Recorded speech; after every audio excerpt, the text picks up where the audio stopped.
Good morning, good morning. My name is André Faaij. I am affiliated to the University of Groningen as professor in the field of energy system analysis and still the formal project leader of the ENSYSTRA program that started a long time ago. I will say a little bit about that in a few seconds. And I had the very good tradition when I'm kicking off conferences to walk with a microphone to the hallway to tell people that we have started. For example, part of the organization, we have started. Good morning, good morning, good morning. Excellent. And also good morning to everybody who is online. And what I understood is that there will be a considerable number of people joining. And yeah, that's of course the symptom of the COVID pandemic that has hit ENSYSTRA also very hard. Fortunately, there is a small but elite group of people here physically, which is already a relief, but a large part, of course, of the program was done on long distance, and we have endured that. So already my respect for that, and ENSYSTRA has run well during that period. But we are now here to come to sort of a formal close of ENSYSTRA, because as a Marie Curie training network funded by the European Commission, it has an official duration of 3 years, and we are now more or less at the end of the 3 years. Which also means that some of the PhD researchers that are part of that have already finalized. In quite a number of cases also there are extensions provided, 4 years, sometimes even a little bit more. So the work will continue, but this is also an official closing event of the ENSYSTRA project. And we chose a Muiden, the harbor, as a location, and that is most appropriate because besides that it is on that side a nice piece of coast, and there is North Sea, and if you look well, it's pretty bright. You can see wind turbines there, and they're emerging by the day. So that is developments that we are all working on. And then on that side, there is one of the biggest steel mills in Europe, Tata Steel, for which you could join a virtual tour yesterday with their explanations on the current process and their future plans. And the future plans, that is a hot issue at the moment, almost symbolic for why ENSYSTRA was created. Because that is the largest single CO2 emitter of the Netherlands. It's also one of the largest in Northwestern Europe. And the decision has, of course, been taken to bring that down to zero, or even close the entire plant if it can't. So that is now the societal debate around one very big industry just around the corner. But the key strategy that is now adopted is that they want to move to using hydrogen, preferably hydrogen from green electricity. And that should, of course, come from the North Sea. So that is a direct link here to all the work that we have been doing. The situation is that if that would happen, the plant on that size, about all wind energy capacity available today in the Dutch territory, on land and offshore, would be needed for that plant alone. So that is a little indication of the challenges that we are working on and that you're all aware of. So an appropriate location. Well, ENSYSTRA, it started actually 5-6 years ago when the acquisition of the project was started. Definitely with a clear notion, North Sea is important. And the objectives were, of course, to provide a training network for institutions, for universities around the North Sea. So 5 countries, 5 universities gathered in that team. And also with the key objective, interdisciplinary work. Because of course it is about technology. Of course it is about energy systems. But it is a complete system change we're looking at. And that needs to be implemented. How do you do that? It is an international matter where coordination is preferred, but not always there. It is about markets, and it is also about how do actors behave. How can we stimulate them, what triggers them, what actually triggers their decisions, like Tata Steel here around the corner. And all those components were put together in the ENSYSTRA program, and of course it's still nice to recall that, but we got the highest grades imaginable in evaluation of the proposal and got it. And I think that was definitely correct that they did that evaluation on that level. We wrote, of course, a very good proposal, but the topic cannot even have been hotter if you have seen the developments over the past years while ENSYSTRA was carried out. What was, of course, absolutely of massive importance for Europe is the EU Green Deal, and as part of that, the sharpening of the emission trading system in Europe, and also the sharpening of the emission reduction targets, 55% down in 2030. So that is around the corner. And the Green Deal means there are substantial funds available to secure the investments. And the emission trading system is really a very serious improvement, because we're now seeing prices around 60 euros per ton of CO2 emitted, and that has an effect on the industrial players. It has already an effect on the electricity production mix of the countries around the North Sea, and it definitely pushes the developments with marine energy, wind offshore in particular, forward. So the amount of investment, the capacity that has been created in the meantime, and that is scheduled, is absolutely staggering. So the developments have really underpinned why ENSYSTRA is important. On top of that, of course, the latest IPCC report. We're still waiting for the mitigation report of Working Group 3 that will be published in March next year. But the update on the speed of climate change has been most disturbing. And today it's not a matter of reports, you can just see it around you, wherever you go. And if you're really unlucky, the damage is really bad. So that also pushes things forward. And on top of that, the International Energy Agency has also translated all these notions to their global scenarios, saying investments in any fossil capacity should be stopped right away. There was an interesting announcement from China yesterday on that, so that is a good signal. But the changes are quite immense. So you see now different behavior in industry. Tata Steel is an example, but also the petrochemical industry in the ARA cluster in the Netherlands, in Belgium, in Germany, on the move, talking about hydrogen backbones, about CCS infrastructure that should all be connected to the North Sea. The spatial claims are becoming very evident, because I think at the start we're talking something about 150, 200 gigawatt capacity of wind offshore. 300 plus has been mentioned by Frans Timmermans recently. And if we take the ambitions on hydrogen supply for industry serious, we are well going to cross the 300 gigawatt mark for the North Sea alone. So that is absolutely massive. The system integration questions that are now already real, how to accommodate that fluctuating energy supply, is already translated. We need hydrogen transport. Investments are already done in electrolyzer capacity in different industrial sites. And also the planning of the artificial islands is ongoing as well, which were artist impressions when we started the ENSYSTRA project. So all of this is ongoing, and ENSYSTRA is in the middle of it. Well, this conference is, of course, first of all about reporting results. So the key speakers, either here or online, are the ESRs, it's still a stupid abbreviation, the researchers, the scientists that are now have either finalized or are coming to the final phase of their work, and there is a formidable amount of results. I have the pleasure and honor to supervise still 3 ongoing projects, and that is absolutely of crucial importance that those type of insights are there, and that's true for the entire ENSYSTRA program. So we have results on the system modeling, we have results on technology, we have results on the markets and on the actor behavior. All the key components are there, and we'll also discuss the links. But besides that, of course, there are also secondment partners, our key partners in the project that facilitate the research, provided information, supervision, etc. Several are here online, there will be presentations, and also of other key stakeholders. And ENSYSTRA would not have been possible without them. It is such a critical component, and I think the mingling of the scientific research and the real world in this project couldn't have been done better if you look at current developments. So that is also something that can be further discussed during this conference. What we can also say already on forehand is that we started with the ambition to do 15 PhD projects, and they're all there. They're either completed or they're ongoing, and that's, we expect 100% score. On top of that, and Dirk and Kim know everything about it, it is quite a challenge to manage a project like this, especially during a pandemic.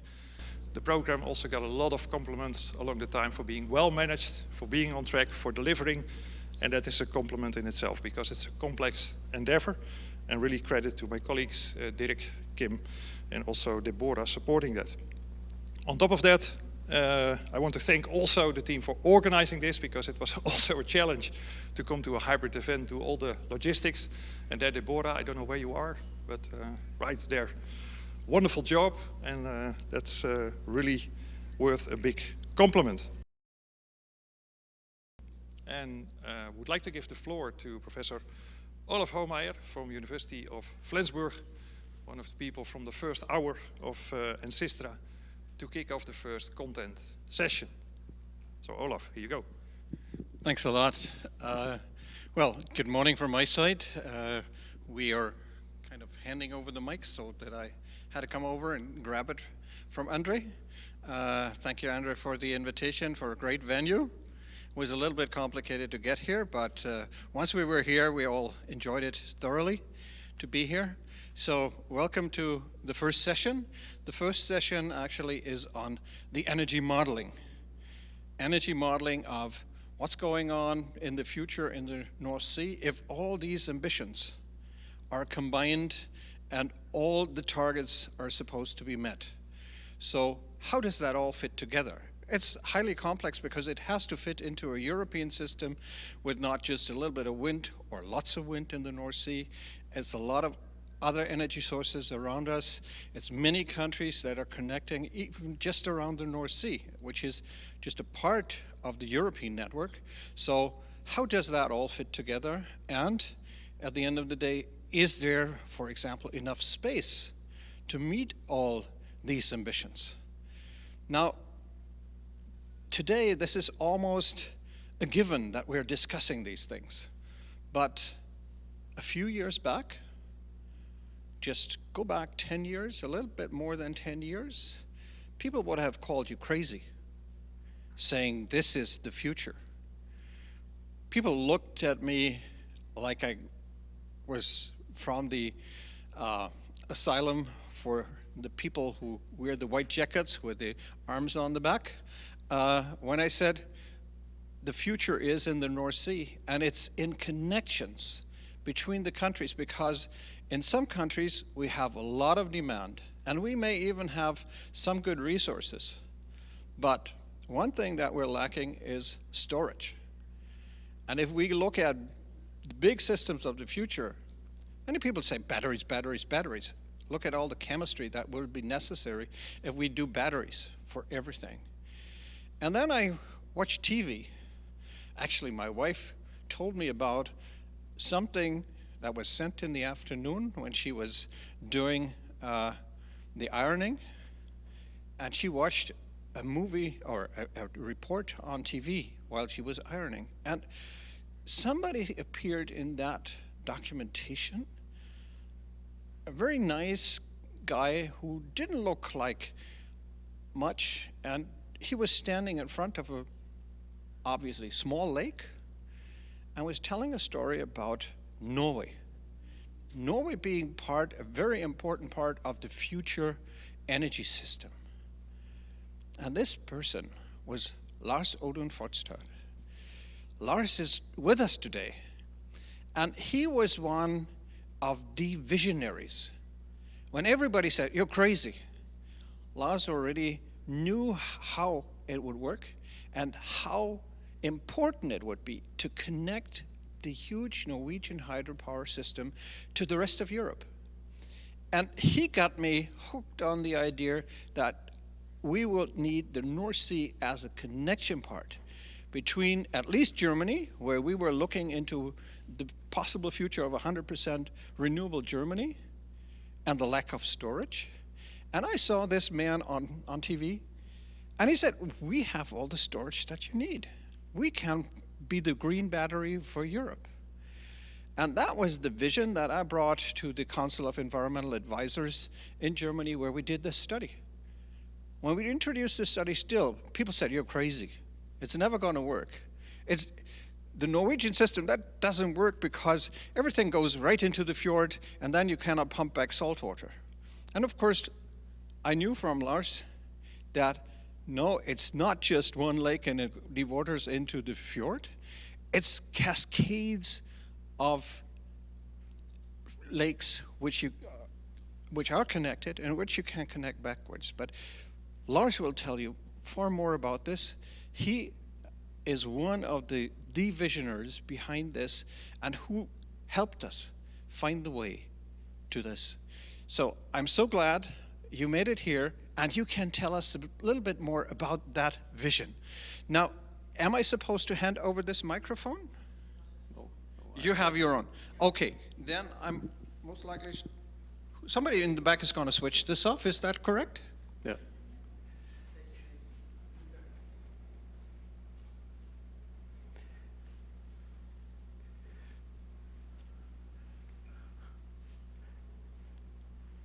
Well, you hear me? Yes. Well, early visions of North Sea connection. I worked upon this to be able to say something in 20 minutes. It's a very short time. And I wanted to tell you about my background for it, but I think I shall be very short about the background. I think the better is that I just show you a slide from one of the presentations I had around at that time, 10 years ago. I have slides from a presentation I had really in Amsterdam in 2011. That was not the first one. I had presentations at a huge number of conferences and meetings, and started earlier. I was involved, I had a background from hydropower, of course, and different jobs and occupations in Norway. But I was early involved also international in Euroelectric, the organization for the power industry, and also in IEA, the International Energy Agency. So I got a large network and worked upon these ideas. So I will jump now on the first, just here. It was my personal background. It was hydropower characteristics and evolution and expansion of renewable energy lacking flexibility in Europe. That was the background. And then there is more details here. I will jump. And just about hydropower characteristics. It's multi-professional, and it is flexible, quick responding on regulating needs, storage possibilities, especially for hydropower with reservoirs. And Norway has alone close to half of the European reservoir capacity. Pump storage possibilities. Norway can develop huge pumped storage capacity. So I will jump. You know about the wind and solar expansion. So I will be. But the timeline for renewable energy in the EU is best illustrated by this figure to the left, the different RES directives. The first directive from 2001 set national indicative targets for the electricity production from renewables. But indicative targets did not deliver what was needed. The Commission communication of 9th October 2006, entitled Action Plan for Energy Efficiency, realizing the potential, was endorsed by the European Council of March 2007 and by the European Parliament in its resolution 31st of January 2008. And that paved the way for a more effective directive. So the second directive from 2009 set EU target of 20% renewables by 2020 and national binding targets. And that was, in a way, a turning point for me. Because when I looked upon, now it is binding targets, then the different countries are obliged to do something, and it will expand the amount of not regular,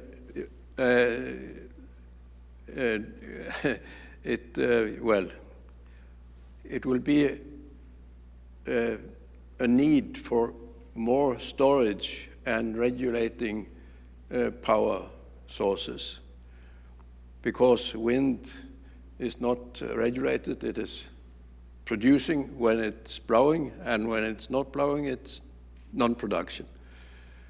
So I just decided to end my career in Sierra Kvina Kraftselskap and work all the time with these things. And then Statkraft was allowing me to do this, and I worked for Statkraft the last years of my career. And here is back to my presentation from Amsterdam.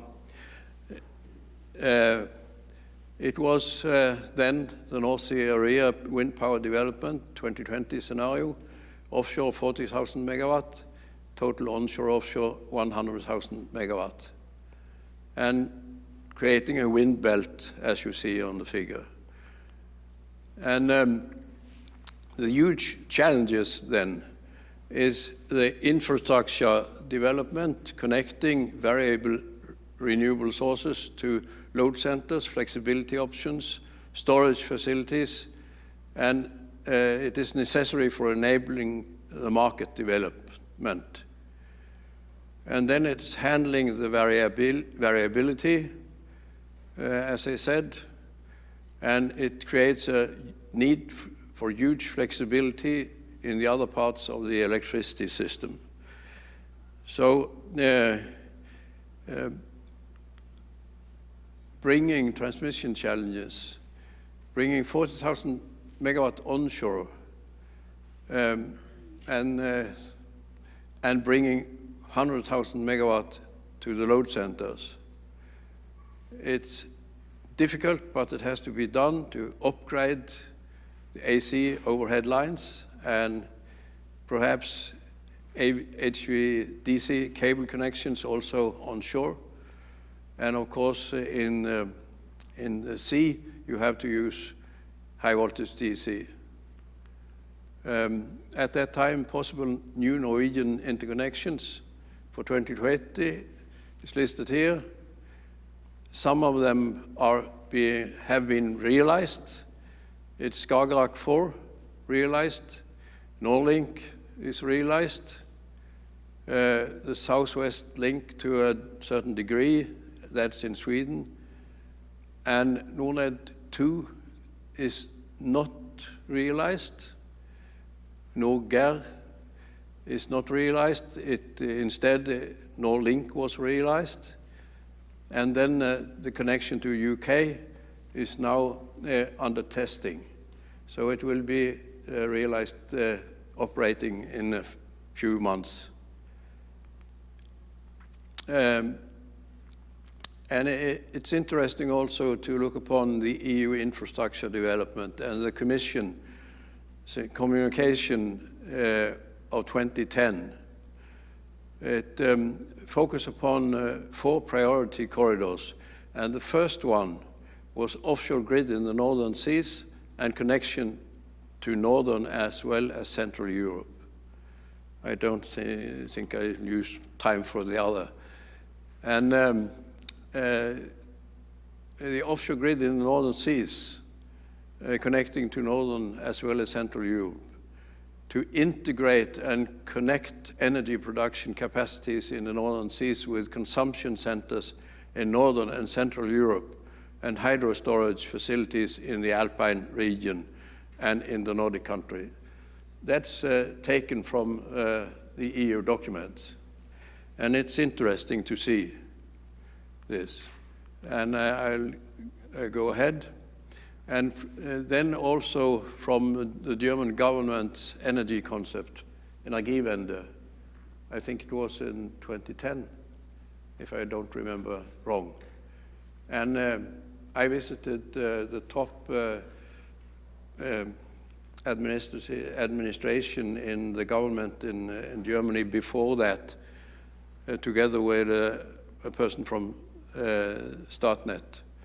And I think we influenced the text here, in fact. So it's, as it is pointed in green here, in the long term, this potential, also the potential for flexibility is not sufficient.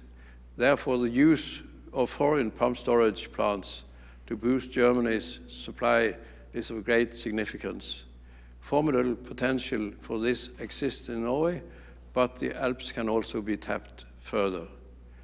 The German government will begin talks with Norway and the Alpine countries with the involvement of energy companies in order to achieve long-term energy supply cooperation with European partners, with a special view to the creation and use of energy shortage capacity. So it's interesting to see what is taken into the text. And also a similar against UK from the offshore valuation, the Boston Consulting Group in 2010. It's much of the same thinking about this, connecting variable renewables to the possibilities in Norway. And I will also hear a little bit about the smoothing effect with wind over different large areas. You see here, if you look upon the green one, the light green, it's only Netherlands in 2020, as it was seen in 2010. And the variations are very high. And then if you have different alternatives, but even if you take all the UCTE, Great Britain and Nordel, all of it, you will still have that black curve showing quite large variations. So you cannot do enough by interconnect the different wind sources. And here it's numbers for these variations. Flexibility options then. Production, primarily reservoir-based hydro. And storage, pump storage. CAES was a topic at that time, compressed air energy storage. But I don't think it has been realized in a quantity at all. And then, of course, batteries and electrical vehicles was thought about. And then smart grid solutions. But connecting and further develop the Norwegian hydro resource to deliver a significant part of the needed flexibility was my question. And there, if we look upon the European situation then, hydro storage capacity and rated power in 98. And it is not very different today or in 2011. UCTE, 57 terawatt hours, 49 gigawatt. Norway, 84.1 terawatt hour, 27.3 gigawatt. and Nordell also there. But the point is that developed as the UCTE hydro, Norwegian hydro should have had 72.3 gigawatt installed. So the installation in Norway is not for historic, for peak deliverance. It is for deliver all the power, all the year in Norway. But this means there is a huge possibilities to expand the installation in Norway, Norwegian hydro, to serve peak power needs, just to install more capacity in the existing power stations. And also the structure of the Norwegian hydro especially well suited for expanding the capacity and also for development of pump storage, as I focus on that slide. Because it's from one reservoir through tunnels and power stations to the next reservoir, as Olaf said, in a cascade, and it ends in the sea. So this is a figure about Siracuina, where I was CEO many years ago. 13 years ago I finished there. And there is, as I see and saw then at that time, expansions possibilities in southern Norway, 7 to 8 gigawatt, converting from base load to peak and load production by installing additional generators in the existing power stations. And pump storage, installed capacity at that time was only 1 gigawatt and mainly built for seasonal pumping. Expansion possibilities in southern Norway, 15 to 20 gigawatt. Then if we looked upon to have a storage capacity for continuous pumping 120 hours, 5 days.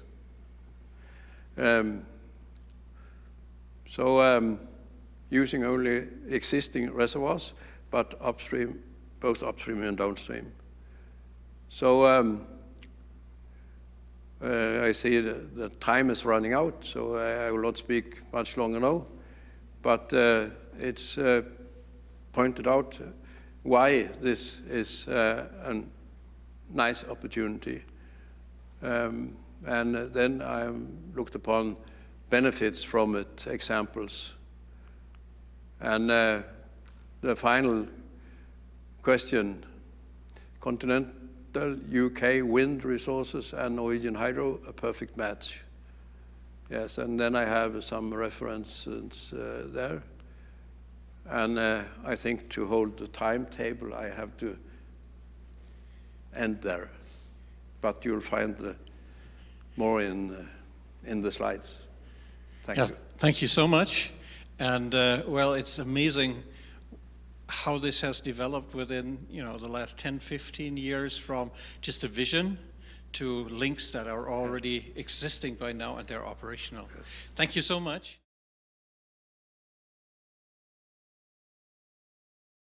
I would like to introduce Laura Gusatu. She's a PhD candidate at the planning department of the Faculty of Spatial Sciences at the University of Groningen. She's our specialist in, okay, do we really have the space and what happens? So quite naturally, her presentation will be spatial potentials and environmental effects of offshore wind farm development in the North Sea Basin. And she may tell us, is this all possible, or do we have more restrictions and we can't have all the high-flying plans realized? Please, Laura.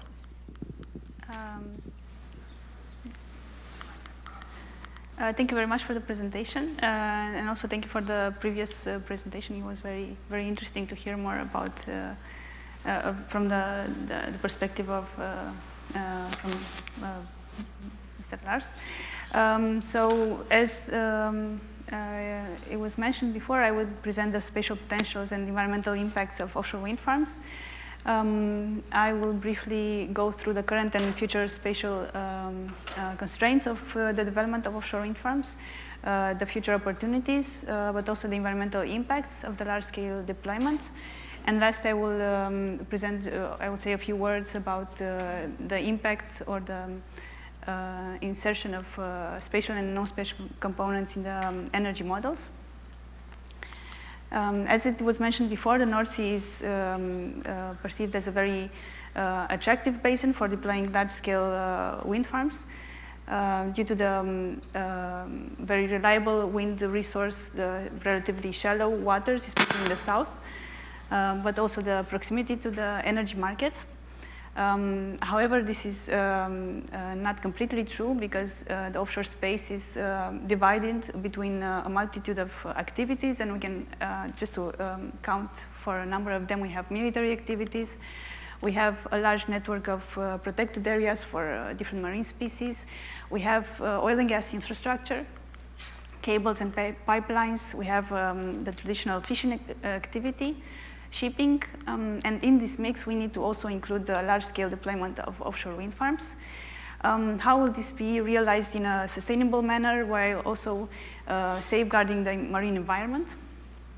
Traditionally, these activities have been managed in a sectoral manner from international and national legislation such as UNCLOS, OSPAR legislation, or more nationally the Mining Act, just to give a few examples. However, recently through the Marine Strategy Directive, the North Sea countries will need to provide marine spatial plans that account for all these activities in an integrated manner. However, this is not a straightforward process, and just to give an impression of which are those spatial claims in the North Sea, we have compiled a repository of offshore activities and their footprint in the North Sea area. And you can see here the North Sea Basin, surrounded by North Sea countries, also divided by the exclusive economic zones through the red lines. And we have oil and gas installations, pipelines, shipping lines, military areas. This, however, only gives just a brief grasp of what are those activities in the present, because there are also future claims to be considered. There are more offshore, more shipping lines that will be taken into account, linking the southern part of the North Sea, for example, the Dutch ports to the northern part of the North Sea. We also have the depletion of oil and gas resources, which would lead to decommissioning of oil and gas infrastructure in the Dutch and the Danish EEZ, but we also have new fields being discovered in the Scottish part. We have cables, Natura 2000 areas, waste disposal and fishing activities, but we also need to take into account the future, the increased concerns on marine environment, and therefore the commitment of national governments to provide more space for Natura 2000 areas, and you have circled in the second map locations of these areas. In order to account for all these claims and to calculate the availability of space for offshore wind farms, in the future we have compiled and developed and visualized a number of 4 scenarios, taking into account 2 main drivers, namely the national interpretation of energy targets, of EU energy targets at the national level, but also the type of planning of offshore activities. So we have either sectoral planning, which takes into account the interest of individual sectors, but we can also have integrated planning, which takes into account in a balancing manner all claims offshore and is promoting a participatory process. So those are the main drivers, but we also have secondary drivers, which implies taking into account the dynamic offshore space, so therefore the future claims for more protected areas, the decommissioning of oil and gas platforms, but also more shipping lanes or a higher intensity of shipping activity. We also took into account two techno-economic drivers related to the cost of offshore wind farms. So we divided the space by distance to shore and water depth, as distance to shore is related to the type of foundation, either fixed bottom or floating. And the water depth is related to the cost of the system, so cost of installation, operational maintenance, but also extension of the grid. And you can see on the right side of the slide the visualization of the 4 scenarios, going from scenario A, which is a scenario with high targets and integrated planning. That means we take into account the possibility to have more claims offshore from other activities, but we also take into account the possibility to combine activities through multi-use of space. And we also have scenario C, which is the opposite, having sectoral planning, but also low targets. That means the energy deployment will not be prioritized, and we will have even more claims offshore. And as you can see in all scenarios, we have a low availability of space in the southern part of the North Sea, marked by the white beige areas. And also a higher availability the further we go from the shore, so in areas with the water depth below -55, and that emphasizes the need to deploy floating offshore wind farms. When we're looking at areas that are under 100 kilometers from shore and above -120 meters, we can see a big impact played by the multi-use of space. So in scenarios A and B, we can have an extra 20 or 30 gigawatts only when considering multi-use of space on top of single use. And that brings us to the multi-use of space concept, which is one of the key elements seen in tackling the scarcity of space offshore.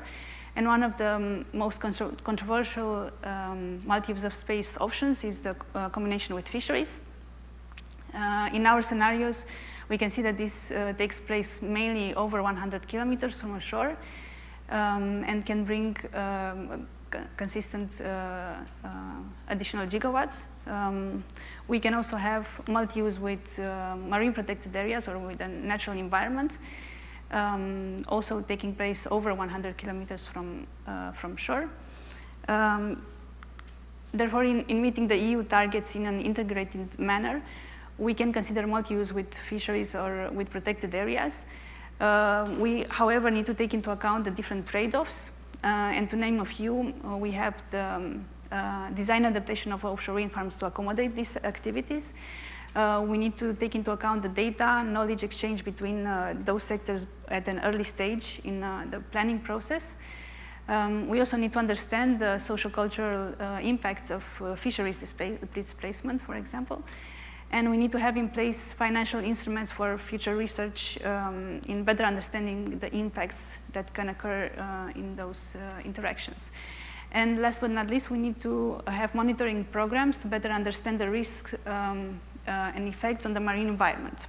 And that leads me to the second part of the presentation, which is the environmental impacts of offshore wind farms. And we can see that with the large-scale deployment of offshore wind farms, and you have them plotted in the map on the right side of the screen, there are increased concerns related to the cumulative pressures on the already notably impacted marine ecosystem.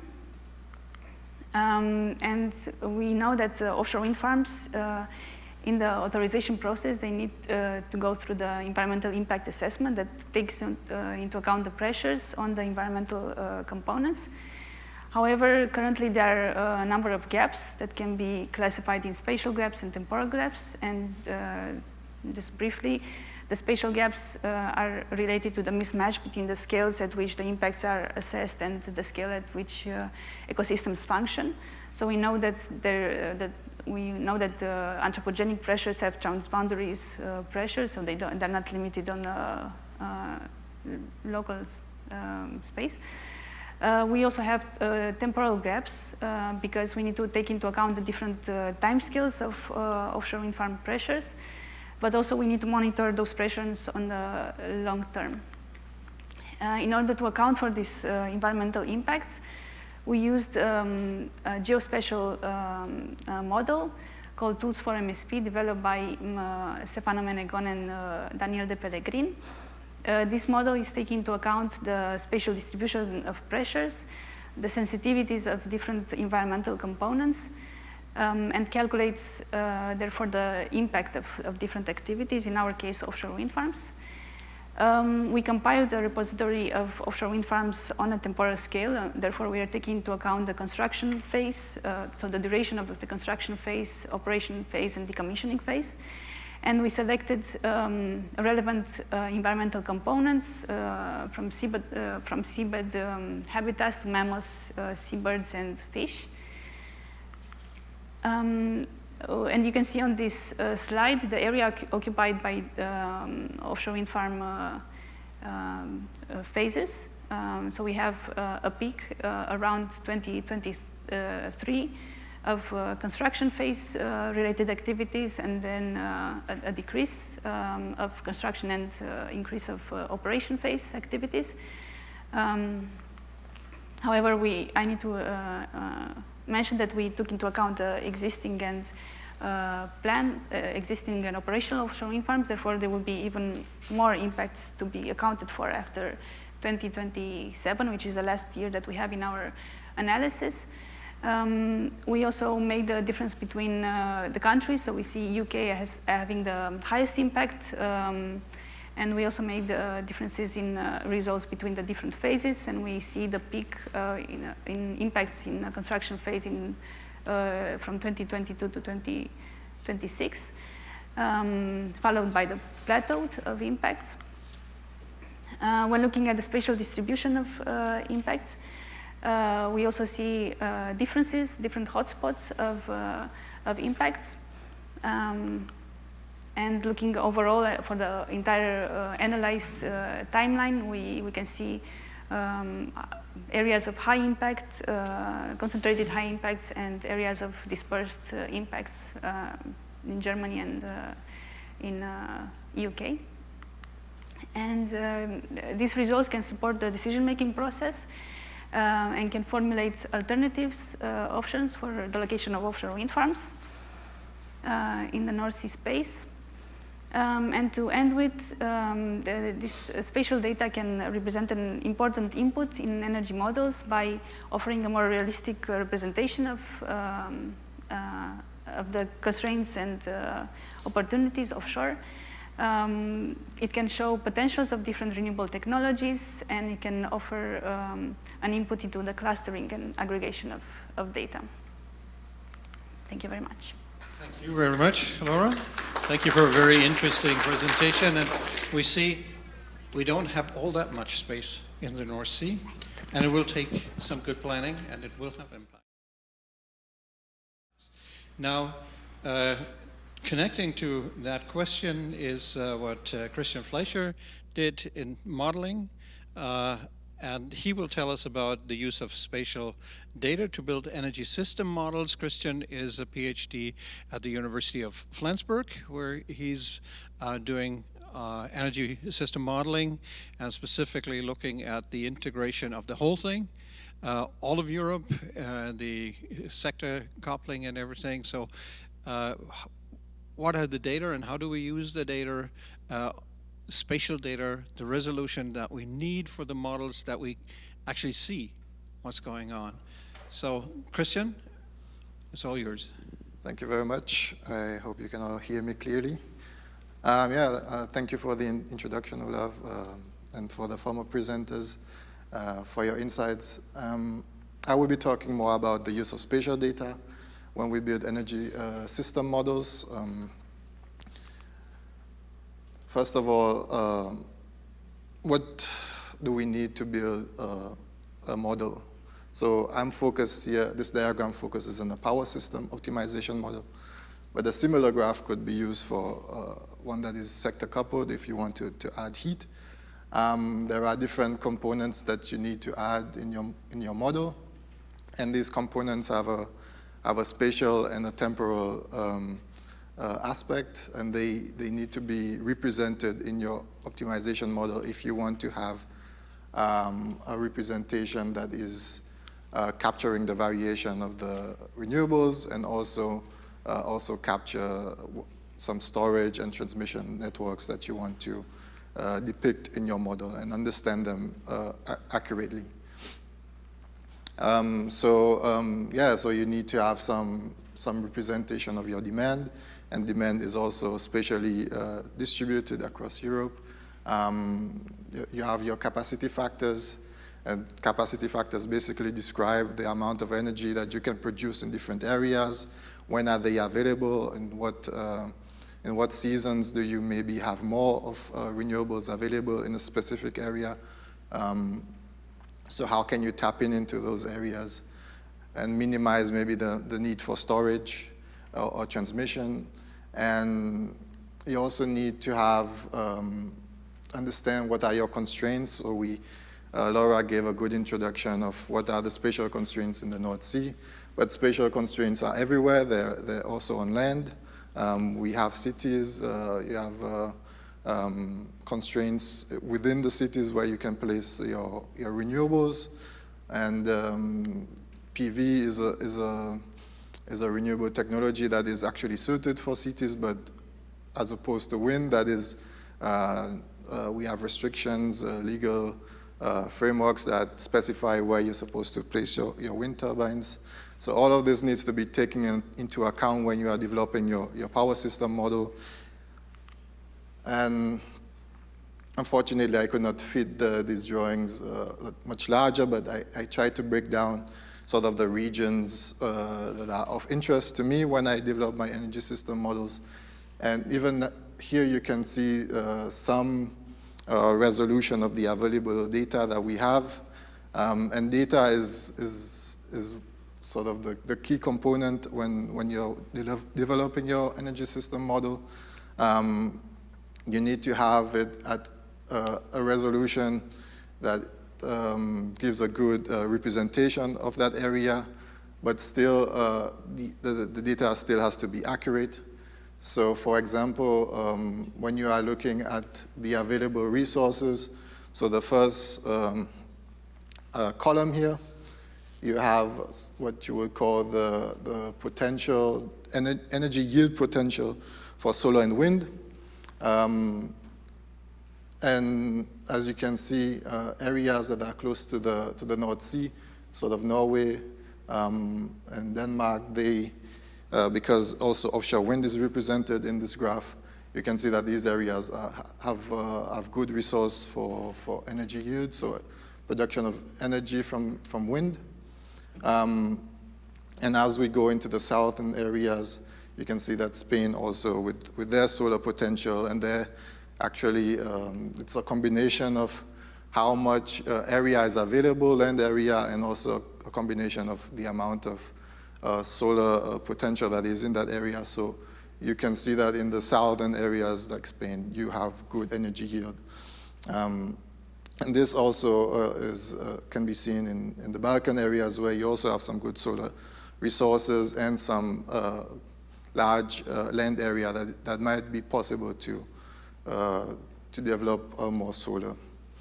On the second column, we have a representation of the demand. Where is the demand located? It's not everywhere. If we look in sort of the northeastern part, demand is very much concentrated in Germany and in Poland. So these are some of the big countries that consume a lot of energy. And here I use population as a proxy because we don't really have a good measure of energy demand at very low spatial resolution. What we do in energy modeling, we look at parameters, variables that give us a proxy of where the demand could be, and population and GDP are good proxies.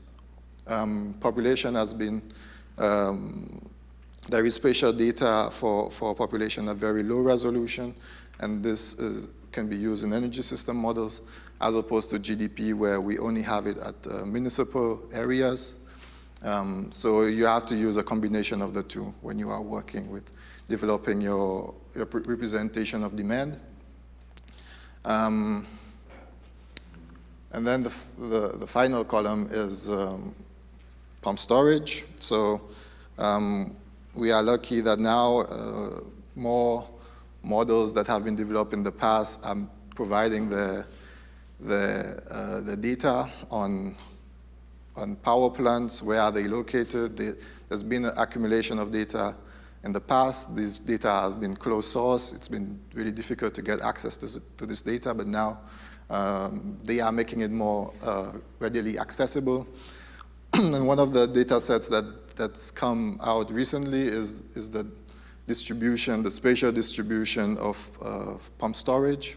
And this is sort of what I depict in the last column. It's showing you where are these pump storage located.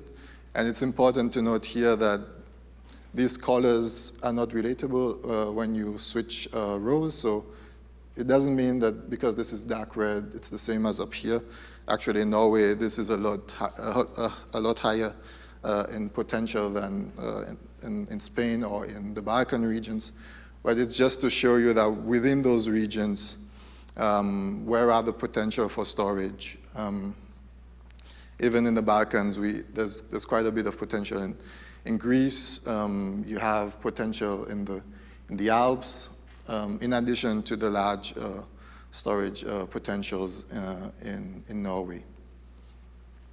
So now that we understand where all our components are spatially distributed, we can sort of build our energy system model and analyze what insights can we capture from their sort of placements.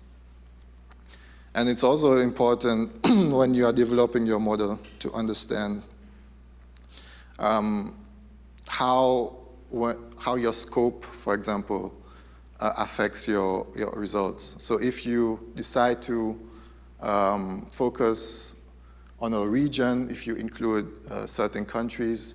So in this example, these results all represent Germany. So the energy mix of Germany, if we went to 100% renewables with some storage, and this actually includes some heat demand. So in the first column, you have some countries that are interconnected with Germany, that have some resources available that Germany can tap into, especially I think the biggest impact here is the fact that Norway is interconnected with Germany. So what this results into is that you have some offshore wind and onshore wind that is the biggest component in renewable energy. But what happens here is that Germany is using the storage capacity of Norway to balance out its energy demand with the demand in heat and solar and in electricity. And in the other ones, the two columns after that, there is no access to Norway. So you require a large amount of storage capacity, and in this case also transmission grids that are represented here, to balance out this mismatch in demand and supply. And and there's another comparison that I make. If we were to also better understand how these areas have in energy demand and supply, and you aggregate these regions according to that, to these attributes, you can even change your results slightly just by changing the configurations of how you aggregate these areas together. So if you see these two columns here, you can see there's a difference in the way these areas have been compiled together, aggregated the data, and this will result in new results. And this is exactly what I depict here. Just by understanding where your your solar and wind potentials are, where your energy demand is, and where the pump storage are within a specific country. The method you choose to aggregate this data together can result in new regions. For example, if you decide to aggregate all these areas here together, you can have a better representation of a region instead of maybe separating two areas and then leaving out. So this is somewhat of a new development, understanding how we aggregate areas and what the impacts of that is on the energy system modeling. So what I did in my publication, I very much looked into this in more detail.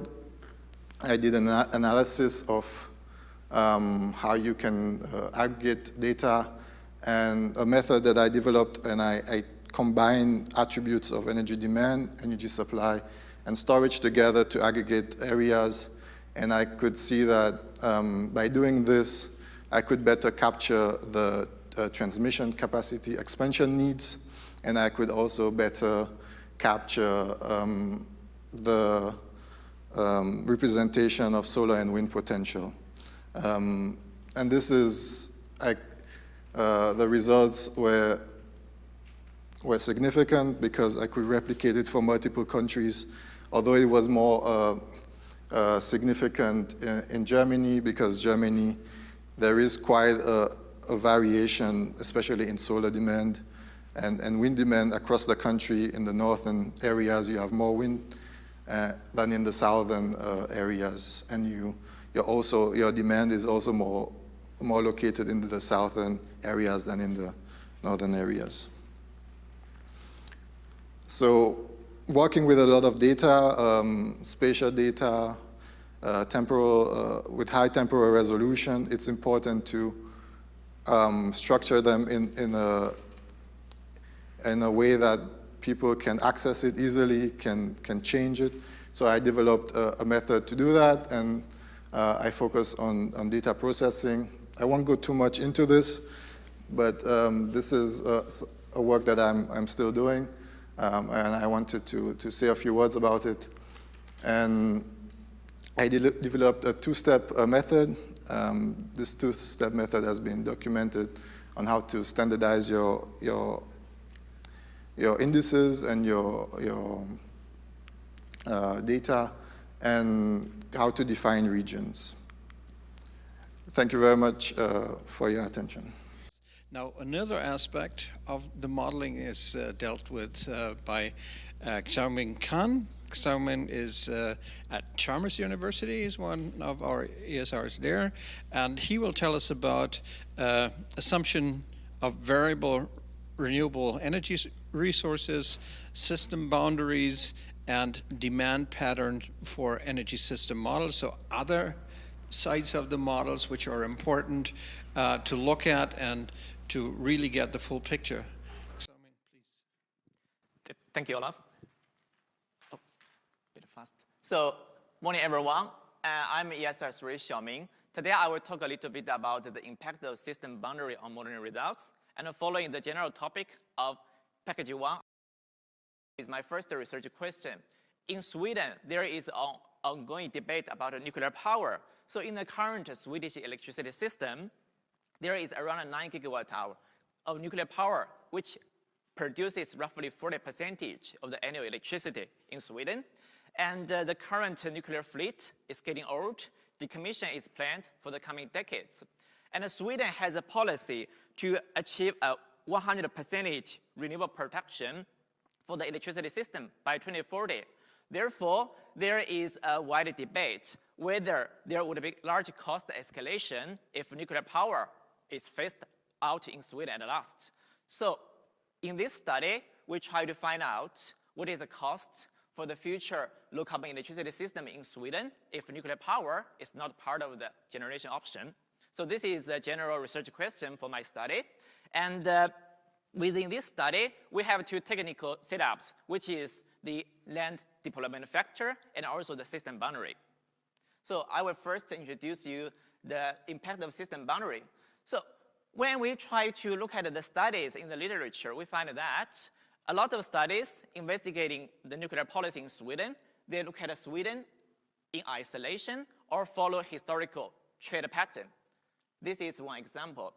So the study of Horn et al., they look at Sweden, and Sweden will follow the historical trade pattern. In this case, they found out if nuclear power is not part of the future electricity capacity mix, then 160 gigawatt wind capacity is needed for the system. And correspondingly, the system cost will be 6 times as much as the current cost.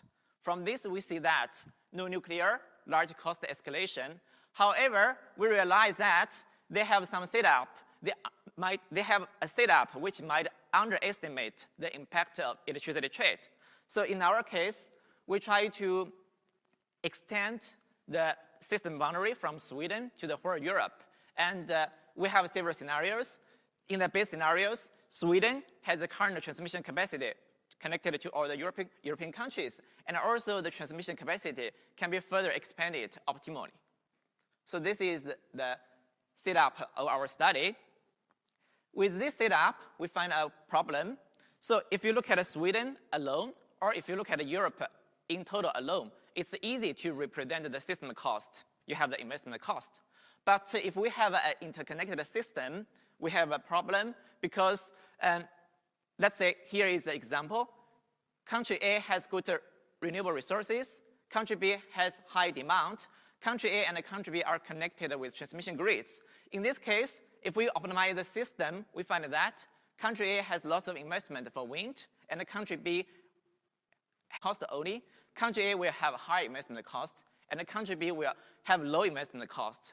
Can you say, in this case, country A has a low system cost, country B, in this case, can you say country A has a high system cost, and country B has a low system cost? You can't, because country A will sell electricity to country B and receive lots of revenues, and the country B has to pay for the imported electricity. So how should we solve this problem? We introduced a new term, which is called nodal net average system cost. This new term not only considers the investment cost for generation capacity, storage, and transmission grids, we also consider the potential revenue from electricity export and the cost of electricity import. So this is our new method to measure the net system cost for a single country in the interconnected electricity system. And based on this term, we'll see some results. And first, let's look at the scenarios for this study. So in our study, Sweden may reinvest in nuclear power if the older ones are decommissioned. But the capacity is upper limited to the current value. And we have 4 scenarios, depending on the extension of transmission grids or the availability of nuclear power. So in the first scenario, where transmission capacity is kept at a current value, there is no nuclear. And then in the second scenario, current transmission capacity, nuclear is one of the generation option. And in the third scenario, transmission capacity can be optimally expanded, but no nuclear. And in the last scenario, nuclear is part of the option. So these are our base scenarios, and we will try to see the results. So this is the results for the nodal net average system cost. So first, let's look at the case where transmission capacity is kept to the current value. In this case, we find that if nuclear power is part of the generation option in Sweden, the system cost reduced by 3%. And if the transmission capacity is optimally expanded, then the system cost reduced by 4%. From this, we can see that with current transmission capacity or expanding the current transmission capacity, the role of nuclear power in Sweden in reducing system cost is rather limited. It's lower than 4%. And this is the energy mix. So again, we first look at the case when transmission capacity is fixed at the current value. And here in this figure, different color represent different technology. Yellow for solar, green for wind, and orange for nuclear, red for biomass, and the dark blue one for hydro, light blue one for electricity trade. So in the case where transmission capacity is fixed to the current value, we see there is 25 terawatt-hour nuclear energy generated in Sweden. And in the case of optimal transmission expansion, this value is much larger. And we find that in the case where transmission capacity is fixed, Sweden is a net electricity importer. So in this case, the investment for nuclear power is mainly for domestic supply. And in the optimal transmission case, Sweden is a net exporter. And when nuclear power is the option, this can help Sweden to have more export. So this is our results. From this, we can see expanding transmission grids how may affect the capacity mix, energy mix, and also the potential role of import-export for Sweden. And we are also interested in the case if Sweden is isolated. So in the case Sweden is isolated, we can find that Sweden has more wind energy generated as compared with the case there is transmission connection. And from this figure, we can see the expansion of system boundary would affect the capacity mix for Sweden. And also, we see the difference in nuclear energy generated in Sweden. And we are also interested in the system cost for Europe. So again, we look at the 4 base scenarios: current transmission, optimal transmission, with without nuclear power. So we can see that if nuclear power is an option for Sweden, the impact on the average system cost for Europe is very, very minor. It's almost 0, and I can show you the value. So in both cases, the impact is less than 1%. So we see there is certain impact for Sweden, which is around 3 or 4%, but for Europe in total, the system cost changes very little if nuclear power is not part of Sweden. So from this, we can see the general impact of system boundary on the modeling results. Now I talk a little bit about the land deployment factor. So as you guys already mentioned, we have lots of wind and solar in the North Sea region, but we cannot allocate them to every corner, and we have other use for the land and also for the offshore area. But for energy modeling studies, still the land deployment factor is a very important setup or assumption as input to the model. So how should we handle this? So here is a typical example of the available land for wind in Europe.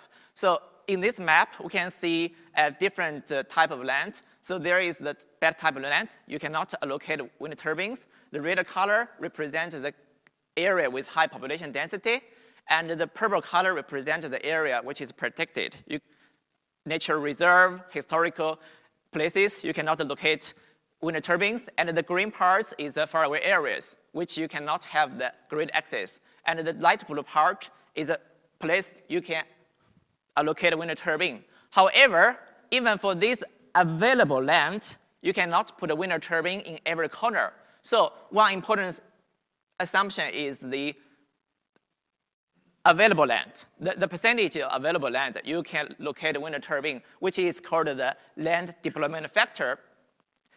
Some colleagues of my group, they investigated some historical data for different countries, US, Denmark, Germany, and Sweden. They find that most of the communities, municipalities, or counties allocate the land to an area lower than 10% of their available land. So in my study, I assumed 8% of the suitable land for the allocation of wind turbine. So this is our best assumption, and I will show you something, the results I play around with. So for the base case, we have 8% of land available for wind. This is our base result. You already saw that.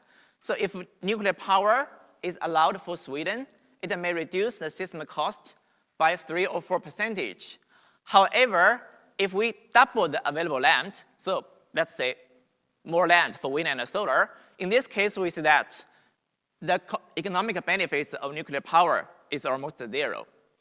So in this case, we can see that if you have more assumption or liberal assumption for the available land for wind and solar, it may favor more wind and solar in the system. then in this case, the role of nuclear power is very minor. So this is some results I want to show to you. And here is my simple conclusion. So first, I want to investigate the economic benefits of including nuclear power in Sweden.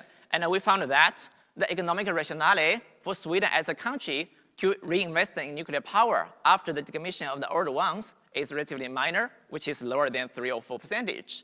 And I also investigated the impact of system boundary, and I found that with different levels of system boundary, it may affect our modeling results, especially the capacity mix. From this, we understand as a modeler, when we want to invest a new research question, we need to carefully make our assumptions about the system boundary, so which area you want to investigate. And we also look at the impact of land deployment factor, and we found that liberal assumptions for available land may favor more wind and solar for renewable electricity system. Thanks. Thank you so much. Thank you, Xiaoming. That was quite a nice example of how to use things, and certainly a starting point. And we will start with Rafael Martinez Gordon.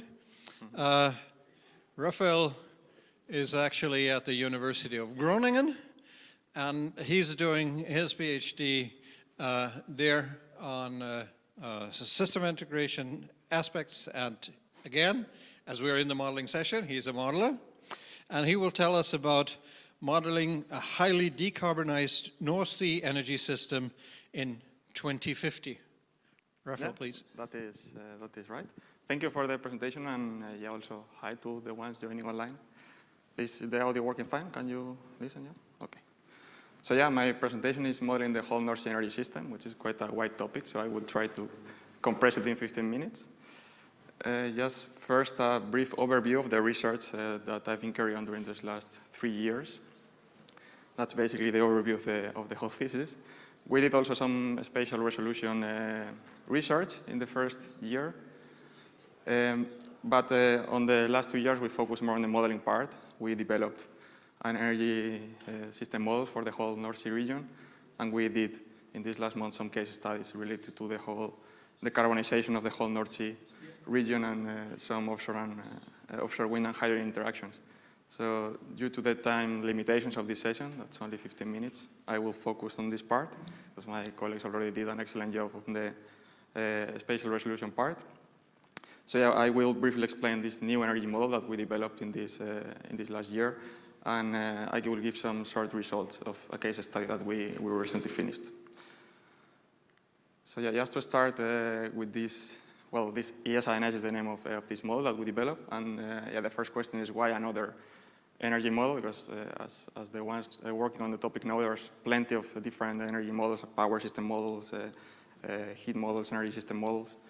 Why we need another one? And well, it can be justified because the North Sea is a very particular region with a lot of special aspects.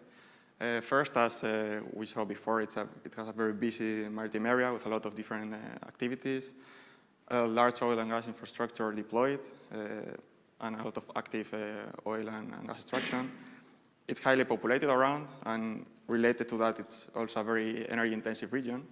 Also, there are many different industrial clusters around in Netherlands, Germany, in most of the countries. It's highly interconnected in terms of energy and also in terms of economy. There's a lot of imports, exports, and dynamics between countries. And as we all know, offshore wind is expected to play a major role with huge projections and huge plans for 300 gigawatts in the future or even more. So these kind of features require specific modeling wishes, so to say. So we have multiple spatial claims, as we said before and in other presentations. This deserves high spatial resolution in order to account for all these different activities that can take place. We expect a large deployment of intermittency in terms of offshore wind, solar, etc. So in order to model that, it will be desirable to have hourly temporal resolution. And of course, there's a lot of interaction between energy sectors with sector coupling and many different sectors that will be totally related to each other. So of course, high sectoral coverage is also in the wish list. And yeah, if we try to make it perfect, there's also a high interaction between countries. So having this high geographical coverage, it's also desired. But of course, that's a very big wish list, and it's difficult to pack this in an energy model. But that's what we tried to do with this ESA-NS model, which stands for Integrated Energy System Analysis for the North Sea region. It's not a very original name. And yeah, it's important to mention this model was not built from scratch. We had a very, very good starting point, which was the ESA-OP model. It was developed by 2 colleagues in Rug, which was focused on the whole energy system of the Netherlands. And it's already published, and there are some case studies on that. So what we basically did was we took this very nice starting point and we enhanced it to cover the whole energy system of the North Sea region. So yeah, we have only 15 minutes, so I won't go deep into detail into most of the technical specifications of the model, but just some brief characteristics in a nutshell. The ESA model is a cost optimization model. It minimizes this objective function, which basically includes investment cost, fixed and variable operation costs, and retrofitting costs. That's typical objective function of these wide integrated energy system models. It's written as an LP, as a linear program, which makes it manageable, so it can be run in decent times. Otherwise, this model with a mixed integer or with a more complex formulation would be impossible to run. And it's important to mention it has a complete sectoral coverage of the 7 North Sea countries that we all know. That means that all the greenhouse gas emissions of these countries are taken into account when we do the optimization runs. Another important aspect is that the offshore region, so the North Sea, can be regionalized in as many regions as we want. So the spatial resolution can be tailor-made and customized for any case study. So we can play with it depending on what do we want to analyze. And yeah, just a brief summary of the geographical coverage. We cover the power network of the whole Europe. So the 7 North Sea countries are fully represented. The rest of Europe only includes power, so we can account also for trades of electricity.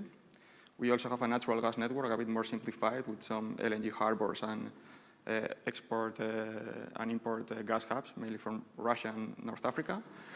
And yeah, as I said, the offshore region of the North Sea can be regionalized. For the case study that I will present, we used this kind of political regions, but it could be tailor-made for different case studies.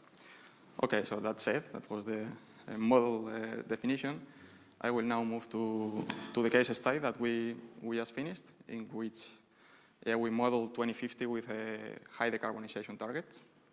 This was a joint work with colleagues from the University of Groningen and TNO as well, and it's under review now in Advances in Applied Energy. So I will briefly summarize the scenarios that we used and some small results. And in case anyone is interested, there's also a preprint, so I can distribute it. We can discuss some results later, because now we don't have time to dig into much detail. Well, that's a bit obvious, but what's the trigger is that the North Sea region aims to be carbon neutral in 2050, in line with the Green Deal. And in the last 20 years, we have had a very nice decarbonization slope, but of course this pace is, as we know, not enough. We need to speed it up, because if we keep this trend, we won't make it to 2030 and 2050. So that was one of the main triggers of this study. And we started building a reference scenario, which most of the data we used came from the JRC scenarios. And yeah, here, I don't know if you can see it properly, but those are mainly industry indicators and activity volumes. So you can see that this scenario assumes a bit of business as usual growth. So the economy grows around 2% GDP, I think, per year. And most industry volumes, electricity demands are increasing as well. There's also a bit of increase in energy efficiency. So heat demand is a bit lower in 2050. But the rest of indicators, also transport, go high. So that's kind of the business as usual scenario with net zero mitigation ambitions. And from this scenario, we derived 6 more using modifying different parameters, mainly biomass, which we have high and low, renewable potentials, high and low as well. In one scenario, we banned the onshore renewables, which is also something that is being discussed now, and also CCS, of course, it's also always controversial. So in one scenario, we banned it as well. So these are the 6 scenarios, a part of the reference that we use for the analysis. And the last parameter that we used to define these scenarios was, we call them mitigation ambition, because of course net zero can be reached easily or more, it can be more hard if we broaden what emissions we include in the targets. And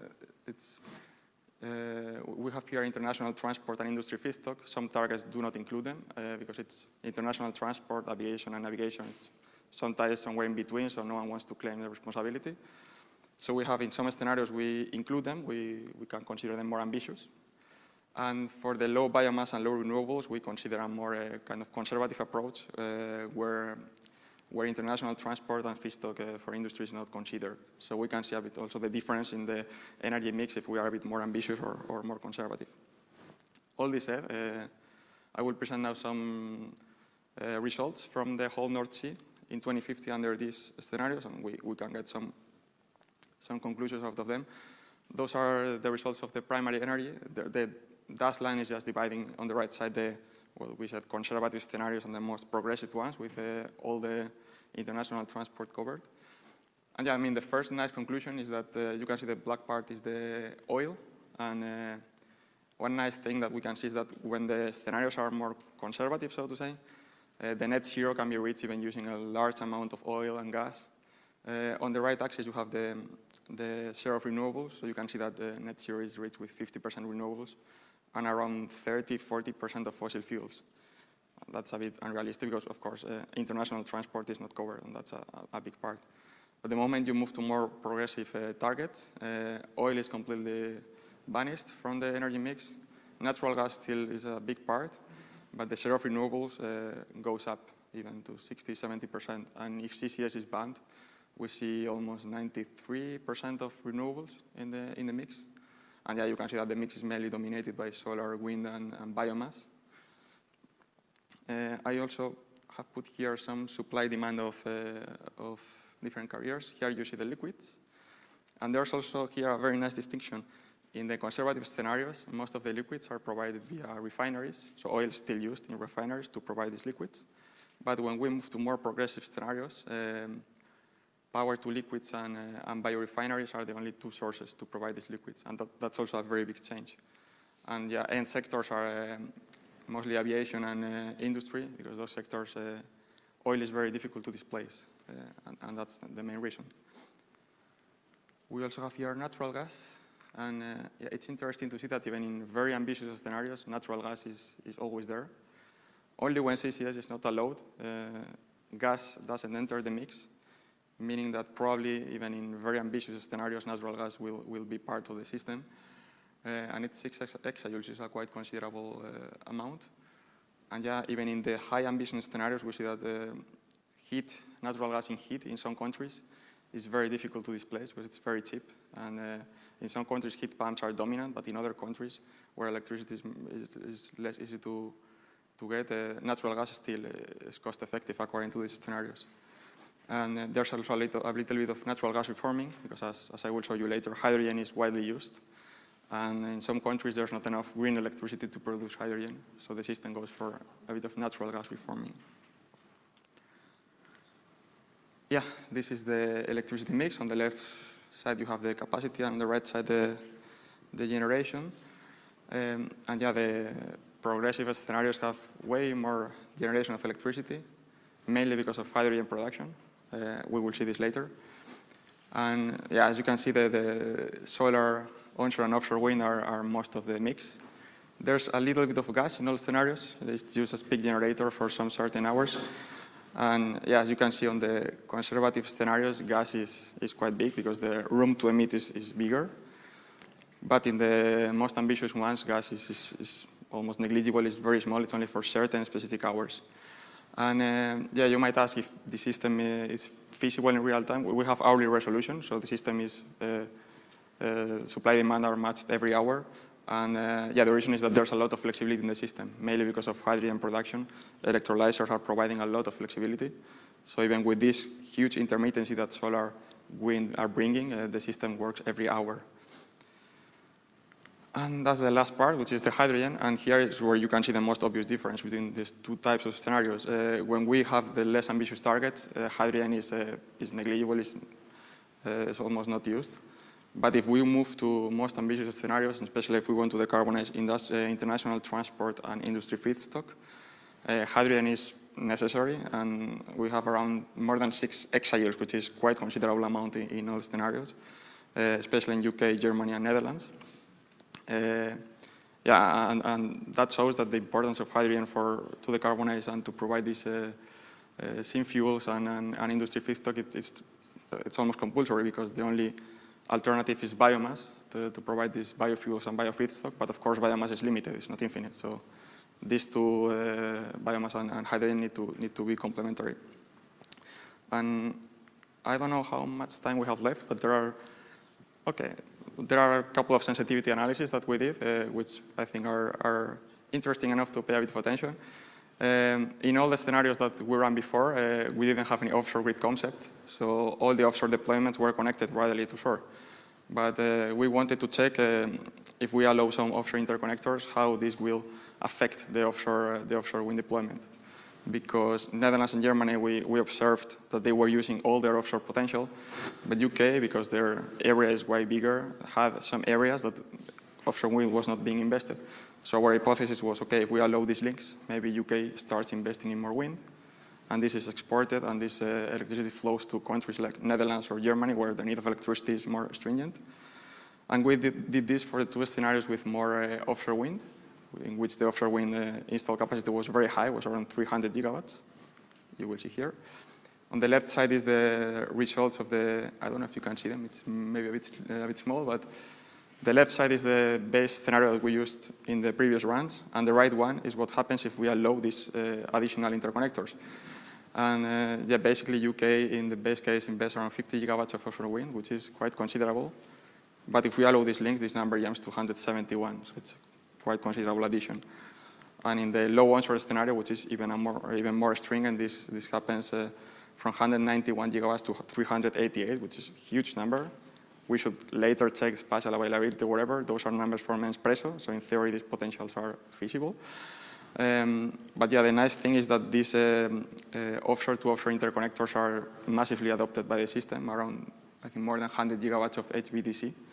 And the electricity flows to Netherlands and Germany.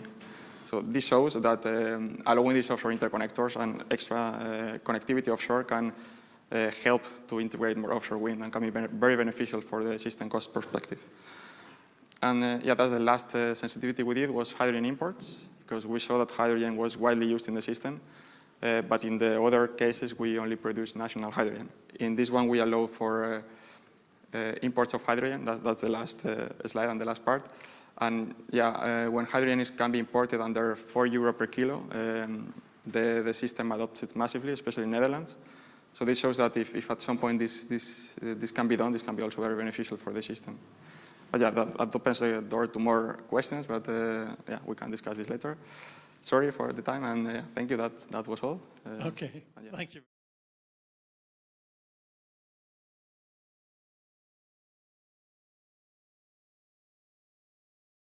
We're actually starting with the hybrid character of the conference, and we have the first online contribution by Nasimul Islam Maruf. Maruf is actually a PhD student at our university in Flensburg as well, and Maruf will tell us about one special thing. Modeling, yes, but it's modeling with open source, so that's important for looking into the details of what is inside the model, that you can understand why you derive certain results. Maruf will tell us about open models for highly renewable-based energy systems within the sector-coupled networks for the North Sea region. I hope, Maruf, you can hear me, and you have not quite the floor, but the screen in this case. Maruf, please. Yes, I can hear. Can you hear me? Yes, we hear you very loud and clear. Okay. Thank you very much, Olaf. So Rafa was talking about the energy system models from a very continental perspective, and here I'm going to present open models, but from a sector coupled and also from the national and subnational perspectives. Hello, and I welcome you all to my presentation. My name is Nasimul Maruf, and I am from European University at Flensburg, Germany, and I'm also working at Fraunhofer ISE in Germany right now. Well, talking about models, you cannot predict the future, but you can model them and show the pathways, right? So this is what we did in the ENSYSTRA project, and I will try to show you some models I have worked on. First of all, the research question. So I did a thorough background study on sector coupling with a focus on the North Sea region from an energy system modeling perspective. I could identify that it is imperative to develop novel methodologies using comprehensive open modeling techniques and also applying cross-sectoral holistic approaches to analyze and investigate policy-relevant research questions for future highly renewable and sector-coupled energy systems. And also, I identified that the methods should address both aggregated and disaggregated energy systems because the subnational energy systems, they are often ignored. So it should range from subnational to national levels, and the openness of the model should enable the model users to use, modify, and upgrade the model for performing basic to advanced level of energy system analysis. So here are the research questions. Well, there are more, but I have just addressed two here. One is which state-of-the-art tools that are accessible to model the sector coupled energy systems, or you can say how you can actually choose an appropriate tool based on a specific rationales. And the most important, how to develop the methodologies for building open models for highly renewable energy systems in the North Sea countries. So how to utilize the models to investigate the policy relevant research questions from both subnational and national perspectives. And then we have because of the high essentiality for the open science required by the global energy system transition, I chose the idea of the open energy modeling to consider as the key criterion of the research. And then I did a preliminary list of state-of-the-art energy system models, combining some old researches. So I found like there are 80 plus state-of-the-art energy system models, but how many of them are open or free for academic use? There are 59. And then I selected some rationales for our North Sea case. And these rationales are like it should have open modeling, renewable energy provision for maximum components, sector coupling provisions. For example, it should have the heat and transport sector coupling provisions, energy storage provisions, and it should have the adaptability of different geographies. And it should have it should be able to do modeling of different time horizons and also a little bit of grid modeling if possible. So with this rationales, the updated list of the open models, it narrowed down to 16, which I'm going to show you in the next slide. Yep. So I selected 16 models. I'm not saying that you have to select one of those models from this list, but I selected these from my rationales for this research, and I found so out of these 16, I also figured that there should be more rationales. For example, apart from the last 7, it should have, for example, net transfer capacity, top-down and bottom-up approach, etc. And based on that, I found out that I can use 2 tools. One is a PIPESA model, and another is a WMOF. So out of these 2, I used WMOF for the open modeling techniques.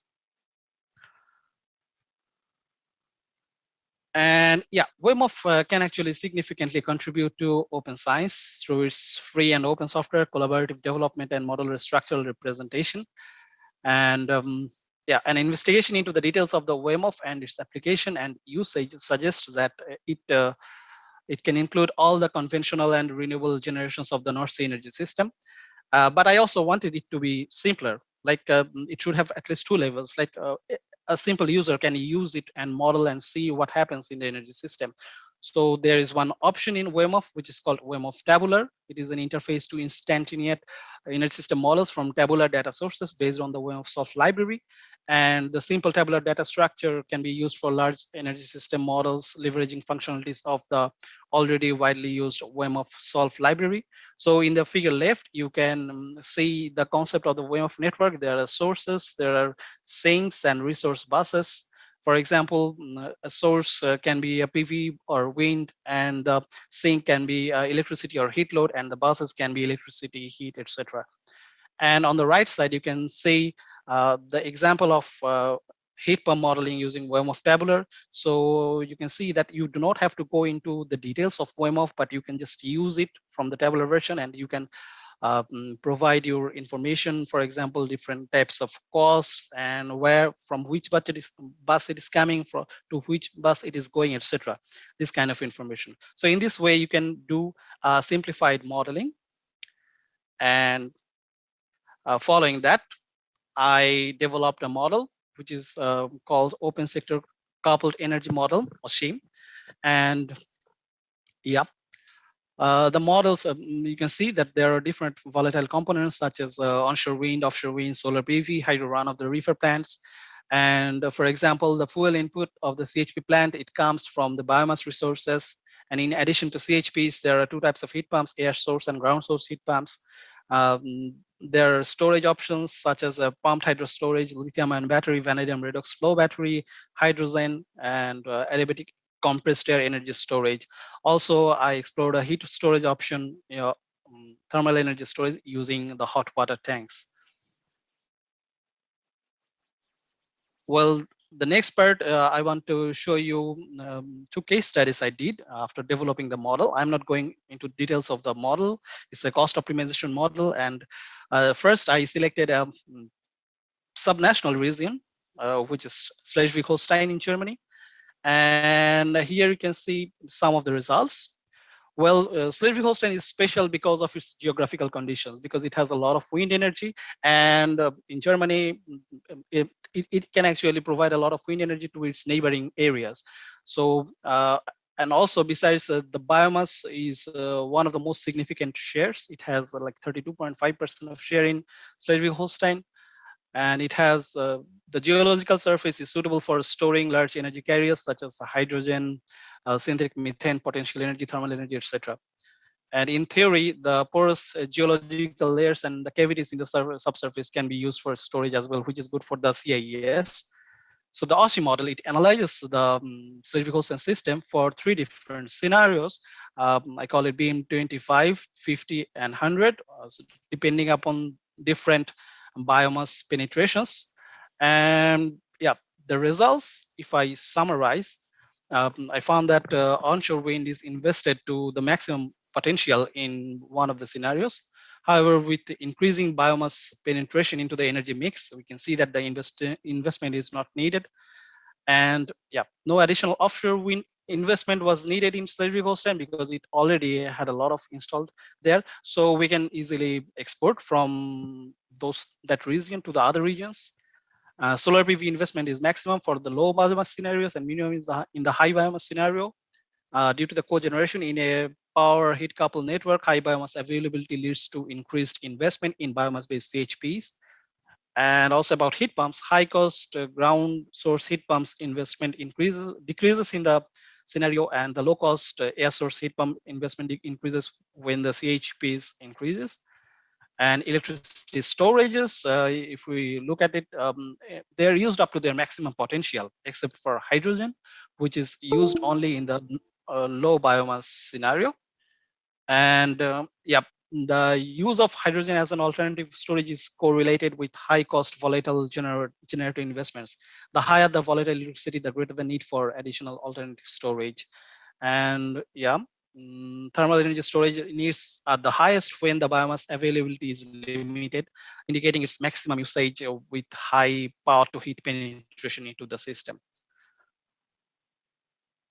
I'm going into the next slide, which is a case study of Germany. And yep, in the German case study, you can see that I replicated the model and I analyzed the northern and southern Germany. And I analyzed it for three scenarios, namely base, conservative, and progressive. And the figures show the comparison of the energy mix results for the different scenarios. The total electricity generation in the base scenario is around 900, and it increases in the conservative and decreases in the progressive scenario to 800 around. And the progressive scenario yields a reduced heat generation with less heat demand. And the I compared these results of this base and progressive scenario mix with a Fraunhofer ESA study, and it showed that like the ESA study showed that an 85% system is possible, but my model suggested that the remaining 15% is also possible with biomass-based CHVs, for example. But the system needs high electrification of the heating sector. This brings me to some final remarks. Yes, well, the good things, the model is novel and unique for the following reasons: that you can modify in 2 levels, the basic mode and the developer mode. It allows the creation of different scenarios. You can couple heat pumps with heat storages as dispatchable loads. And it's an open source model, which is definitely beneficial. It offers different storage provisions, and it considers different biomass potentials as well, from forest residues, livestock, agricultural residues, etc. And also, I claim that it is the first to analyze between northern and southern Germany, which is a very interesting topic in Germany right now. Other than that, yeah, there are some limitations as well. For example, I didn't do any transmission modeling. It was very simple. And I didn't consider the industrial heating demand. I didn't consider some of the renewable heating technologies. And yeah, there are possibility to include other storages and interconnection with neighboring countries. So all these things will update the model, and it will be better for the modelers or the users. Yeah, this was the last slide. Thank you very much. Well, thank you very much, Maruf, and this worked fine. Justus actually is stepping in for Ingrid Nestle. Ingrid Nestle, we asked for, she's has been energy spokesman for the Green Party in the German Parliament. She's been Secretary for Energy in Schleswig-Holstein, but we have national elections next Sunday, so a member of parliament is not available. Therefore, the policy advisor to Ingrid, Justus, stepped in, and Justus will give us the policy perspective on our question. Justus will tell us about the future of the North Sea region as a critical renewable energy hub for a sustainable energy Europe from the policymaker perspective. I hope, Justus, you hear me quite well, and you have the screen now. Yes, hello, can you hear me? We hear you loud and clear. That's great. Okay, thanks a lot. I got in a little hurry here because I had to switch from my private PC to a tablet. But now I'm here. Thank you very, very much. Thank you for all these very interesting insights this morning. This is always so nice when we can go from the policy high-level discussion into a deep dive and listen to you guys from the science. I sent my best regards from Ingrid. She is in Schleswig-Holstein today campaigning. And please excuse maybe if I switch sometimes in my speed into campaign mode, because that's what we do right now. Quick word to myself. I also wrote my master thesis in Flensburg on pump hydro storage and the interconnection to Germany with Olaf. Then I worked 2 years for the Federal Ministry for Energy and Economics, and I was part of the North Sea Offshore initiative there. And then I switched to the Parliament to work with Ingrid, and I have been on parental leave for the last 6 months. So this is my first speak, and it's nice to be back. So you already see my first slide. I think for you this is pretty obviously offshore wind. Why? It's not just pure climate from a policy perspective, and also especially for the Green Party, we want to focus other points, and this is definitely the strengthening of security of supply if we phase out coal and nuclear.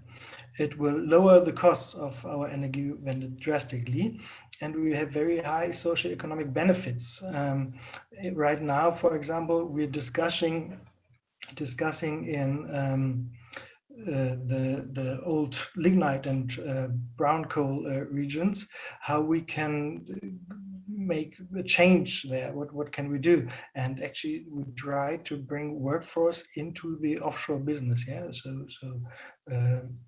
yeah, bringing them up to the coast and work in new businesses also in the universities there for the folks. Okay. So now, why don't I'm in the second slide? Ah, there it is. You changed the slides for me, maybe? I don't know. The current status of offshore in Germany is too low, of course. We have nearly 8 gigawatt installed capacity. We have plus 3 gigawatt awarded. They will be constructed until 2026. And the government target for 2030 is 20 gigawatts. We have a need of 70 gigawatts in 2050. And we have seen in the last time a lot of 0-cent auctions. Right now, this means we need to install 1.7 giga per year until 2027, and that's fixed in the pipeline. But if we want to reach our target, we will need to speed up, and I will talk about this a little later too. As you have shown in your presentations as well, the main obstacles are the context in the spatial planning in the exclusive economic zones, and also that newly tendered offshore wind farms right now need sometimes up to 10 years, but 6 to 8 years is a planning horizon, and we are running out of time. So we have an urgent need to speed those processes up. I mean, also on land, of course, you all know this, that we need way too much time, but we need to speed up offshore as well. I brought you a slide what this basically means for Germany. In 2050 or 2045, if we go by the new target, that's a little older graph, we need 70 gigawatts of wind offshore. Sorry that the slide is in Germany, it's from Agora Energiewende. This is a substantial amount.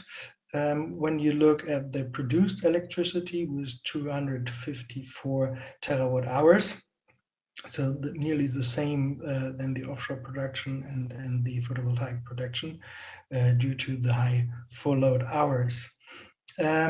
This means that we need cumulated installed capacity per year of around 4.5 gigawatt. And as I said before, right now we're on a path of not even 2 gigawatt. We need to speed up again.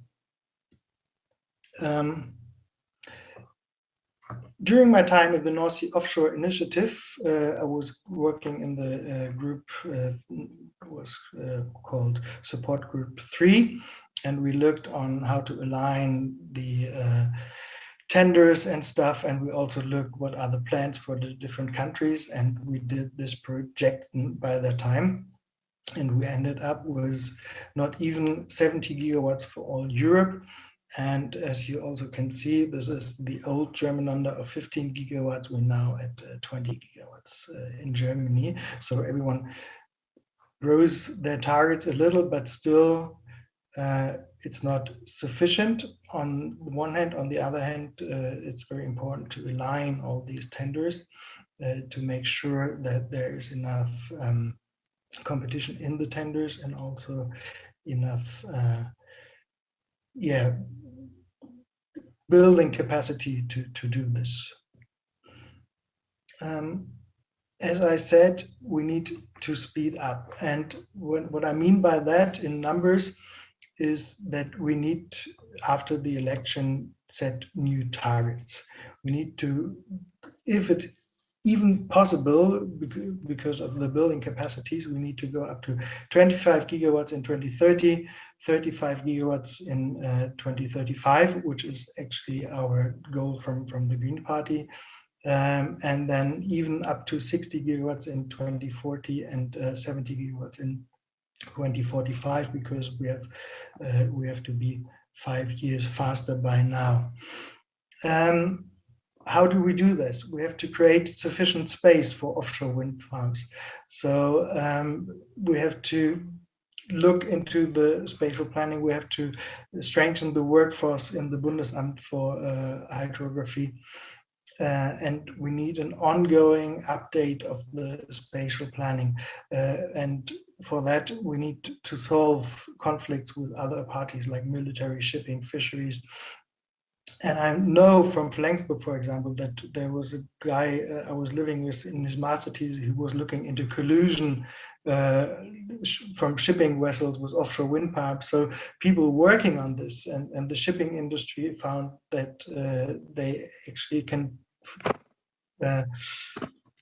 improve their fishing yields by wind farms, because the little fish will go and hatch their babies.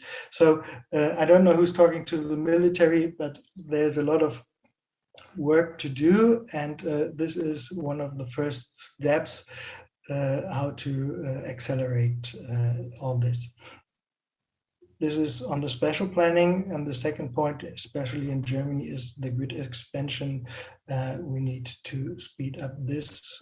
We need to build simultaneously the offshore parks to the grids, especially when we talk about joint projects or hybrid projects as perceived from the European Union. I quickly look at the time. So this. And the last point, especially for the first 100 years, we have already started this with the last presidency, EU presidency from Germany, is that we have to speak from Germany with the Netherlands and Denmark and start negotiations about joint offshore projects. And this is something which also can be done in the first 100 days. So to make the urgent need, to account for the urgent needs. When you look into our policy paper from the Green Party, which we have been published this year, I stated before, 35 gigawatts until 2035 is what we need. We said that we want to finance this with contracts for difference. I know there's a lot of PPA discussions, but we found that contracts for difference are the best way to do it, to lower financing costs. I'm happy to discuss this also with you, especially in the last half year. We saw a rise in the electricity prices, so maybe we had a new point of the discussion, but this was the point of discussion like half a year ago. Auctions, of course, are the default support mechanism. I stated this before, we need to align this on a European level. This is very important in order to reach the targets. As a Green Party, we always state that we do this only in respect of the ecological capacity, and we need to have a joint force there, and it's not working if we are saying we have to do it this way and exactly this way. And I think we have a very good discussion with the NGOs, with BirdLife International and BUND in Germany. And I said before, we want to expand the workforce in the German authorities. From EU policy level, the focus on the German presidency in the North Sea Energy Cooperation was on these joint offshore and hybrid projects you have been talking about, and on the enabling framework.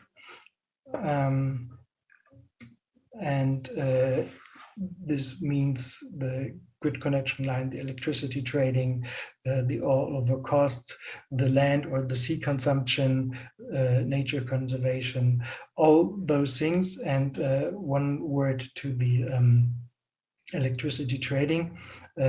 For us and for the future, it would be very, very interesting how this shall work out, how we do this, especially when you have all the regulations from the DG competition, and to open the interconnector capacities, to have a wholesale market.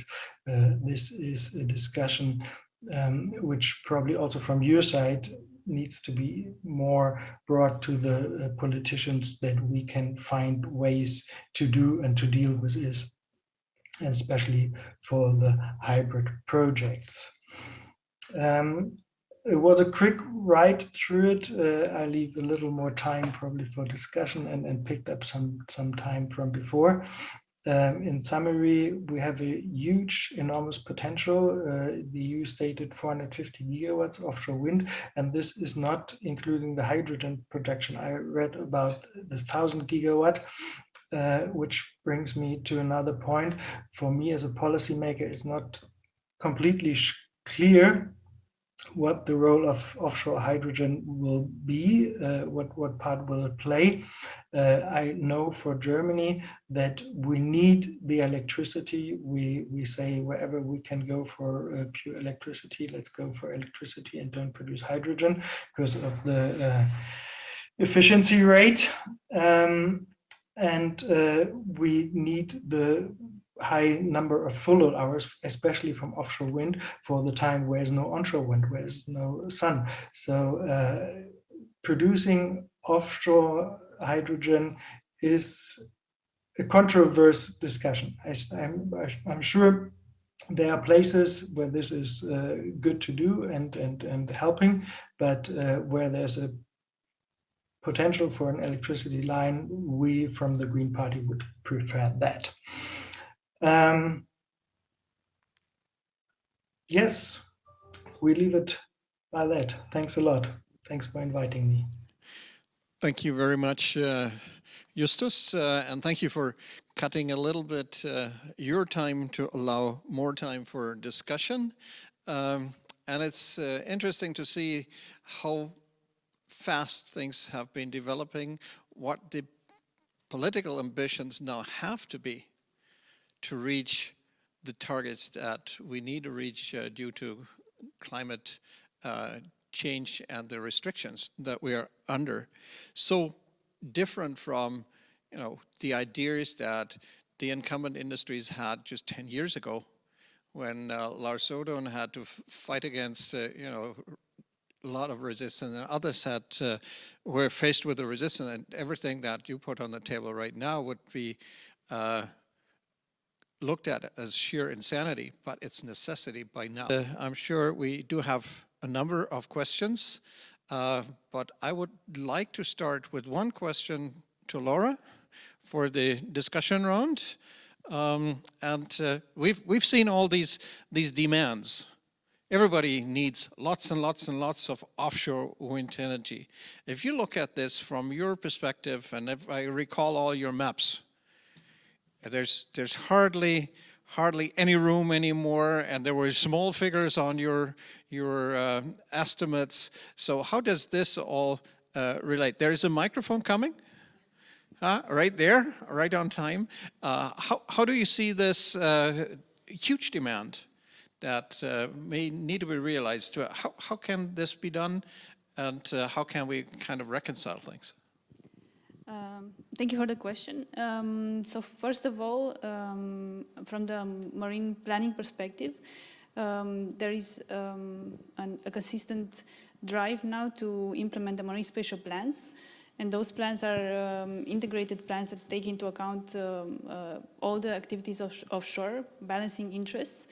And I could see that most of the marine spatial plans have been prioritizing among all other activities also the offshore wind farms and energy projects.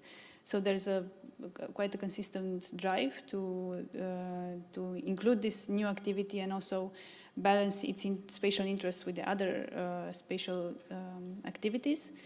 One important aspect that I was also mentioning in the presentation is the multi-use with other activities. So there are situations where multi-use is possible, where the safety concerns can be overcome or dealt with by collaboration between sectors, but that requires a very early stage planning and also very strong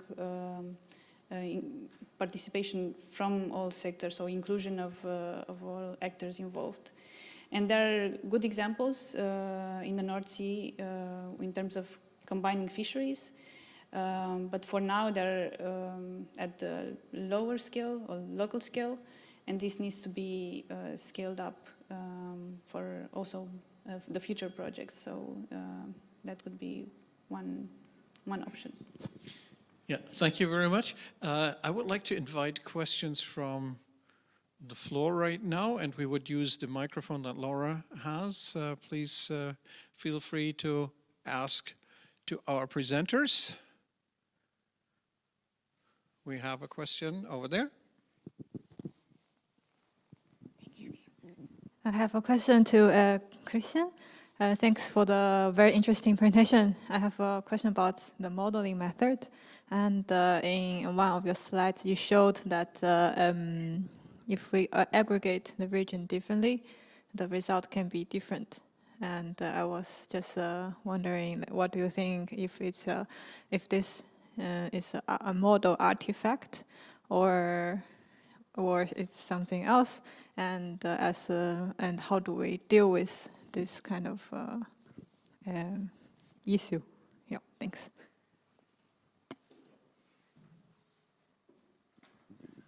Thank you very much, Inchi, for your question. It's something that understanding the spatial aspects of models is, I think, quite a recent topic. We've been, as said before, models in the past have been closed source, so it's been difficult to understand what's been happening in these models. But now that they are more open source, more people can investigate and see what are the uncertainties of these models. And one uncertainty is the spatial aspect. How are people choosing to aggregate their data? How are we selecting? A lot of times we use satellite data to represent the amount of energy that we can produce locally. And if we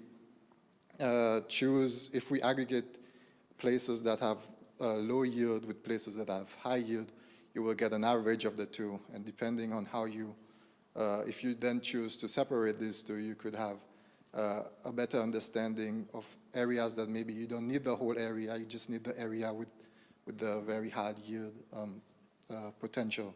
So understanding this is very important, and we have to improve our models to represent this.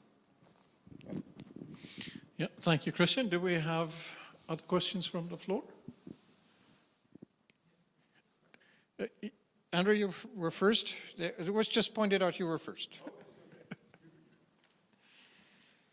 No, I would like to connect a point made in the last presentation with the question mark on the role of hydrogen. I really think that's a very important question, that there are many factors influencing that. We can look at, hey, what is now the direct growing demand of electricity next to use of hydrogen, take electrification of transport and also, for example, heat. That is a very interesting one. A quarter of a kilowatt electricity can deliver 1 kilowatt hour of heat with a heat pump.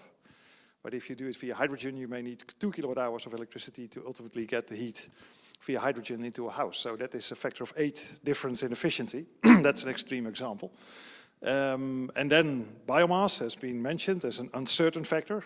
Little biomass, you need more synfuels. A lot of biomass, you may have more biofuels available. So this is a question to the modelers, that connecting it to the policy question and debate how much hydrogen and infrastructure and investment are we then pushing for, and how does that fit your insights in the modeling? So maybe Rafael, Christian, Xiaoming, you may all have thoughts about that, having run the models and having seen the parameters and the data.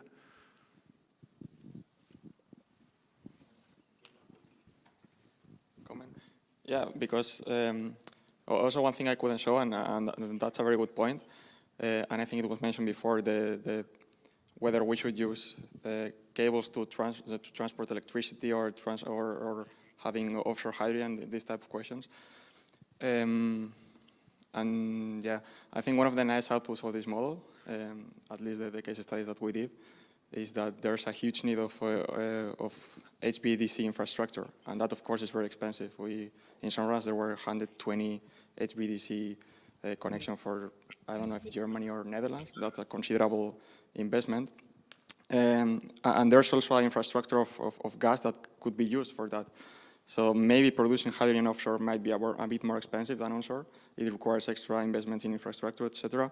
But if we save the HVDC cost, we can reuse gas infrastructure. Maybe then it's more cost efficient. And those are the type of questions that having these big models to have all the aspects of the energy system included can help to answer. So yeah, I mean, I think that's one of the good add-ons of this type of models. Yeah. Well, thank you. I don't think we can have multiple answers to one question, otherwise we blow the question and answer session. And I've seen Harry. Yes, I have a question for the first speaker, for Lars, which we're going to talk about in the next session as well. So Norway as the battery of Europe, what is in it for Norway? Why would Norway want this? I can see why the rest of Europe wants it. Why would Norway want it? You need to hand over the mic. Well, I just think that's a question, because it's possible to build a lot of pump storage and more installation of capacity, as I told you. But it must be paid. And not only with money, but also it has more pump storage will, even if you use existing reservoirs, they will be used in another way. And the public opinion, of course, will be there. So they must see some, they must have something back.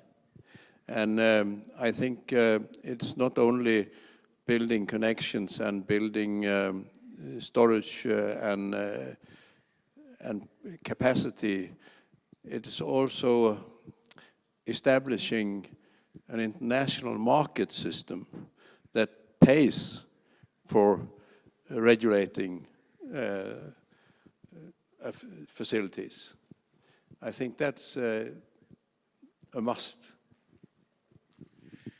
Thank you. Actually, we looked into this a little bit, and what you need to understand for Norway and the rest is the seasonality. We have a counter-seasonality of the Norwegian system and the rest in the renewables production, and it fits perfectly well. So Norway could benefit in the season when the water is low, kind of the winter. We have higher levels in the reservoirs if we combine the systems. So it's kind of a mutual benefit that we have. And of course, it's business. You can make money with this storage possibility. Now, Xiaoming, yes, please. So I have one question for our two invited speakers. So Lars, you mentioned to share the hydro storage in Norway. This is a sense of international collaboration. And from today's presentation, I also see lots of countries such as Germany and the Netherlands are exploring the offshore wind. So there is a large plan for the future offshore wind capacity investment. But if we look at the literature, look at those European studies, you see a lot of onshore land being explored. So it's basically you explore the best size of onshore wind, and then you share resource for the whole European continent. This is two different two different perspectives. One way is to rely locally on offshore. Another way is to share the onshore wind. So from the perspective of policy or political perspective, how do you see this international collaboration for this renewable energy transition?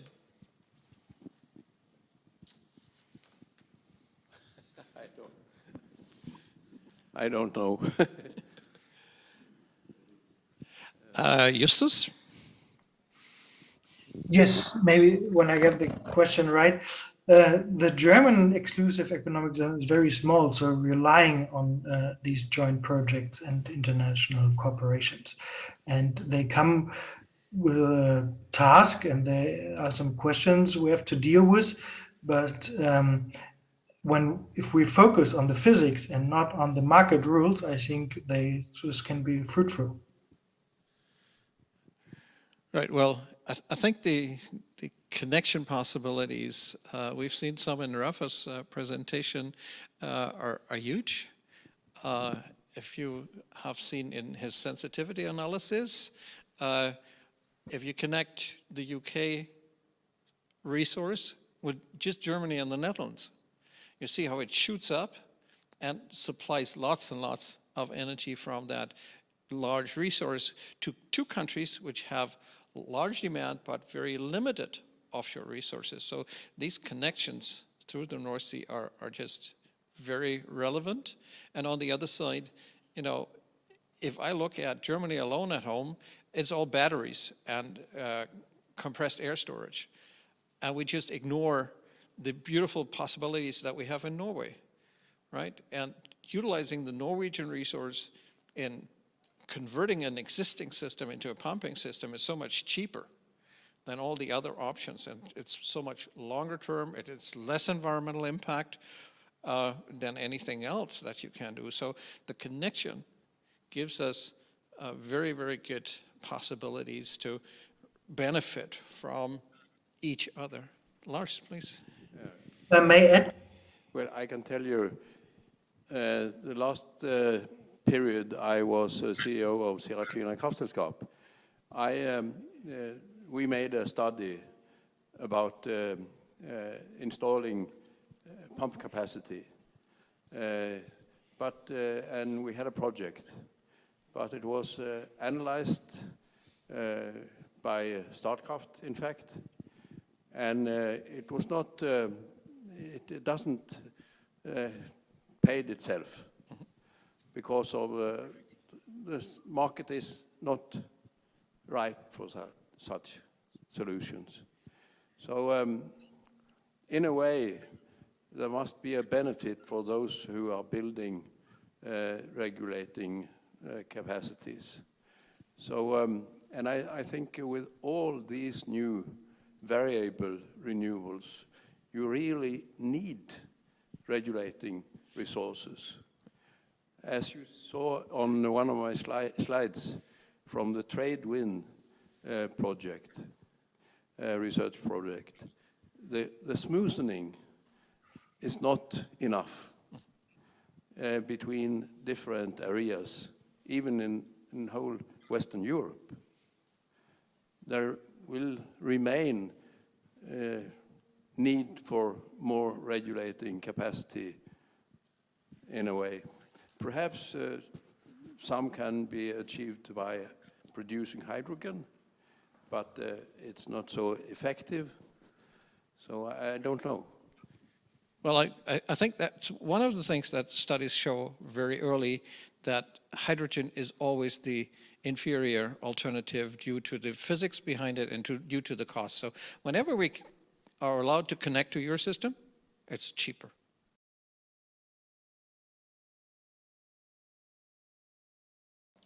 So the first speaker is Benjamin Silvester from the University of Stavanger, who's going to talk to us about exactly this conflict or complementarity between Norway and Europe, the rest of Europe. So Benjamin, the floor is yours.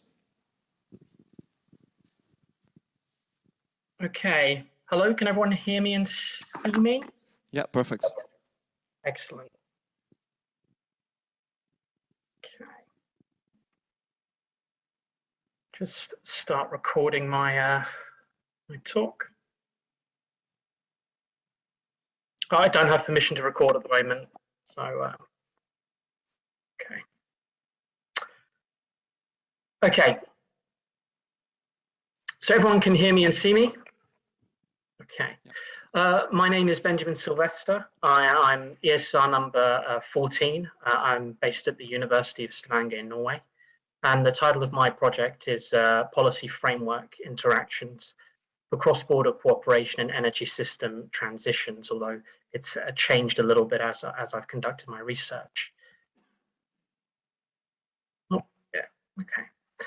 So the central focus of my PhD and consequently this presentation will be the role of politics and policy in energy transitions and the barriers and constraints to cross-border cooperation and energy system transition, with a primary focus on Norway, which seems very relevant to the discussion that's emerging, and its interactions with Europe and North Sea states for primarily achieving cross-border electricity interconnection.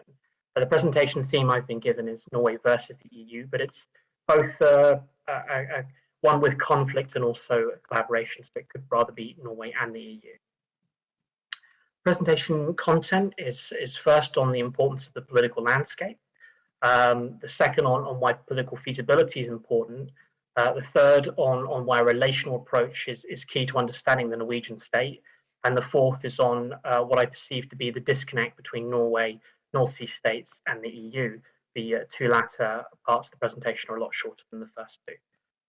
So my research contributes to what's been called the political turn in socio-technical transitions and energy studies. And that essentially is the recognition that policy and politics is a bit more important than has previously been given attention to. And my research focuses on developing this idea of a political landscape. A political landscape is something most of us have heard of or have a rough idea of. But it's not really something that's been given a lot of kind of a physical structure or nature.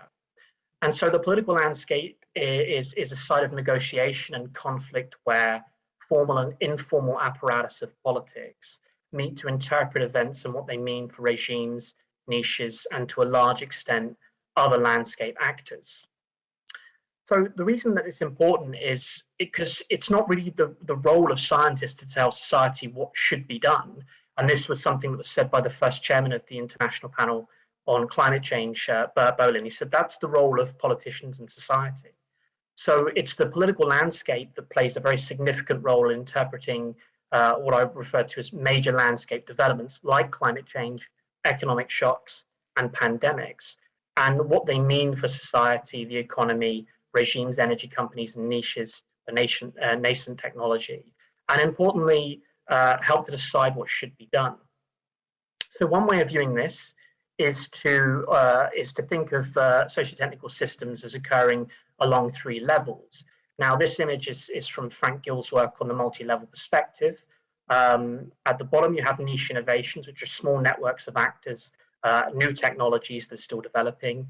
In the center, you have the socio-technical regime, established energy incumbents and companies. And at the top, you have the socio-technical landscape, which is the physical infrastructure of society and also kind of exogenous, so kind of everything else is within that. So I contribute by developing what I refer to as the political landscape and embedding this within a socio-technical view of transitions. So how does this work? You know, climate change is a landscape development. It comes and it confronts us with a whole host of different problems, but it doesn't tell us what should be done for society, or how we should interpret climate change, how we should interpret the energy transition that's required. Well, the political landscape comes in and actors and institutions within that debate and they fight, and the winners of these debates interpret some of the consequences. And the political landscape can choose to protect or expose regimes and niches to different circumstances. Equally, regime actors can react positively or negatively to these decisions and attempt to lobby and use their power and financial resources to change policymakers' minds and politicians. And equally, niches are impacted by the decisions made by this political landscape. They can also react positively or negatively, but they don't have as much power as regimes. So why is this important to Norway and its interconnection with North Sea states in Europe? Well, Norway is still still interpreting what climate change means and the consequence it has for its economy and society. And so currently there's a tremendous reluctance to move away from oil and gas. It's actually pushing gas as a transition fuel. But this is being challenged within the political landscape, and there are significant conflicts brewing within it. And it's starting to fight over electricity resources now. And the axis of divide is a battle over domestic versus cross-border electricity resources. About 80% of the debate is on domestic utilization. Cross-border isn't such a large part of the debate within the political landscape at the moment, but it is starting to be. And it's important to understand that the reason why this political landscape is important is because the Norwegian state has a monopoly over hydropower transmission and most generation sites in Norway. So the state is incredibly important in determining what happens to those resources, more so than in a number of other countries. The question remains, who will be the winners and losers in this conflict? A new election has occurred in Norway and there's a new government forming. But what's interesting, and is perhaps unfortunate, the timing for ENSYSTRA, is huge pressure is now coming to Europe. And I think this is a very interesting time for this debate about interconnection and the energy transition, because we could be entering a type of kind of winter of discontent for European power. So at the center of this discussion over energy transitions is a focus on feasibility. But there's a huge amount of focus on techno-economic feasibility as the most important determinants of transition, and not enough on the role of political feasibility. And I think the Norwegian case and others show that politics is absolutely vital to this. It is understandable. Political feasibility is incredibly difficult to engage with and measure, let alone predict. And the reason why this is a problem is there's a lot of feasibility analysis that is conducted from a techno-economic perspective. And that typically confers that technological feasibility plus economic feasibility equals that something is politically feasible. However, this is often not correct. Technology and economics are incredibly important, and they have a substantial impact on political feasibility. But political feasibility is its own thing. Just because something is very technologically efficient or cost effective does not mean that you will get the support of society, policymakers or politicians. It helps, but it is not the thing that confers that something will happen. And I think history, history is littered with many examples of this. Different transitions have different feasibility components. And so you could view the perfectly balanced kind of ideal transition as one as having equal components of feasibility. Equally, some where you have a technology that's very good, but economically it's not cost effective, politically it's not supported. Sometimes, although rare, you might have a situation where economically something makes sense, but technologically and politically it doesn't. And in other cases, something is more politically feasible than it is techno-economically feasible. Maybe CCS would be a good example of this, that is very strongly backed politically in Norway, but techno-economically is still developing. Political feasibility is about barriers and hurdles, constraints.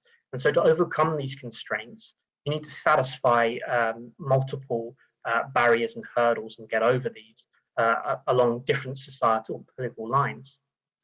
In the Norwegian case of installing substantially more electricity interconnectors than is currently planned to meet these decarbonisation targets, it is political feasibility that is the most lacking.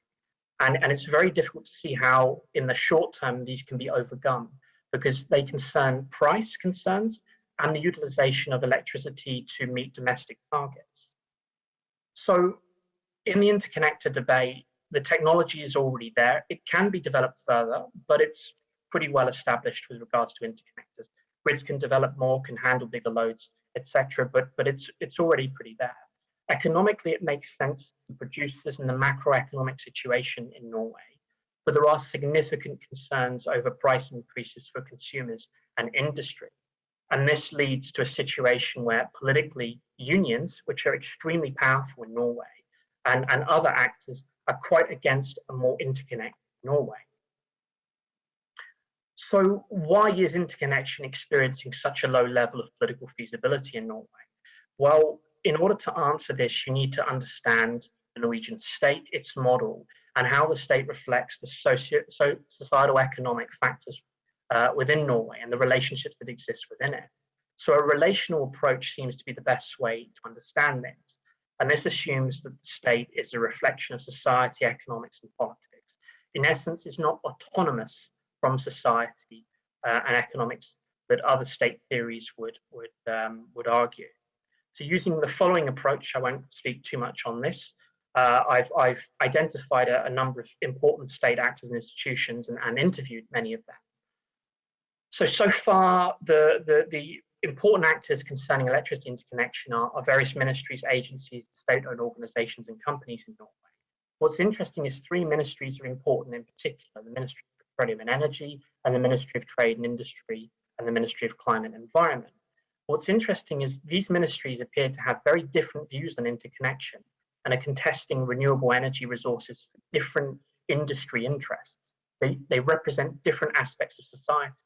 So there's a conflict brewing here, and it's beginning to emerge in Norway and beginning to come into view.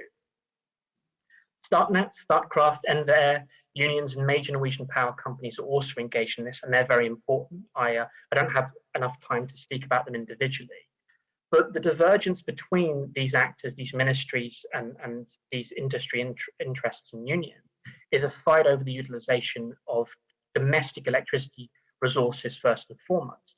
And that's a fight over offshore oil platforms and electrification there, electricity for energy intensive industry, the electrification of transport such as ferries, electricity in order to meet domestic CO2 reduction targets. And this concerns primarily electricity prices. Will they go up, will they go down? And so cross-border energy trade is part of that, but it's not a huge part of the focus of the Norwegian state. And what was interesting about the talk we were given yesterday by Tata Steel was all of the different scenarios that Tata had with regards to the electricity price. Depending on if hydrogen is used or different forms of energy required in industrial processes, dramatically impact the amount of electricity that's utilized. André Faaij had the example about a factor of 8 if you're using hydrogen for domestic heating. So what the energy mix ends up being will tell us about how much electricity we need and where it should come from. Within this, there's a huge difference in the political party support in Norway. So NorthConnect was suspended, the argument that was given, due to wanting to see what NordLink and North Sea Link do to domestic electricity prices. NVE modelled that perhaps the electricity price would go up by 2 or 3 öre with NorthConnect. But that's nothing in comparison to the electricity price increases in Germany and Sweden. But it's a huge point of contention in Norway. Initially, NorthConnect was supported by several parties, but they changed their mind during the process. I spoke to some people behind NorthConnect, and the Progress Party, for example, pledged its support and then pulled out. And there are significant issues over ownership of NorthConnect. Despite the majority of the ownership of NorthConnect being Norwegian municipalities, companies like Elisa, who are municipality majority owned, there's a big difference between the state with a capital S, centralized state, and the state with a small s through communes and municipalities. And these are treated as private entities by some political actors. And so the debate is, does Statnett need to own all of these interconnectors fully? Recently, the Red Party's come out to oppose the opening of North Sea Link due to fears over high electricity prices and wants it delayed. And the Progress Party wants an even higher tax on interconnectors, even though hydro is heavily taxed today, and there's very significant rent on interconnectors. A new coalition government led by the Labour Party, the Centre Party, are unlikely to be more friendly to interconnectors than the previous Conservative coalition government based on previous record. And there's significant concerns over environmental impact on interconnectors and expanding hydro reservoirs with pumped storage, silt movement and implications for wildlife. So this leads me to begin to conclude. We know the domestic context, but when compared to Europe and North Sea states, there's a bit of a disconnect. All North Sea states either have access, want more, or want to access Norwegian electricity resources. And the European Green Deal, in order to be realised, needs to have a significant level of interconnection. And it views Norway as a key partner. But North Sea states are also starting to realise that they won't get the level of interconnection they want from Norway. Germany, for example, the informants I've spoken to there have said that they fear that they won't have access to Norway to have the sort of energy that they were hoping to have 5 or 10 years ago. UK, Denmark and Netherlands all have different understandings and ideas of what Norway can provide based on their own domestic context. But seen in the domestic context with the Norwegians, they're not so currently focused on expanding interconnection for exports to Europe over fears of electricity prices, concerns about achieving these targets. Less interconnection from Norway means these countries will have to solve their decarbonisation problems by exploring slightly different pathways, and this leads ultimately to a different energy system developing. And there's also a significant risk that Norway can lose out from not selling its energy with such uncertainty over weather conditions also. It is not as simple to say that prices will increase as a consequence of interconnection, and Norway may well need interconnection for pumped storage hydropower to fill its reservoirs after periods of no rain. So in conclusion, the political landscape is key in Norway, but it's also important in North Sea states in Europe. Some are aligned and some are not. Studying and understanding this helps to illuminate the decision-making of states and the behavior of some political actors and institutions. Political feasibility is a very important part of this equation, but the political feasibility of interconnection expanding beyond current plans is quite low in Norway. It's low because of these concerns over prices and meeting domestic targets, but I think it's also to be aware that states operate on a realist paradigm, and they have their own state imperatives to look after their own economies and society. So that's something that will have to be taken into account when we think about what energy system will develop. We know that Norway has tremendous potential to contribute to Europe's decarbonisation, but there is now a lack of projects scheduled, and there's a significant risk that this starts to fall further behind. And this disconnect is a huge part of this. And Europe and North Sea states are starting to appreciate this and look to alternate solutions. And there's a real risk of Norway, I think, losing out to other countries who are prepared to contribute more to Europe's decarbonisation. And just some final thoughts briefly. I think we need to show what happens to energy prices if there's really extreme situations with no wind or rain. And I think that will help the Norwegian case. I think we need to challenge ideas on interconnection to explain how they're beneficial to industry in the medium and long run, and also to talk about how it can't be an assumption that these prices will necessarily go up.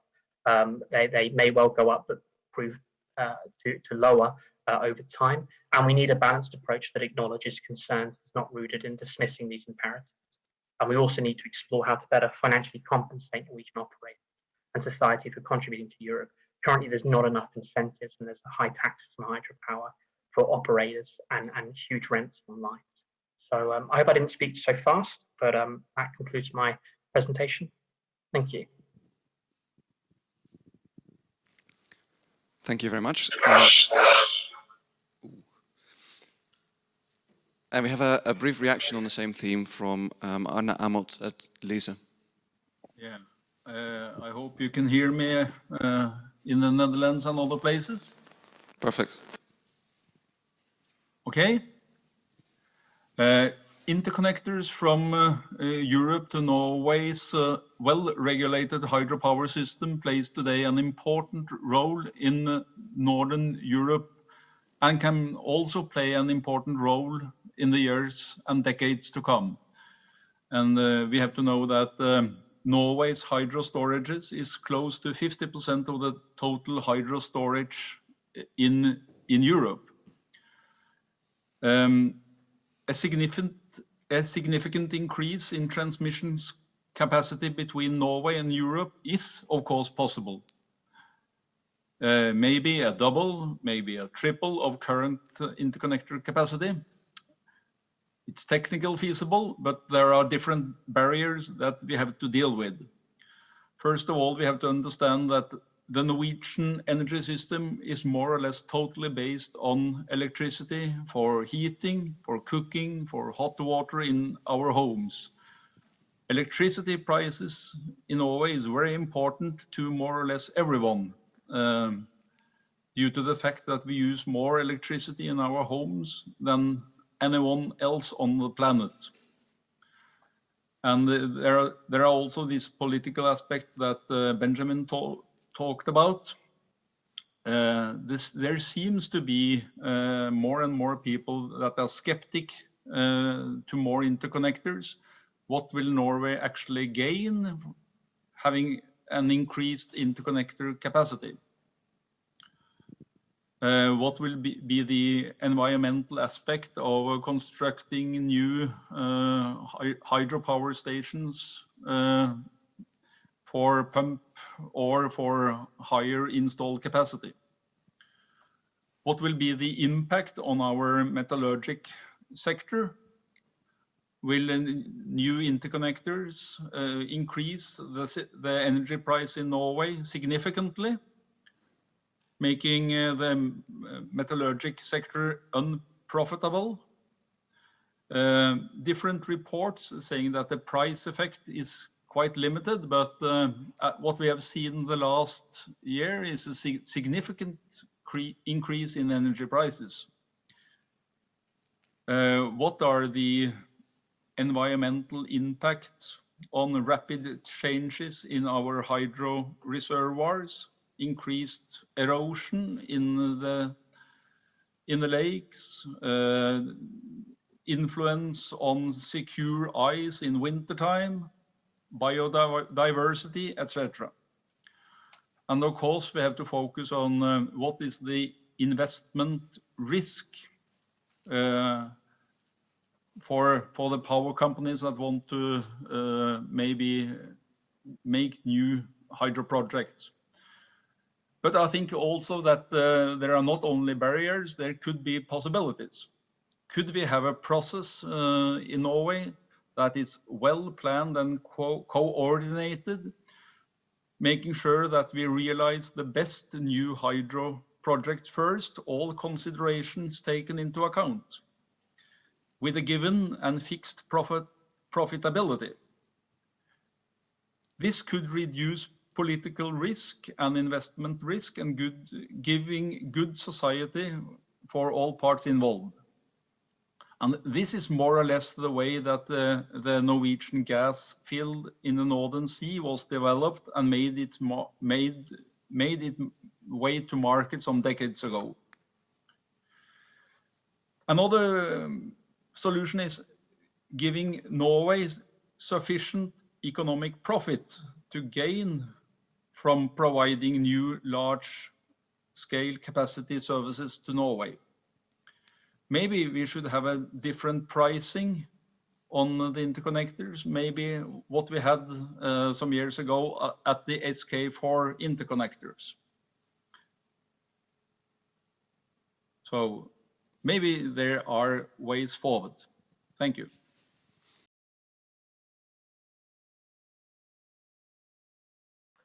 Okay, can you see my screen and hear me? Yes, perfect. Perfect. Thank you very much. And as you can see, this is a fantastic collection of presentations, and we are all very interlinked. But I will look at the market design to support the energy transitions, and I specifically looked at modeling to support decision and policy making. So we are very much aligned. My name is Andrew Kilmartin. I'm supervised by Dr. Harry van der Weyde, and I'm from the University of Edinburgh Institute for Energy Systems.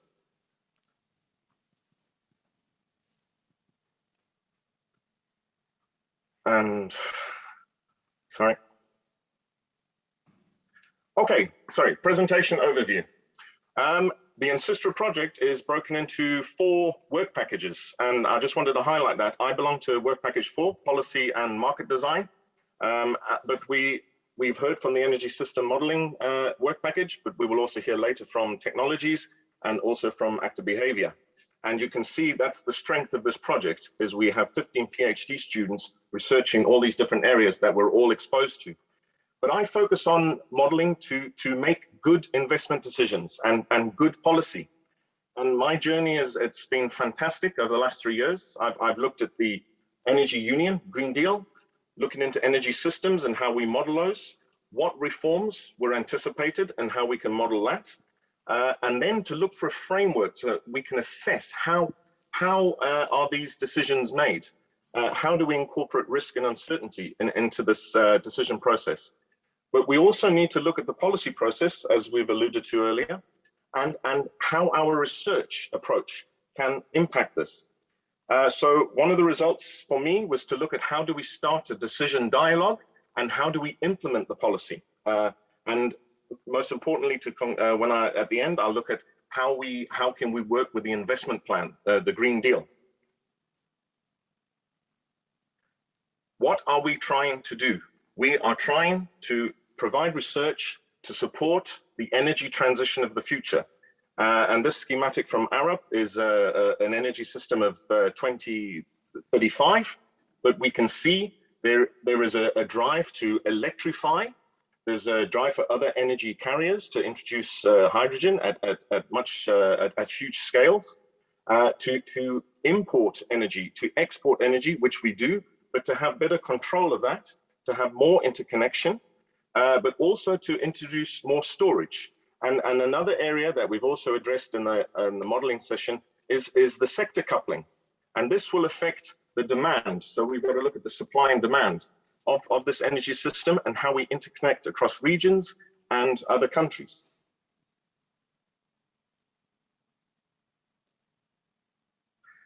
So my journey started with the Energy Union and the Green Deal. And the Energy Union, we were looking at a fully integrated energy market, a low carbon energy, and we are focusing on the research to support that. And we will get some gains from efficiency initially, but as our energy requirements increase, or as energy is used, maybe additional energy for carbon capture, etc., we may lose those efficiencies, and we have to learn to balance that supply and demand. We also have to keep an eye on energy security, which is not considered within the agencies that deal with energy. To achieve the Energy Union, we set some targets. These were set in 2020 and 2030. So for gas emissions, renewable integration, getting those efficiencies, funding to support this. An area I'm focusing on is the interconnection, a target for 2020 and 2030. And also we will start to address the CO2 from transport in the future. But further to this, the Green Deal transpired. How to transform the EU's economy.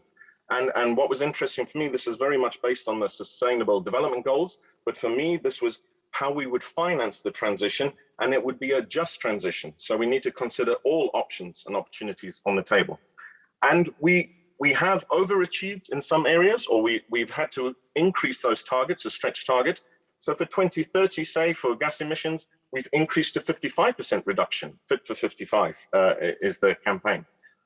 Whereas the world, they're trying to set that at 45% for 2030. And we have achieved, or we've achieved our 2020 targets in most areas, and we've kept those stretch targets in most areas for 2030. But on the interconnection side, we did not achieve the target of 10% of interconnection, which is a representative capacity, generation capacity between countries. And they introduced an additional measure that by 2025, we need to achieve 70% utility of interconnectors. So that led me to think, well, are we making the right decisions? Did we scope? Did we get the decision process correct on bringing interconnectors into the energy system? So I started to look at how do they screen and approve projects and finance and look at the funding. And that brought me to the cost benefit analysis that they use for investment projects. And this was important for me so I could see from the modeling side where those results would be used and brought into the approval stage and to receive funding and to get the green light. So I had to address how do we model and what are the market designs we're trying to achieve. So I started to look across the North Sea region. We are focused between 3 countries, Norway, UK, and Netherlands, and we could look at the supply and demand in each country, the interconnection between these countries, and the storage capability and generation capacity in each of these countries. And on the right-hand side, you can see that's the gas network of the North Sea region. And that we will have different energy vectors in our energy system. So for the market reforms, they have proposed that we must help energy cross borders to decarbonize through interconnectors, that we need to integrate sustainable and renewable energy sources. We need a lot more storage to do that. And one of the key market reforms was to empower the consumers or prosumers, those who produce and consume electricity. So when we looked at the energy system modeling, the top down is predominantly associated with policy, while the bottom up is associated with technical rich detail, investment opportunities.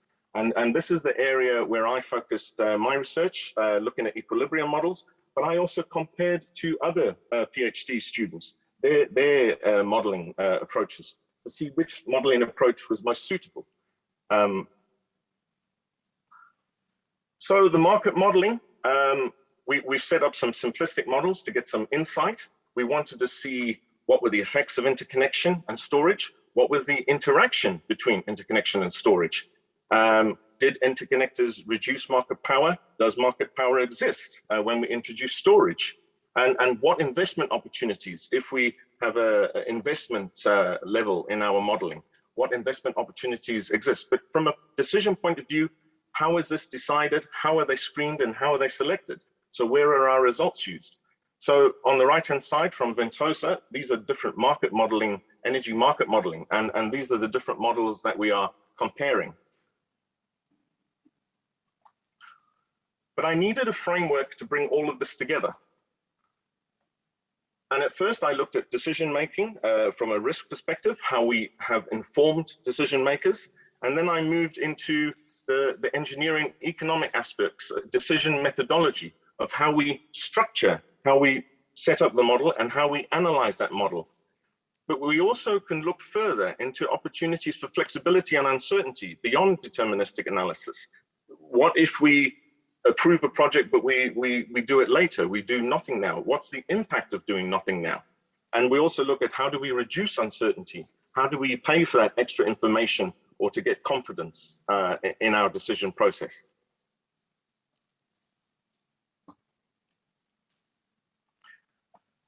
But I went back to the political. I'm an engineer, but I went to the political science. It's not the dark side, but I went to the political science side. And I looked at, well, how do they develop policy? What do they want? And they needed a policy process, has a cycle where they look at getting that on the agenda, the energy transition, and how we formulate a response, which was how our modeling came in, how we adopt that, how we sell that to the public, how we implement it. And that's where we'll see the projects approved or the market mechanisms introduced. But something in addition is I found this didn't address decision-making specifically. And it also, there's a plethora of research on this, on energy transitions, but we may be in danger, and this is what I refer to in Pailka, the honest broker, we may be in danger of all becoming issue advocates, and we end up having camps, and we're not making the decision based on the results, but it's more bias or overconfidence or optimism. And that's why we need to focus on becoming the honest broker of policy alternative. And I also thought, well, what if we can't achieve honest broker? How do we control it? How do we make sure we're assessing this without bias? And that brought me to bring all of these elements together. And to review this, we introduced the decision quality cycle. And decision quality would help us confirm what we're deciding, what choices are out there, what consequences do we have the right information, what consequences do we care about, are we thinking straight, will we take action? But we didn't just stop at the decision quality, which allowed us to have the review. We moved into decision dialogue, and decision dialogue allows us to take it from a significant decision level to a strategic decision level. And it helps us address the complexity, the organizational complexity with energy systems across the European Union, as well as the analytical complexity that we require to support these models. Andrew, can you please conclude? Yes. So that allowed me to develop a framework that looked at decision process to introduce more decision analysis. And this is similar to portfolio analysis, where we have a stakeholder board and a project team, and we could overlay a policy process into that. We could then make sure we have sufficient decision analysis when we're looking at the models and taking the results from the models into the decision process. We could also then make sure that we implement that policy and that we have a feedback loop where we can decide, is this the right project? Is this the right mechanism that we've introduced? And why? Because we have to go back to the cost-based analysis. We have to make sure we have sufficient information to make sure we've got feasible options on the table, that we assess the financial and the economic analysis, and that we get the right projects, get the right funding and the right approvals. And we need to introduce portfolio analysis, and that we update our national economic energy and climate plans, and from that, develop the 10-year national development plans, and also have penciled in 2030 and 2040, so we can get the budgets right. And why? Because we need to apply for money from the investment plan, from the Green Deal. There's $1 trillion on the table for the next 10 years. and we need to make sure the right projects are prioritized. And the decision framework that we've looked at earlier can address this. So in conclusion, if we use decision quality to review, and then we use the framework to govern this process, we can help support the cost-benefit analysis. But we must understand this is underpinned by the Green Deal and the Energy Union strategy, and the metrics and the values that entails. And if we do that, we will develop this energy system. Thank you very much. Thank you, Andrew. Can I have a reaction on the theme from Professor Chris Dent from the University of Edinburgh?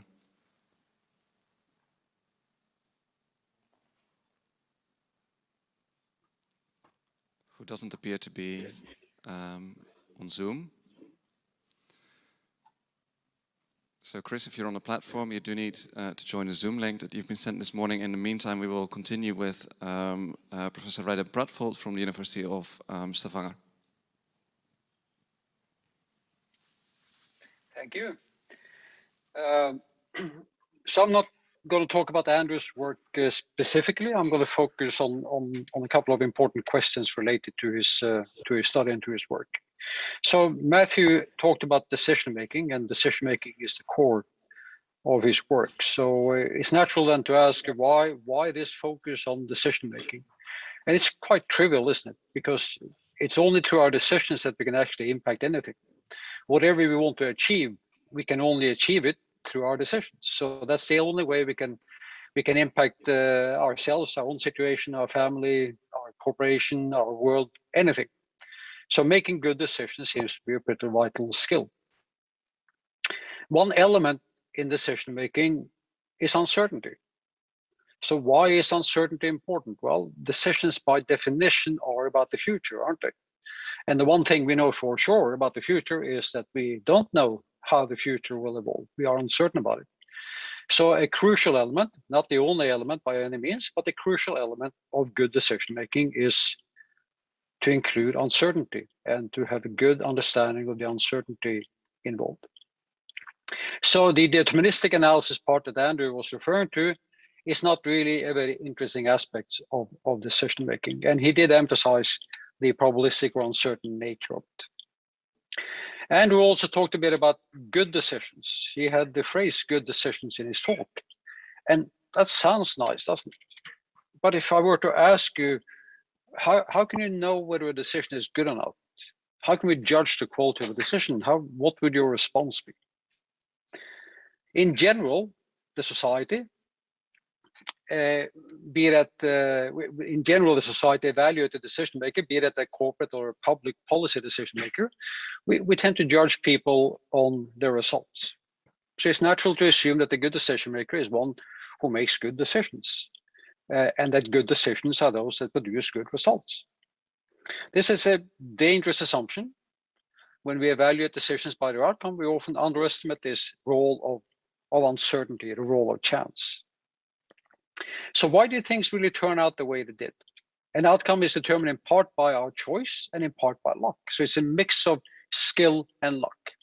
And figuring out this balance between skill and luck on how things turn out is something that feeds also back into your beliefs. So this is essential because that's going to inform your future decisions. So understanding this balance between skill and luck is absolutely essential in improving your decision-making skills. And without a solid framework for examining your past decision, the lessons you learn from your experience will be compromised. And again, I'm not going to extend this, but the heart of the matter, of course, is that in an uncertain world, no approach can possibly guarantee success. So the question we should try to address is a more nuanced one. How much of a difference, if any, does one decision-making approach make relative to other approaches? And that is the effect of process on the quality of the decision. I'm going to stop there. I'm just going to finish up by referring to actually one of the founders, one of the initiators of decision analysis and also probability theory, Jacob Bernoulli, who made this point as early as in 1681, where he wrote that one must not decide about the value of human actions from their outcomes. And with that, I'm going to hand the word back to the host. Thank you.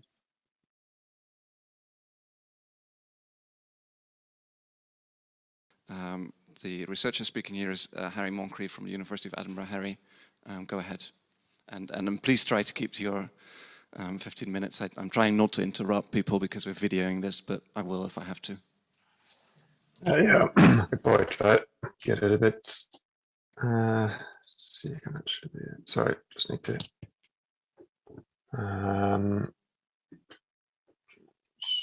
Share the screen. It's not.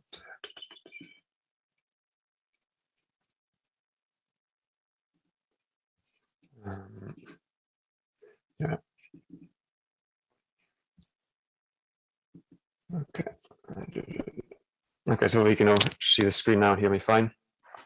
Yeah, so, well, good morning all. Well, good morning in the UK where I am, good afternoon in other parts. So apologies for not being able to be here in person. I would have liked to, but I've got a 1-year-old child and wasn't able to get away from childcare responsibilities for the week. Now my research examines the oil and gas industry engagement and low carbon innovation systems in the North Sea region. So specifically, I look at how the oil and gas industry in the UK, Norway and the Netherlands is responding to the energy transition and to various low carbon technologies in these 3 regions, and comparing and contrasting the various responses. However, my presentation isn't going to cover any sort of specific research results or research papers. Instead, I'll focus on the theme of this session and try to come up with some sort of interesting, or stimulate some debate or some discussions around some potential conflicting opinions, or some of the sort of discussions that are going on at the moment, which are yet to be resolved. I can maybe take some of these into the plenary session. So in the session, I will focus on the 2 industries, offshore oil and gas industry and the offshore wind industry. And so the theme of the session was complementarities and conflicts. Now, I'm not going to talk about the potential complementarities between the 2 industries because I believe they are pretty well understood and well documented. There's many reports and publications out there that have looked into the synergies between the 2 industries. And this can be in terms of reusing and repurposing oil and gas assets and infrastructure, and also the transfer of skills and knowledge between the 2 industries. So I don't feel that would really add anything new to this discussion. However, what's perhaps received less attention is some of the potential, conflicting visions and divergences between the 2 industries, certain aspects of the North Sea energy system. And so that's what I've kind of focus on in this presentation. And I've chosen 3 potential conflicts or disagreements between the industry.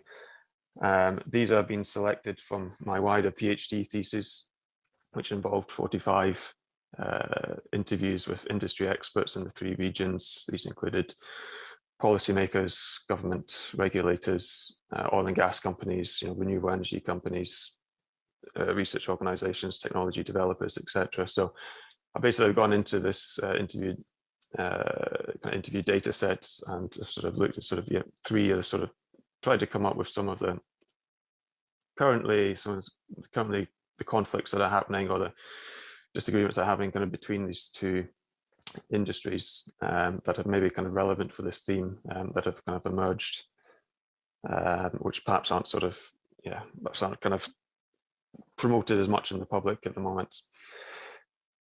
So the first sort of theme regards the concept of system integration and market size. So the integration of offshore energy systems, including oil and gas, renewables, hydrogen and carbon capture and storage, is seen as a vital strategy to meet many of the North Sea region's climate targets. However, there remain certain sticking points. The first potential issue regards the scale of the power demand for oil and gas platforms as an investment opportunity for the offshore wind industry. The North Sea offshore wind industry has grown considerably over the last 10 years, and as a result, many pockets of the energy transition are simply not big enough for the wind industry to see as a suitable investment for them. For example, in the UK, It's been estimated that the power demand for the whole UK continental shelf is about 2.3 gigawatts, which is approximately just 3 wind farms. While the oil and gas industry has been promoting the potential of the wind industry to supply such power, the wind industry currently lacks a sort of commercial approach to the investments on this scale. One of the issues currently that's happening is that the pricing remains a key sticking point between the industries. The oil and gas industry have calculated that, in the UK, if the wind industry can bid in at a contract for difference, it's around £40 a megawatt hour. They should be able to supply their platforms for a similar price. Now, while this is significantly less than the cost of the power of the platforms, the costs that the oil and gas companies currently pay for the power generation, they are committed to pursuing kind of a similar price around 40 to 50, because they know that if the offshore wind companies do not connect to the grid, they pay less grid charges, in the grid charges or transmission user system charges. In the north of Scotland, where a lot of the offshore wind is, it's currently the highest in the UK, and these wind companies are direct competition of those in the east coast of England, which currently do not pay zero transmission costs. So as a result, by moving the grid transmission costs, the oil and gas industry know that they could get around 50 megawatts hour, £50 a megawatt hour. However, the offshore wind industry has also done their own sums, and they know that it's that they are currently paying significantly more. The oil and gas industry is paying significantly more for their power generation. So while they recognise that the wind industry recognise there is a demand for power from the oil and gas industry, the difference over pricing and the scalability result in a current gap between the two industries, which is yet to be resolved. As a result, currently some of the larger companies have little interest, and they need to see significant demand if they are to invest. And if these issues aren't resolved, it is likely, or many in the sector predict, that the two industries might go their separate ways, and we might not see the systems integration to the extent that is currently kind of being talked about and is mentioned in many of the visions and reports. And this could result in, for example, the oil and gas industry becoming their own suppliers of offshore wind, which is what we see happening with Equinor. And another potential solution that is being proposed as a way to kind of create this demand is to aggregate the fields, the oil and gas fields, in order to create this scale. So by aggregating many small fields together and strategically putting a wind farm there, you could perhaps get the scale that's required for an investment. However, there's two as potential issues which are kind of going to the next point. And that's another point that's emerged, is the potential reluctance of the wind industry to facilitate oil and gas extraction.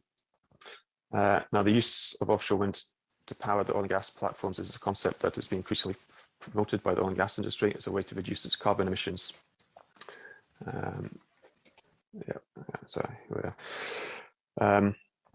However, what is not highlighted as much as the increased hydrocarbon extraction from using offshore wind to power these platforms.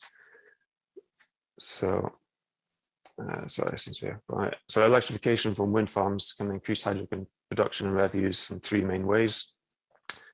The first is by replacing the gas turbine by an electrical drive. Fuel gas that would have otherwise been used to facilitate the production process can now be sold.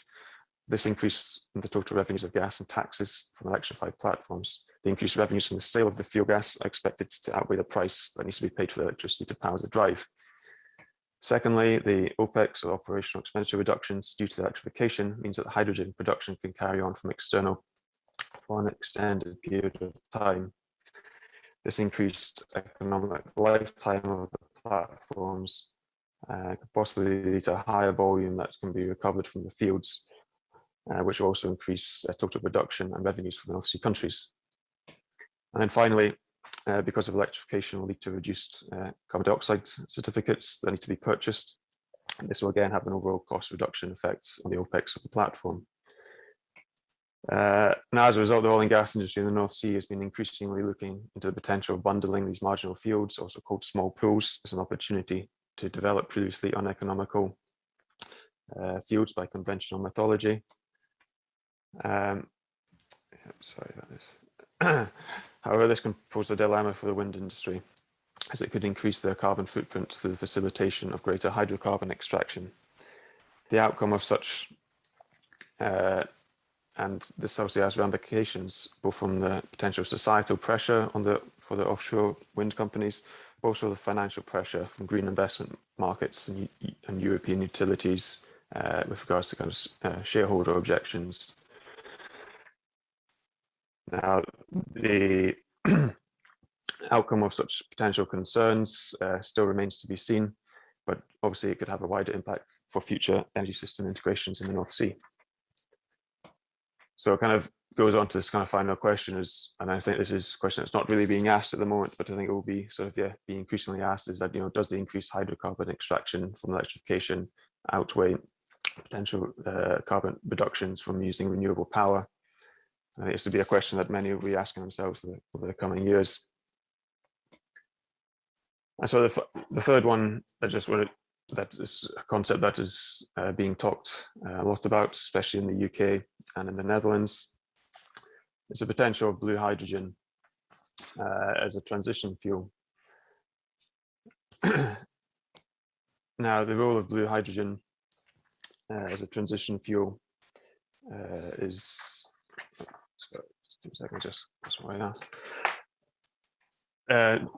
The role of blue hydrogen as a transition fuel for green hydrogen is an approach that many in the oil and gas industry have been promoting. Incumbent oil and gas companies in the North Sea are making a case due in part to the potential reuse and repurposing of invested assets. However, the offshore wind industry, which has little or no investments with the potential reuse, is a bit less supporting of this this narrative. While the oil and gas industry argue that green hydrogen production is currently not to scale, the offshore wind industry also argue that neither is blue hydrogen due to the requirement for CCS, for which there is none currently at scale that is linked to the production of blue hydrogen. As a result, blue hydrogen also requires significant investment. So the wind industry are questioning, why is that investment not being made directly into green hydrogen? For example, in September 2020, the Offshore Wind Industry Council released a report which claimed a similar investment levels in electrolyzers could result, and other technologies could result in by 2030, green hydrogen would be on par with blue hydrogen. And the wind industry are, begin to highlight the significant advances that are made in cost reductions of offshore production from 160 pounds per megawatt hour to 40 megawatts per hour just in about 6 years. And certainly, we could also start to see some of these cost reductions in green hydrogen. Obviously, the cost of electricity as well is an important factor. So the industry is arguing that should we follow a path that led to rapid cost reductions, we can also see similar results in green hydrogen. And of course, these issues need to be resolved, as such uncertainty will impact investment for both blue and green hydrogen. And such uncertainty will lead to a detrimental effect of both technologies. If you're looking at sort of blue hydrogen CCS, that certainly in the UK aren't going to be operational to 2023, 2024.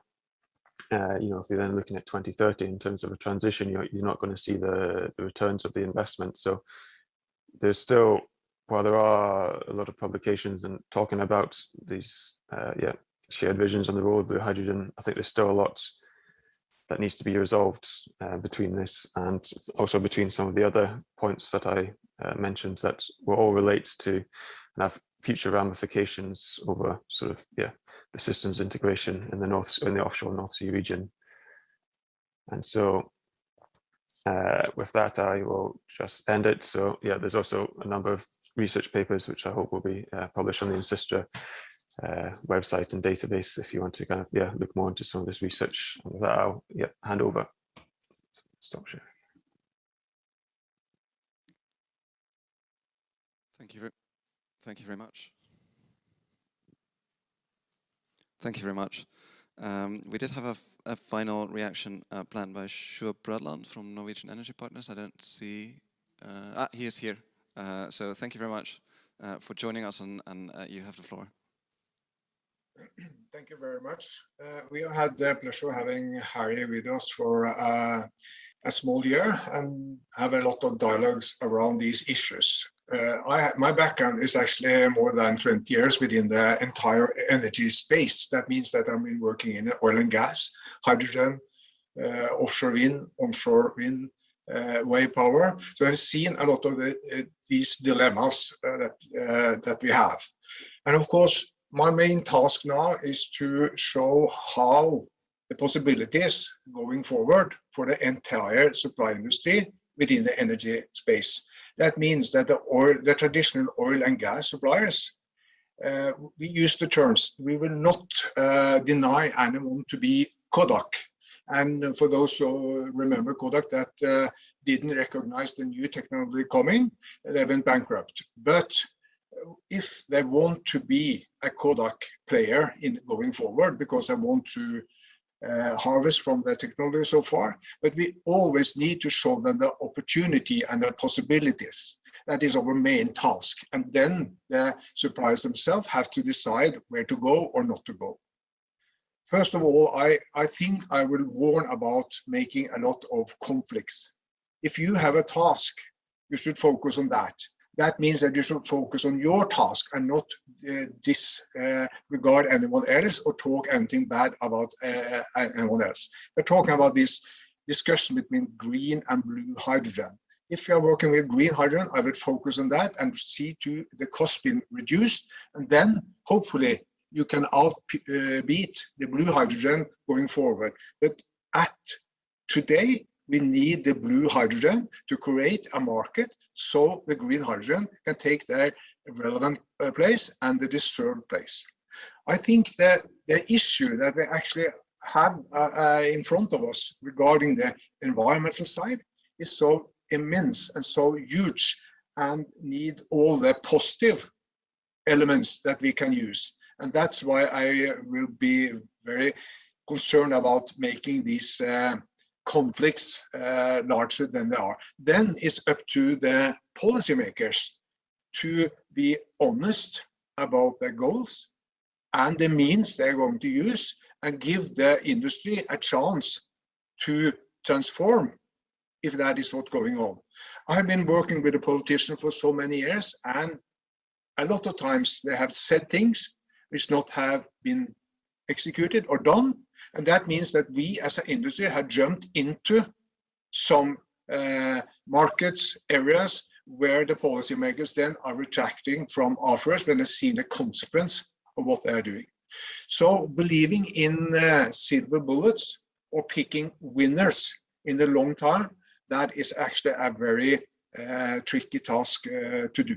So the policymakers need to make support the market. CO2 regime is a very good way to tell someone that you will have these costs and these costs will increase. How do you prepare yourself for that? But of course, to single out Europe as a single market, then meeting the competition from Asia and other places, that's of course a big consequence of having a CO2 market in Norway. Regarding your 3 points you made, I think this market size, I think you will have a lot of players that would be interested in going into smaller projects, maybe because they don't have the long-term experience. Maybe they want to prove their ability to make projects. But of course, the oil and gas industry need them to pay the relevant price. So it's attractive for the players to go into there with their projects. Hywind Tampen is a very good example where they want to prove the concept in a larger scale. That's a scale of project for floating industry, which is of interest to the oil and gas industry and also to the supply industry. So I think you should be able to find commercial terms that will make it interested for a lot of players to go in there. Reluctance of the offshore wind industry to facilitate hydrocarbon extraction. I think we have to recognize that in the short term, maybe also in the long term, we still will have a lot of oil and gas going forward. And then the question is, what do you do with that? Do you deny the existing, or do you try to reduce the CO2 footprint? in that task. So I think you should see that as a, you can decide whatever term you would like to use, but I think you have to see that the oil and gas industry will continue for some years, and then the future will tell when this will go to stop. And back again to this blue and green hydrogen, I don't think you should see that as a threat to your, if you are working with green, but you should see it as a possibility to build up a market until the cost of green hydrogen has reached the level of blue hydrogen. And of course, the cost will also change due to the CO2 cost that will be put on the blue hydrogen going forward, and also maybe requirement for CCUS.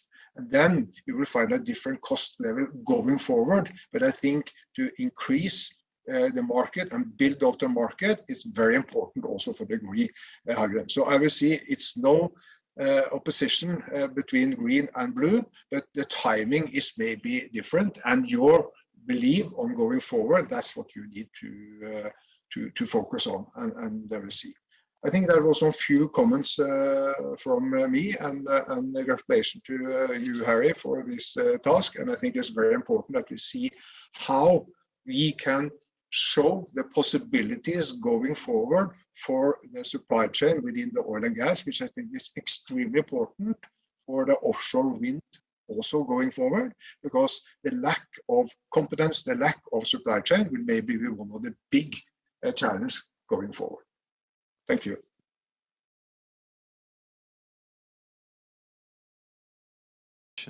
For joining us. We have some time for questions from those in the room, and I think those online can type them in a chat and someone will relay them. So do we have any questions to any of the speakers, or questions in general?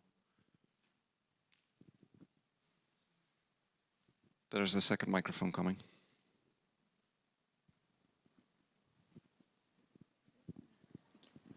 Thank you very much for the presentations. I have a question for Harry and also for the last speaker, maybe. So the Scottish government has opened search areas in the proximity of oil and gas platforms for future offshore wind farms, floating offshore wind farms, in order to decarbonize those platforms. So I was wondering if you know what is the how is the process going so far, and what is the partnership between the government and the industry, and if there is any timeline in this process. Thank you.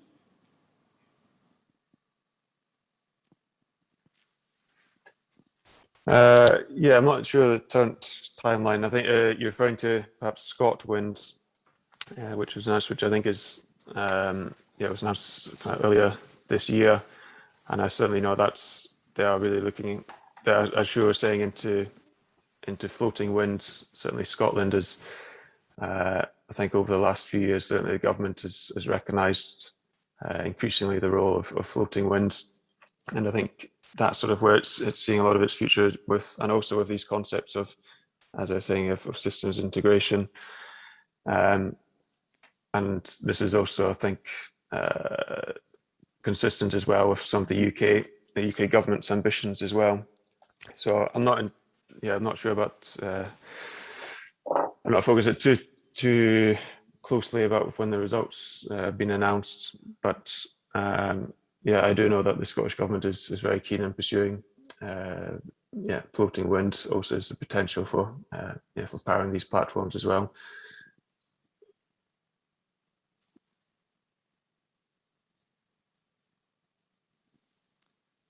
I got a question for the second speaker. We saw a nice scientific analysis of why and how policymakers should use scientific models. What are your thoughts about how we can actually make sure policymakers use these models? Yes, thank you.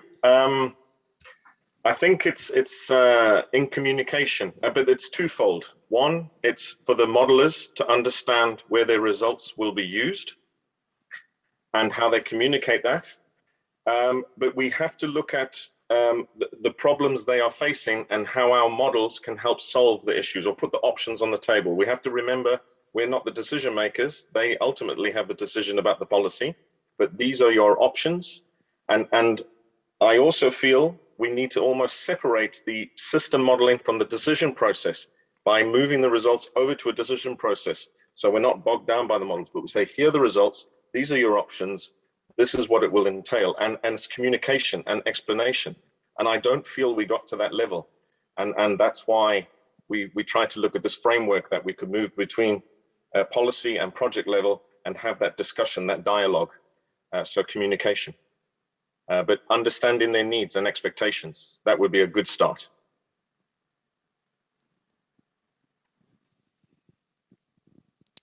Any other questions?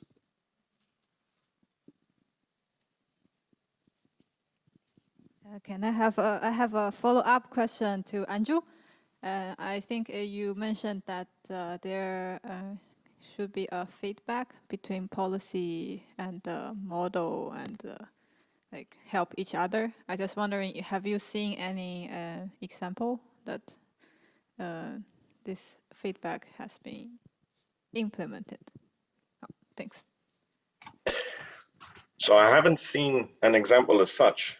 Otherwise, I'd blow my research out the water. I need to be cutting edge research here. But what I do see is this policy analysis. Is it effective? Is it working? And when it's not working, it's to introduce new mechanisms or to change the policy. So there is a feedback loop already, but that it's the chicken and the egg scenario.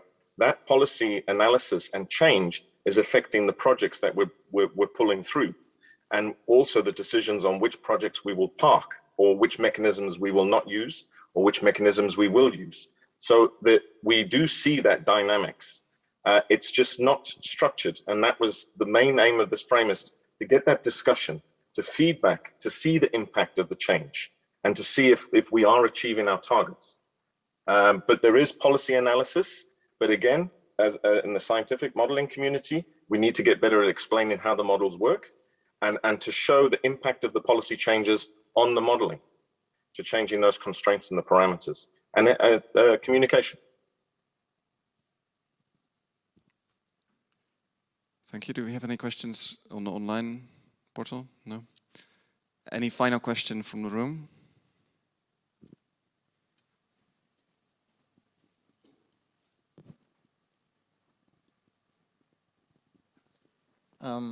I maybe have a question for Ben and Harry. When we look at the oil and gas industry, a topic that is maybe not discussed as much is subsidies. So being that the government is the main shareholder of the production of gas and oil in Norway, they also have an influence on the price of electricity if they decide to produce electricity with the gas. And also if we look at, if we're gonna use wind turbines to provide electricity to the oil platforms, this is another way that if we subsidize wind turbines, it's gonna be another subsidy for the oil and gas industry. How much of a role do you see subsidies have in the discussion in the energy transition in Norway?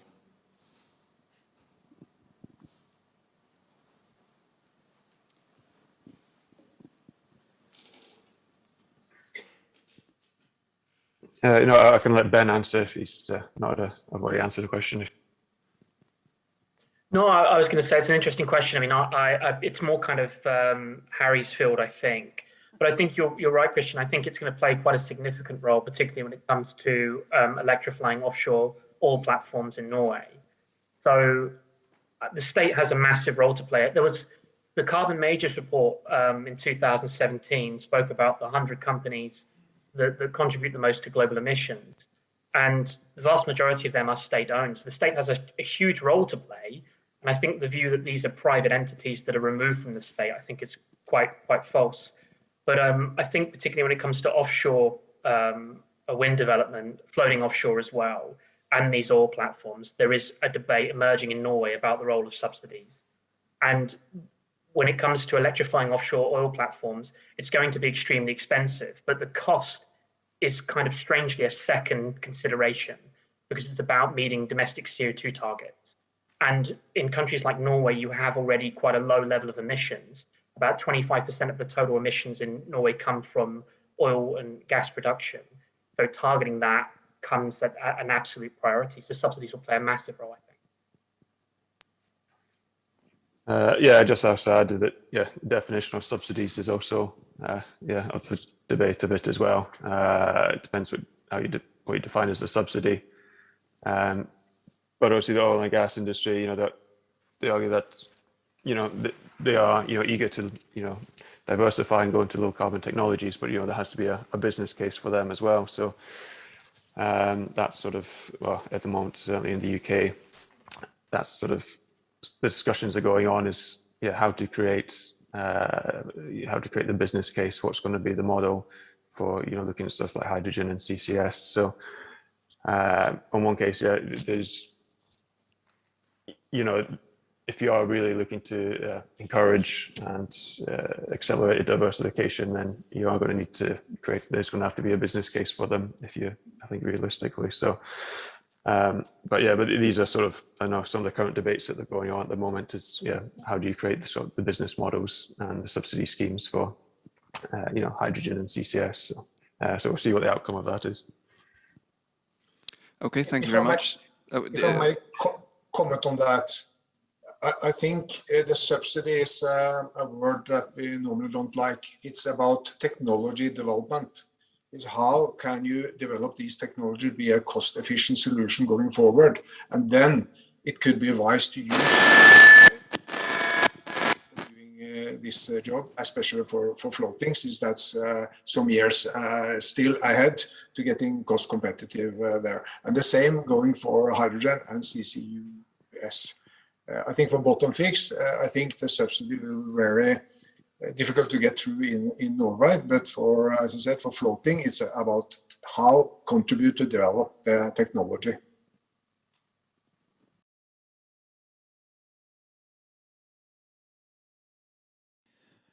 So welcome back, everyone. Also for those who are joining us online. We will be continuing the program this afternoon with session 3, which will be about actor-oriented strategies to accelerate the energy transition in the North Sea region, which will be shared by Mats Pak-Nielsen.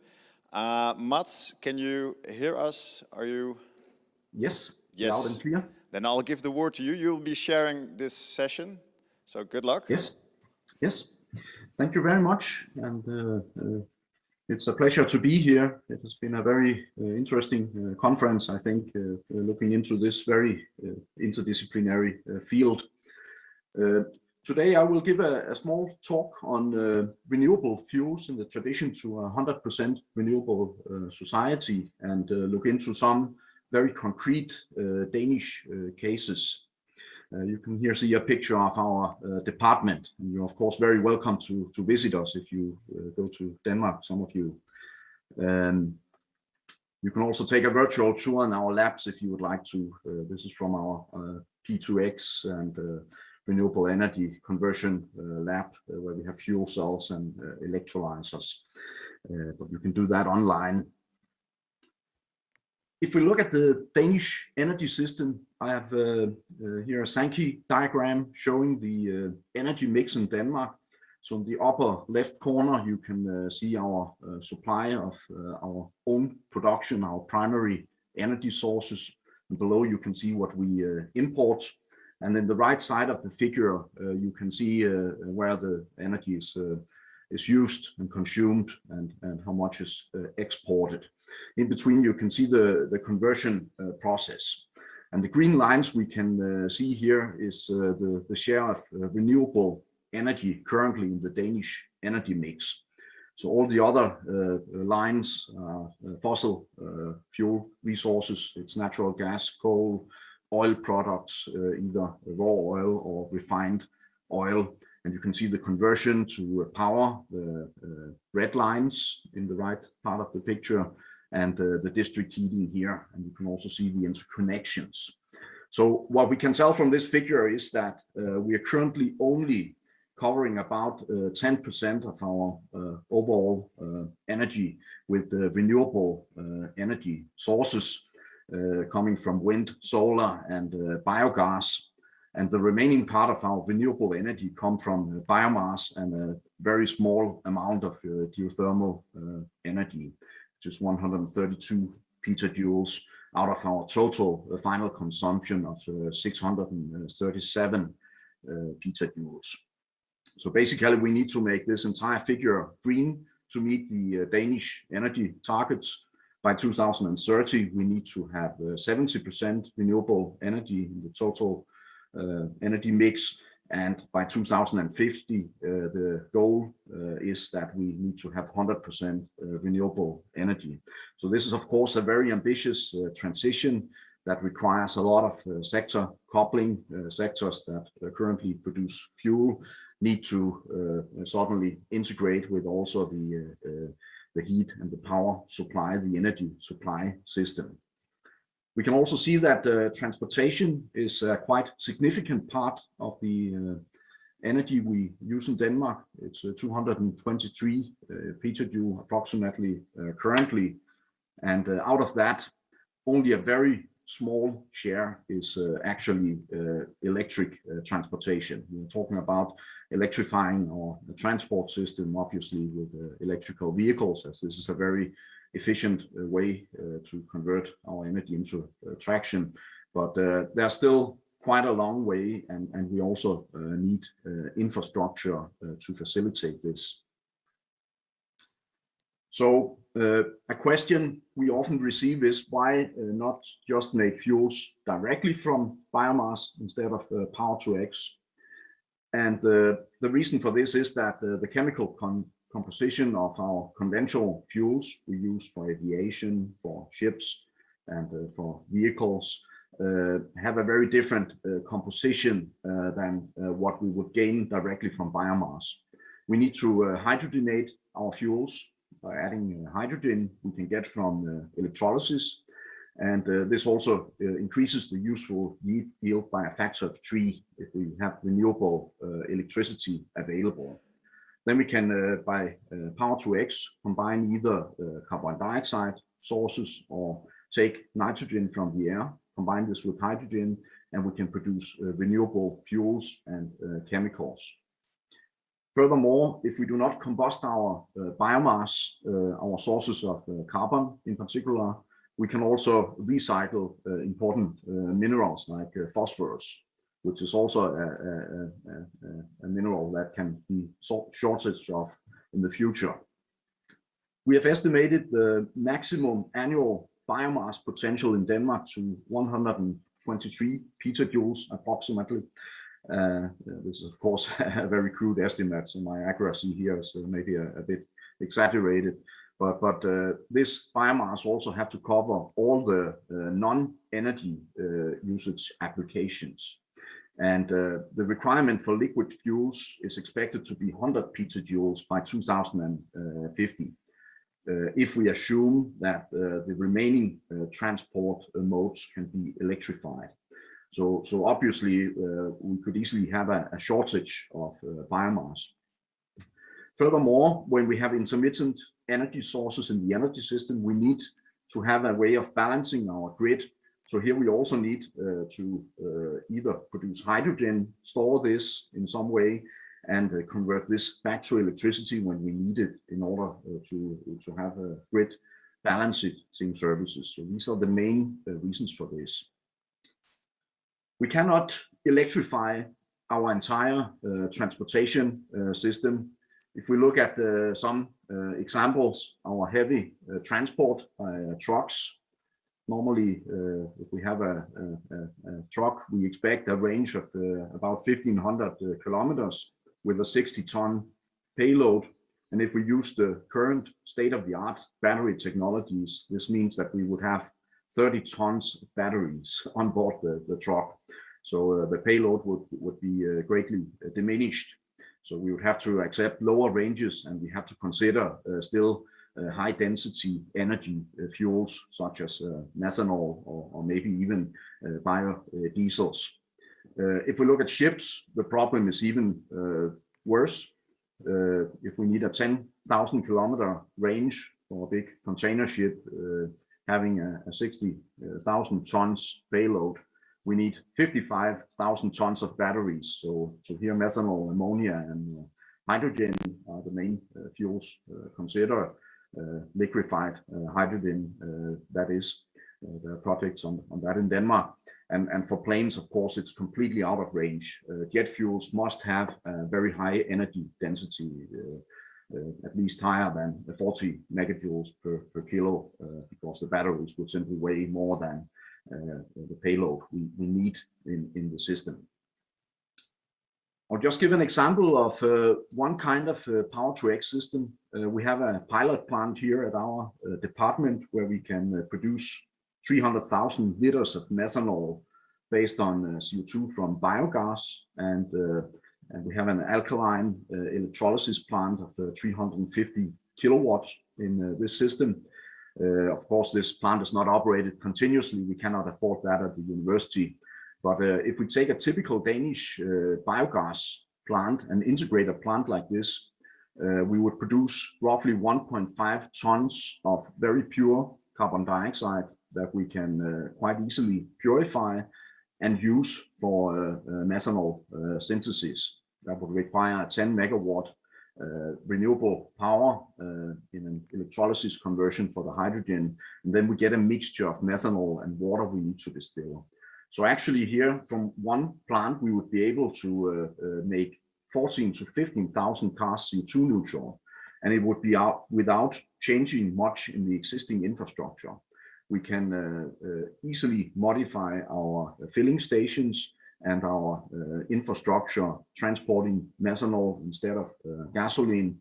And the maximum potential for a production like this from biogas has been estimated to be 35 petajoules. So we can cover about a third of our requirement of liquid fuels in 2050 if we follow this pathway. The system we need depends, of course, on the energy source we use. It can be renewable energy, it can be waste products, it can be pyrolysis and liquefaction, and we can base our fuels on different feedstocks like CO2 and nitrogen, as I mentioned. Then we have some intermediate products. We have different fuels depending on the end user, whether it's industrial use or it's transportation in different modes like small vehicles, heavy fuel transport and heavy transport, and ships or planes. And it's a very complicated system that has to be integrated in many different ways. So there are really a lot of actors involved in this, both supplying all these technologies, but also we need to integrate all the technologies in an efficient way. We've already talked about regaining the heat is really important because we will have quite significant heat losses in this system. And in a country like Denmark, we obviously can use the heat for district heating purposes. But a very complicated system, and we have a very complex transition going from now and also 2050 with many intermediate stages. I've, at the end of the presentation, made a link for our roadmap where you can see the details of how we see all the stages. I will not go through all these in this presentation. Another thing is that often politicians refer to technologies as they already exist. When we talk about a methanol synthesis plant, it's not the same technology as we know today in large-scale methanol production we need in a future power-to-X system. We need systems that can operate much more flexibly, requiring a very different electricity, a power infrastructure, a control system, and also the entire chemical conversion plant has to be different. And very often I hear politicians in Denmark and also elsewhere refer to technologies to have a very high technology readiness level. And all these technologies you saw on the figure before actually are at very, very different stages. And I think this is something we really have to be aware of when we discuss this transition. to a renewable energy system in the North Sea region, we really have to look into what kind of research requirements do we have, what kind of transition can we make at what particular time. So this is really important to consider, and often we debate things that are TRL1 as if it was something we could build tomorrow. This is an example of a real-life system from our local municipality, Aalborg. We have a cement factory, Aalborg Portland, which is the largest point source of carbon dioxide in Denmark. And they would like to capture all their carbon dioxide and utilize it for fuels, the biogenic part of the CO2 from the chimney, and then also transport the black CO2. It could have been used for producing blue fuels, as we have also discussed previously, but currently the Danish political debate is that you should only use the biogenic part, and we should use carbon capture and sequestration, pump it back, transport it in liquid form back in oil fields or elsewhere. In Aalborg, we have different sources of carbon dioxide, different factories. We also have a relatively big waste incineration plant, and we need to integrate all these systems for this process to work. And it's really complicated technologies. The capture process requires a lot of heat, so the utilization plant produces heat, and we need to integrate all these systems for a system like this to work. So we have really a lot of actors and a lot of actants in form of these technologies that have to interact. And also the involvement of the people living in the municipality, educating politicians and others that need to make these decisions is really important. And who should supply the infrastructure for the carbon dioxide? Should it be like roads, or should it be the companies or people making collaborations that do this? So here we really have a lot of complex issues.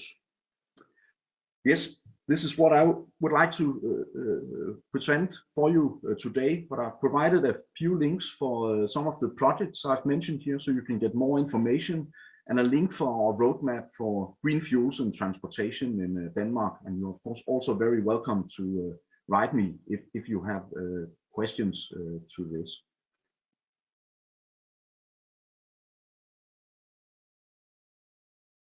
I think I would pass the word to Jacqueline Godoy. And Jacqueline is a PhD fellow at our department at Aalborg University. She holds a Master of Science in Communication and a Bachelor of Engineering in Environmental Engineering. And her research focus on investigating the nested energy culture of energy expert actors and their perception of the environment, the select products and the processes they undertake when driving social, technical, sustainable energy transitions. So I will leave the floor to you, Jacqueline. Yes, thank you for the presentation and the amazing introduction. He did much better than me. So I'm kind of summarizing my thesis, and I'm wrapping everything together. So the name of my thesis is Actor Narratives for Sustainable Energy Transitions.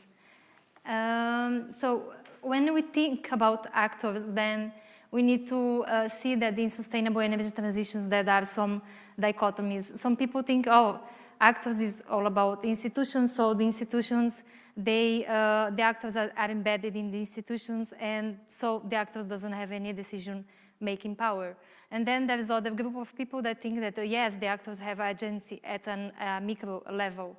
And what is important to consider is that the agency is a relationship. So even that maybe the influence is little, you have, when you think or when you produce something, you have some kind of influence into the system. So is this the instance that I'm adopting? My thesis is divided in two parts. The first part, I'm looking at agency at different actors, and the second part, I'm looking at social technical systems, how the different actors are behaving under social technical systems.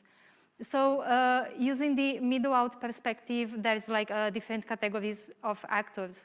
And I'm looking at middle actors that are facility managers, project coordinators, small and medium enterprises, and researchers. At a top-down level, you can have like government that will influence society through regulations and funding.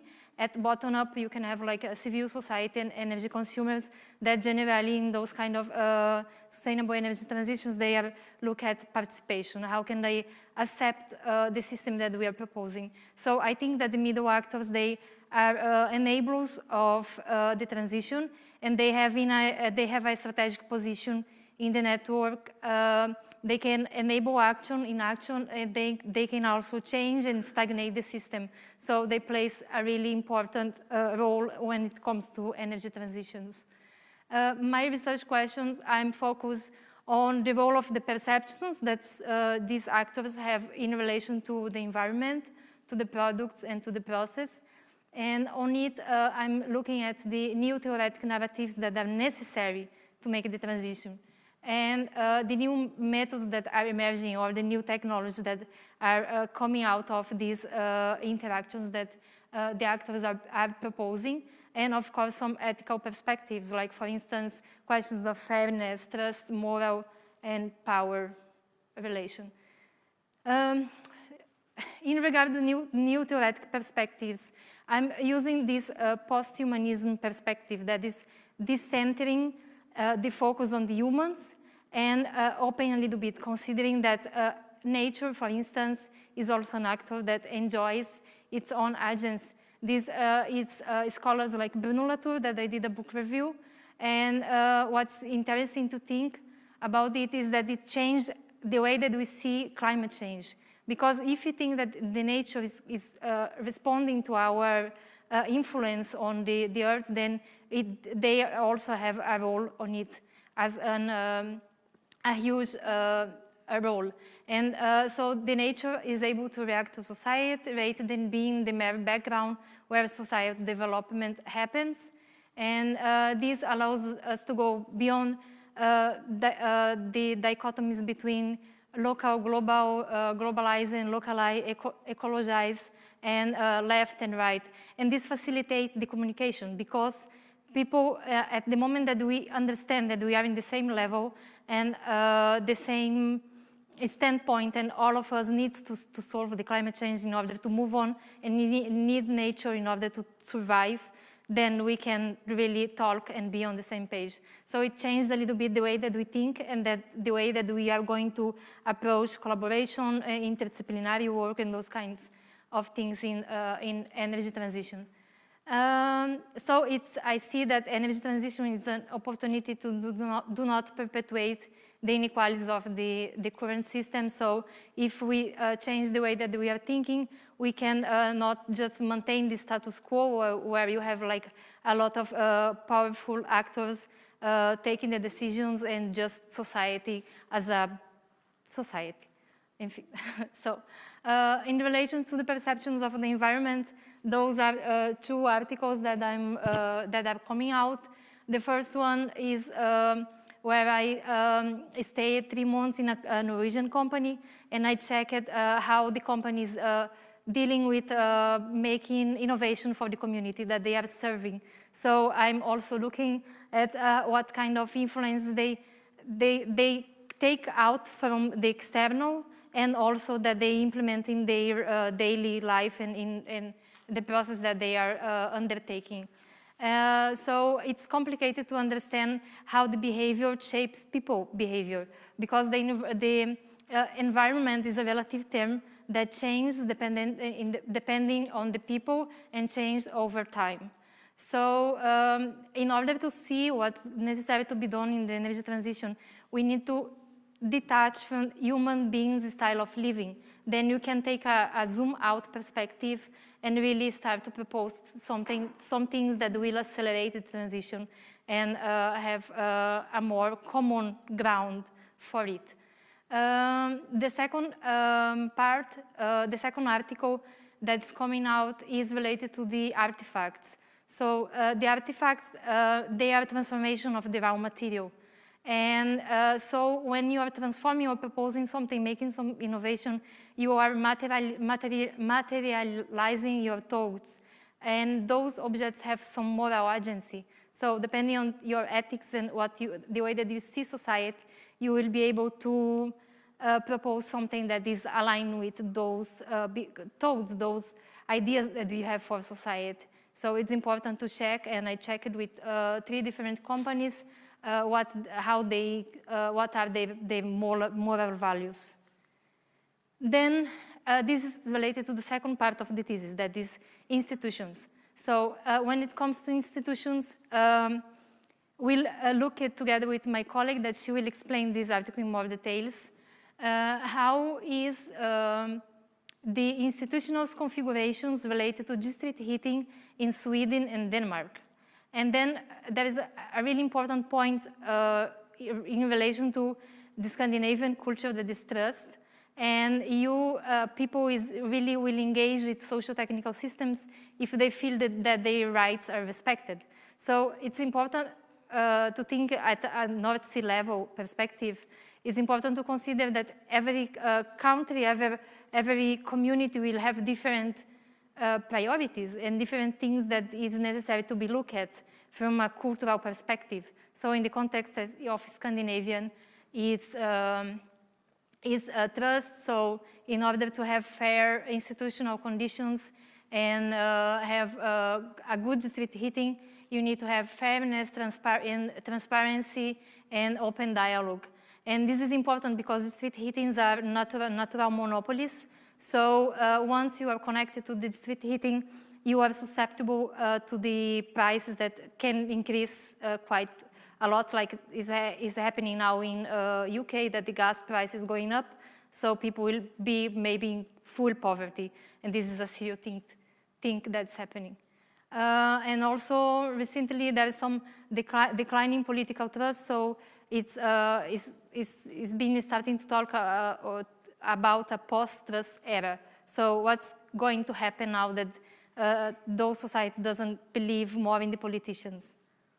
Then also related to socio-technical systems, there is a huge part of the energy transition that's called digitalization, because we need to deal with the intermittence of the renewable energy systems. And in this regard, I look at what kind of threats does it have. And then, I don't know if you know Susanna Zuboff, but she's a scholar that coined this term surveillance capitalism. If you don't know the term, I'm sure that if you have Facebook or if you have a phone, you have been receiving advertisements or things like that. And this is some of the influences and of the behavior of surplus. So you are being monitored, and then you are receiving some advertisements for third-party companies, and this has a huge of consequences like anxiety, depression, and have private issues and security issues. And then following from this book review, I was curious what's going on in the energy sector.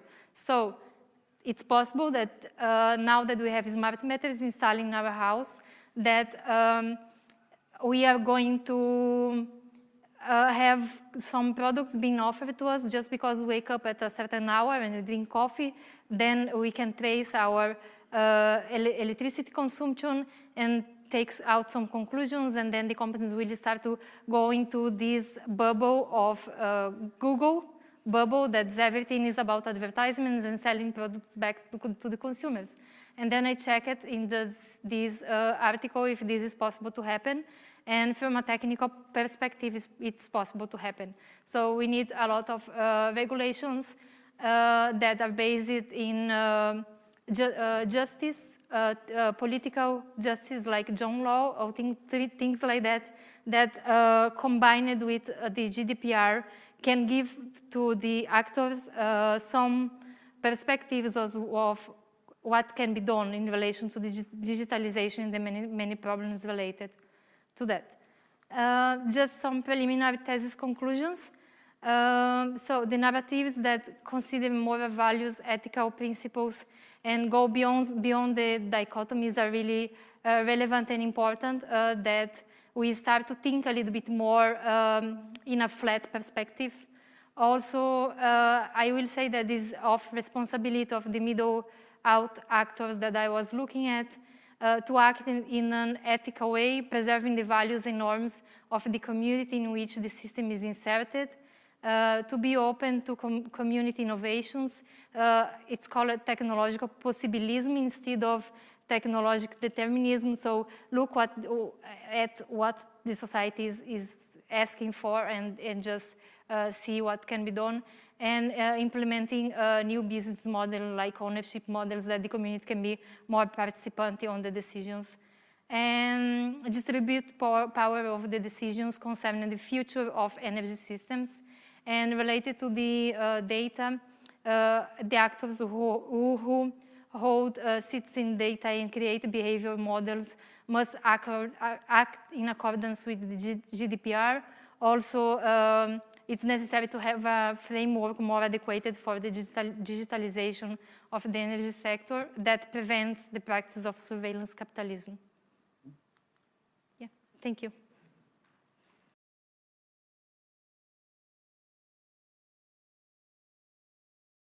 Which is Yancy Yang. She's a PhD candidate at the Chalmers University of Technology with a master in integrated climate science from the University of Hamburg, and also has a bachelor in meteorology.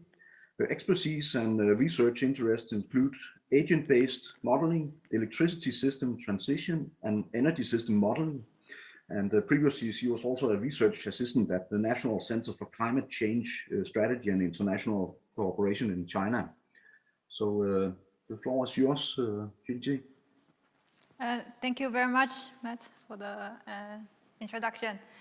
So I will move back to the energy system modeling part from Jacqueline's philosophy area.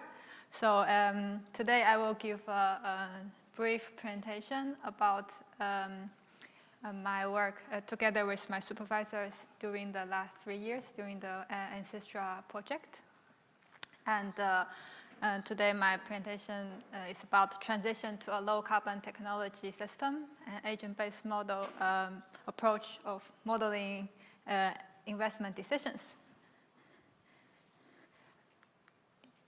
So first I want to give a brief information about this study.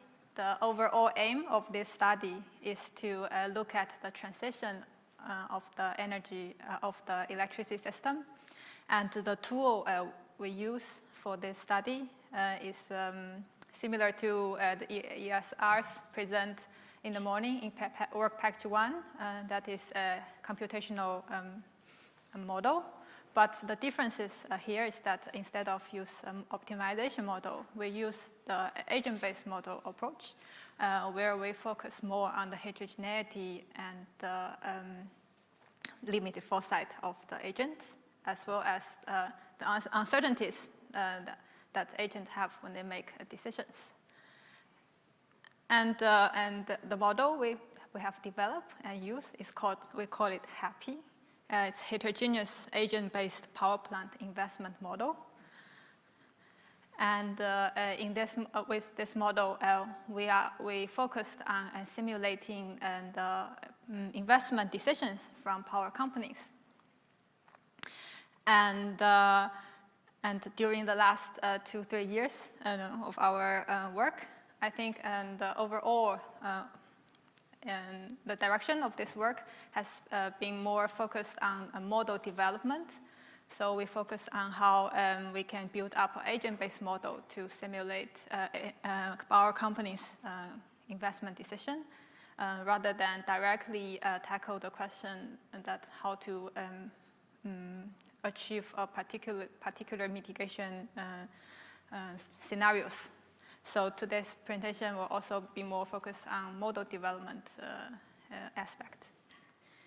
And I want to give 2 examples of the research questions that we have been studied.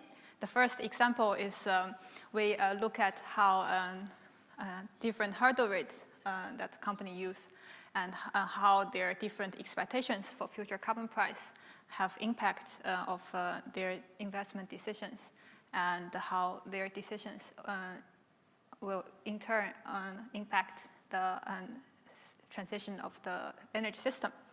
So just a brief explanation about hurdle rate. Hurdle rate is the investment return that a company is expected. So if, for example, if a company use investment hurdle rates of 8%, it means that they expect one investment need to have 8% at least the return. Otherwise, they will not invest. And the expectation about future carbon price is that in our model, we implement a growing tax scenario, and different companies expect different growth rate.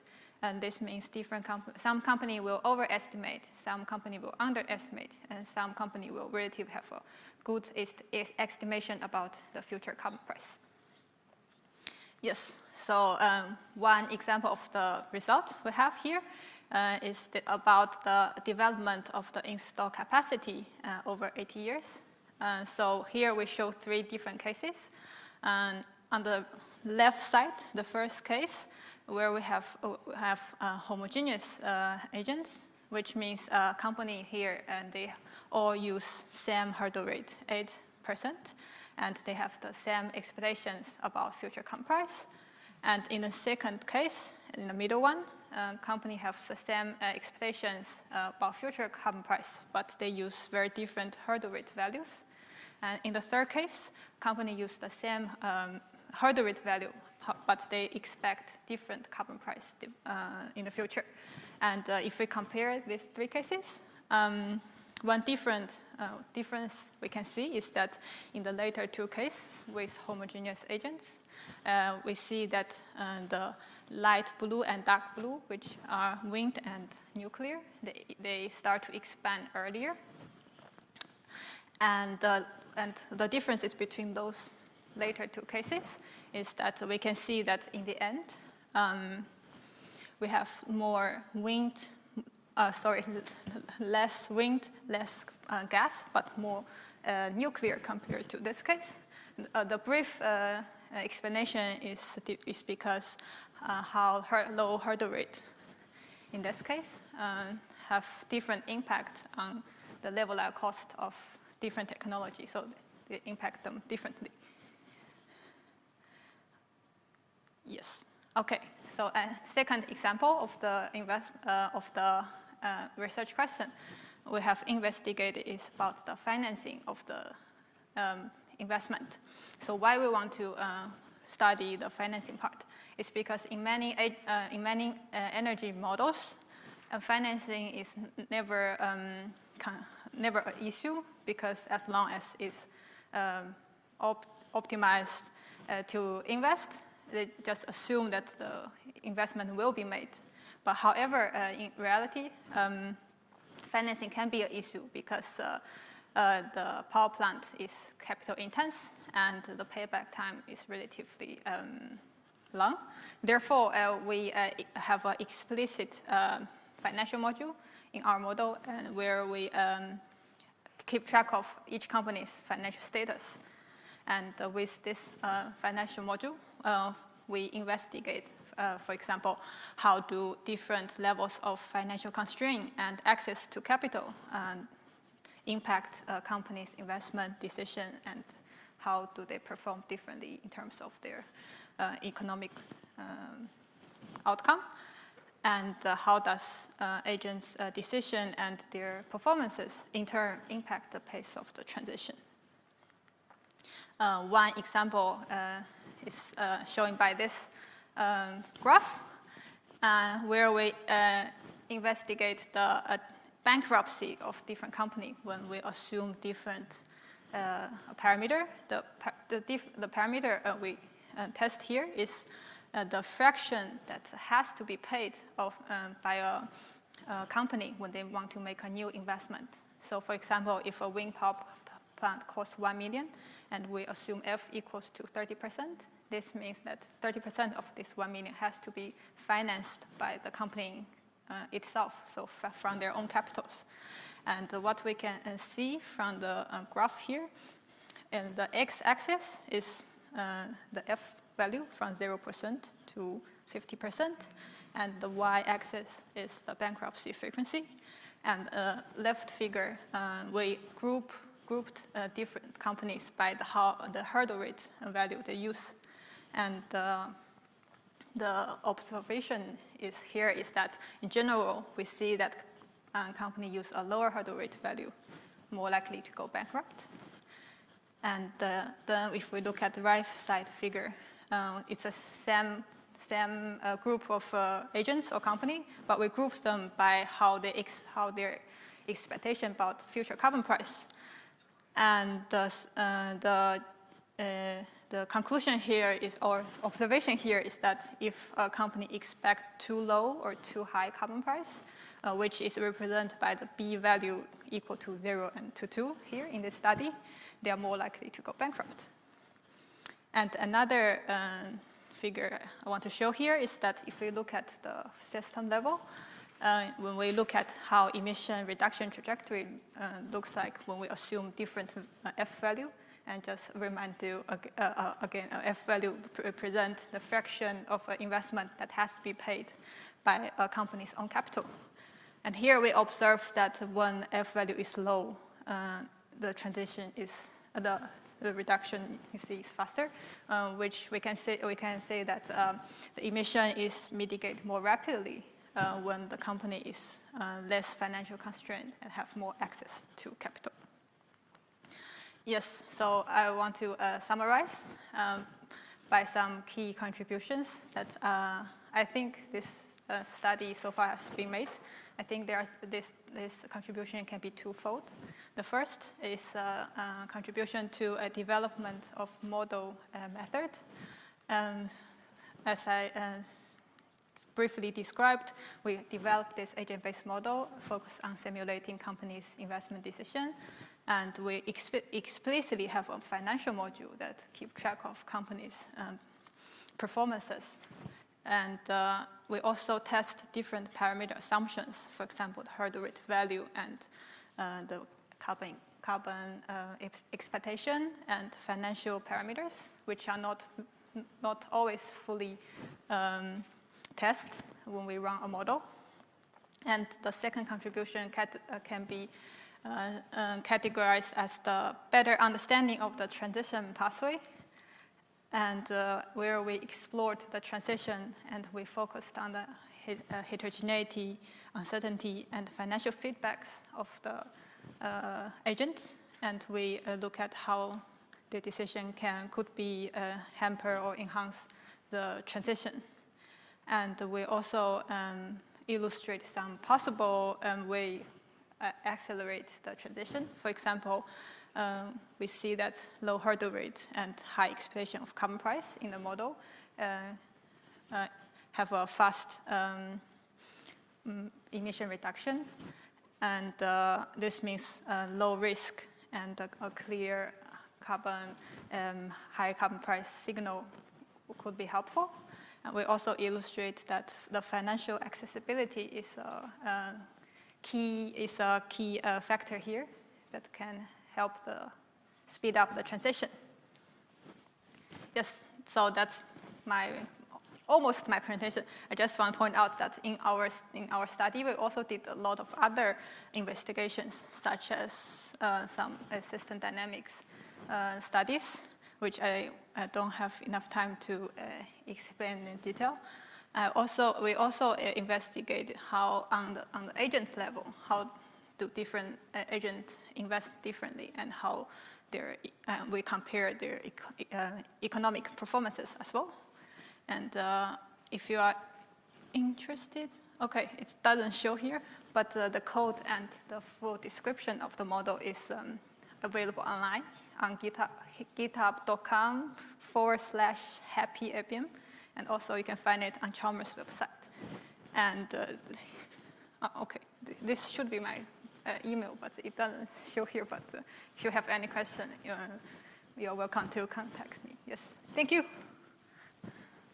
Thank you very much.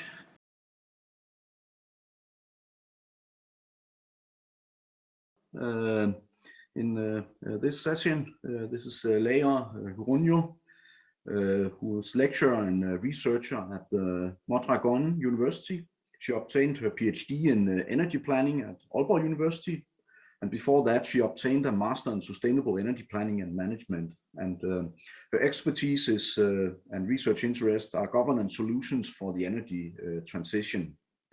So Leia, you already present. It's great. So please. Yeah, thank you, Mats. I'm trying to put it on full screen. Yes. Okay, there we go.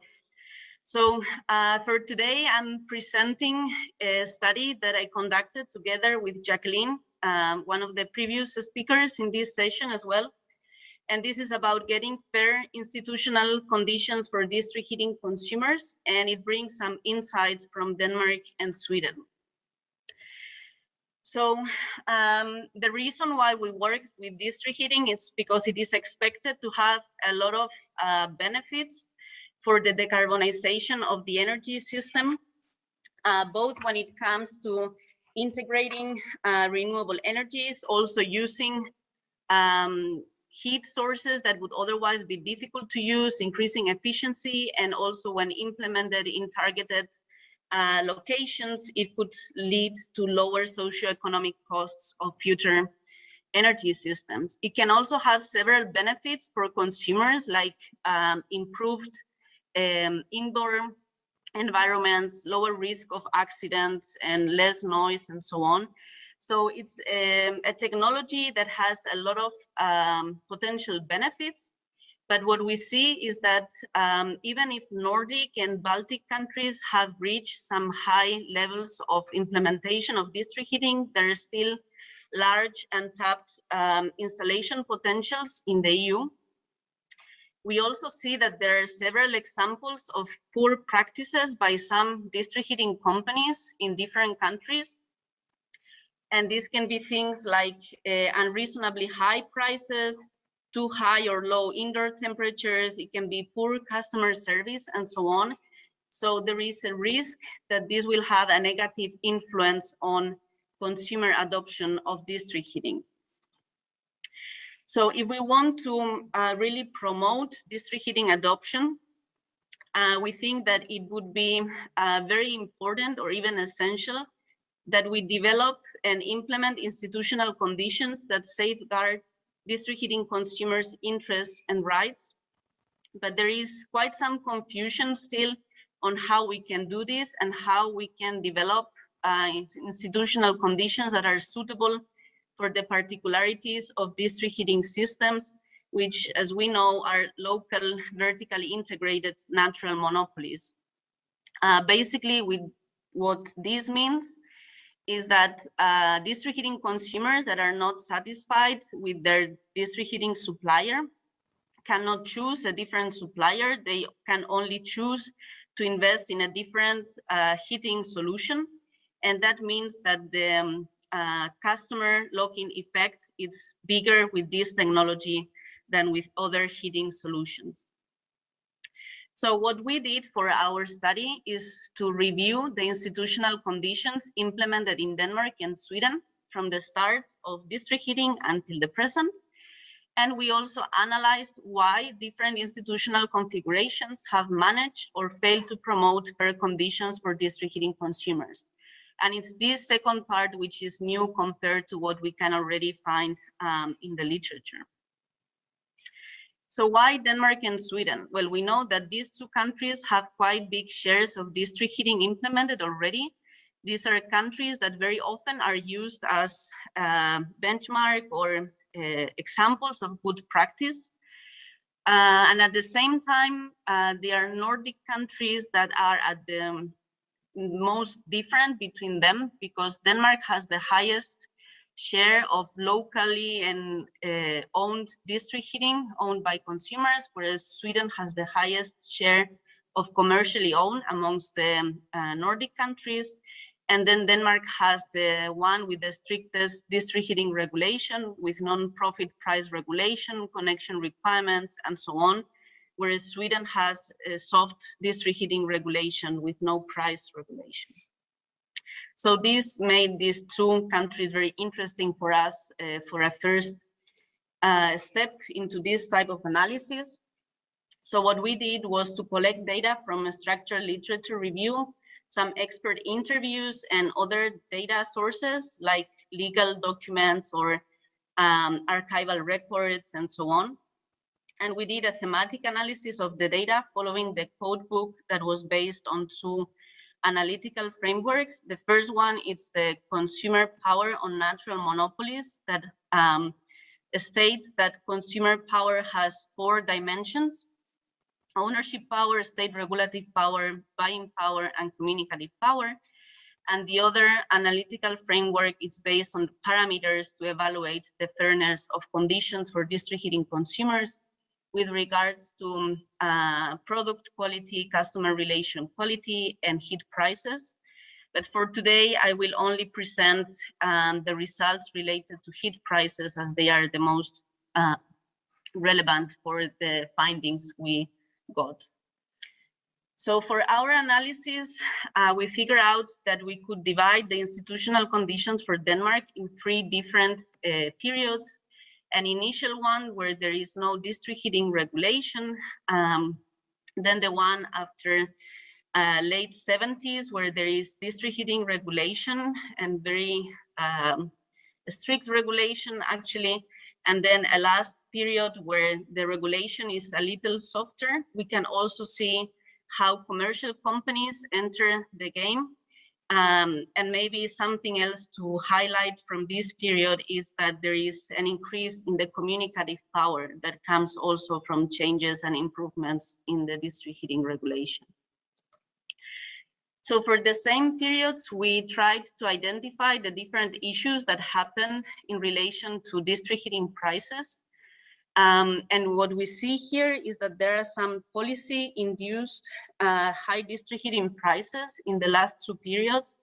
There were also issues with very high prices in commercially owned district heating companies. This is something we can relate to lower consumer power or lower ownership power of consumers.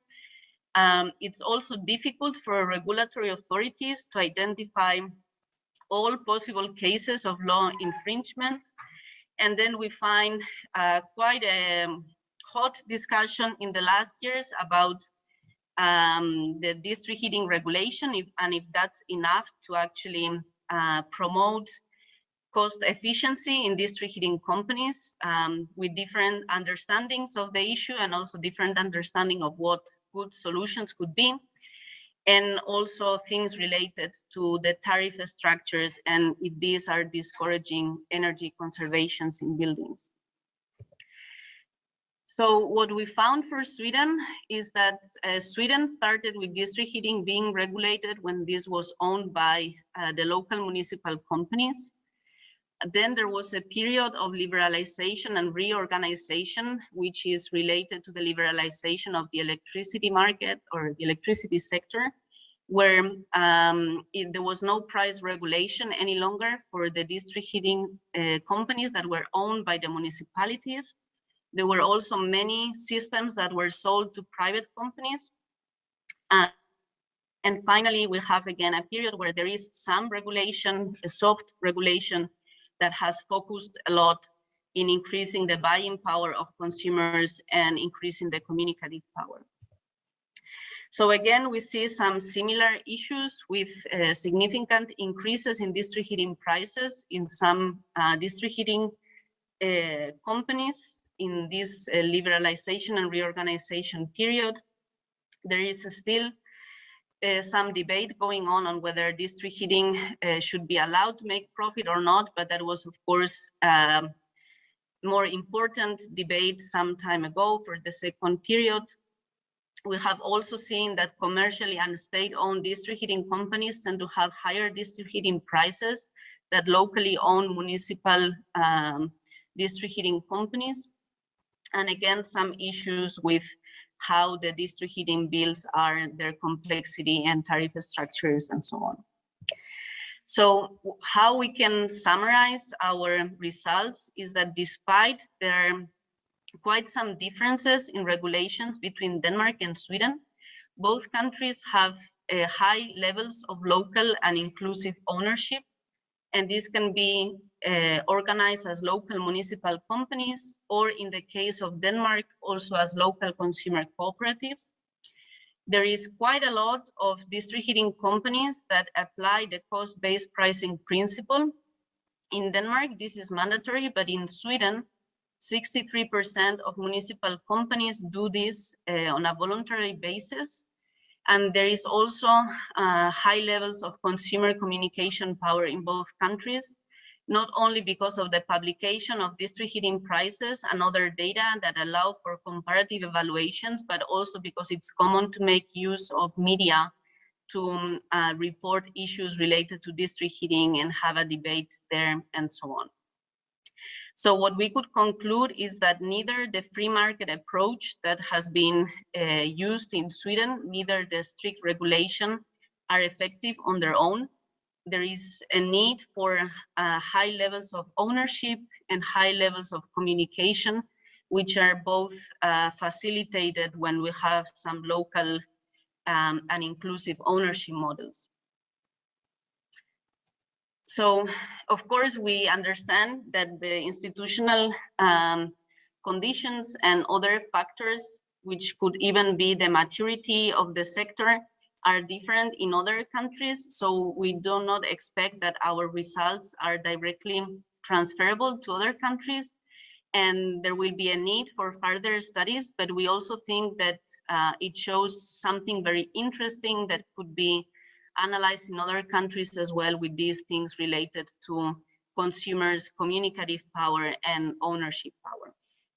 So this study is already published, so you can find more details in this article, which is open access.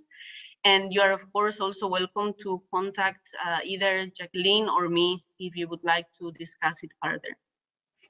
So, thank you.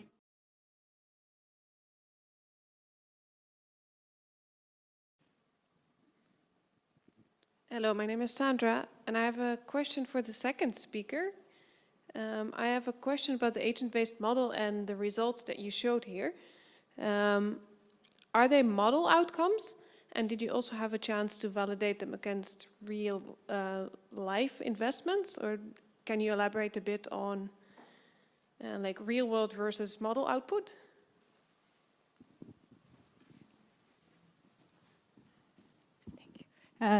Thank you, and thank you for the questions. My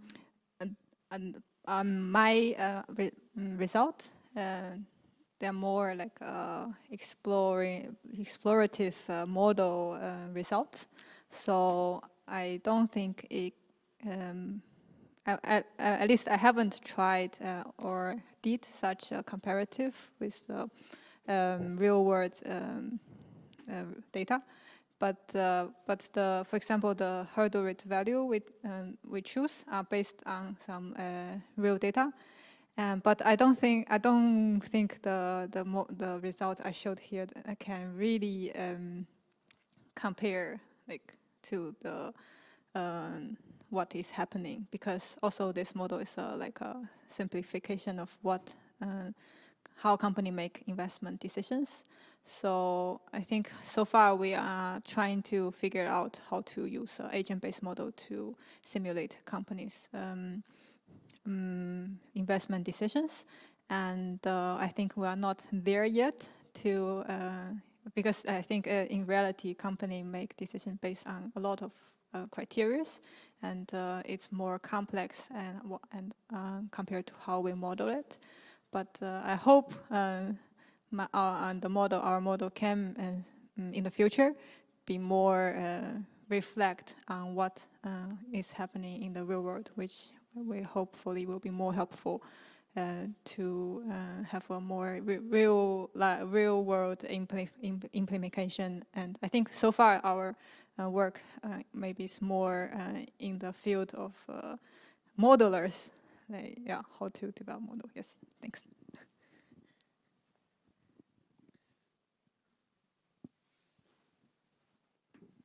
Yes. Yeah, so Question? I have a question which I think is for Jacqueline or Lyra, I don't know. It relates to what we were talking about before. So these more qualitative insights, what can I learn from that as a more quantitative modeler? Like, are these things that we could include in more quantitative analysis? Or is that never going to happen? I'm not quite sure what the question is, but I think you get what I mean.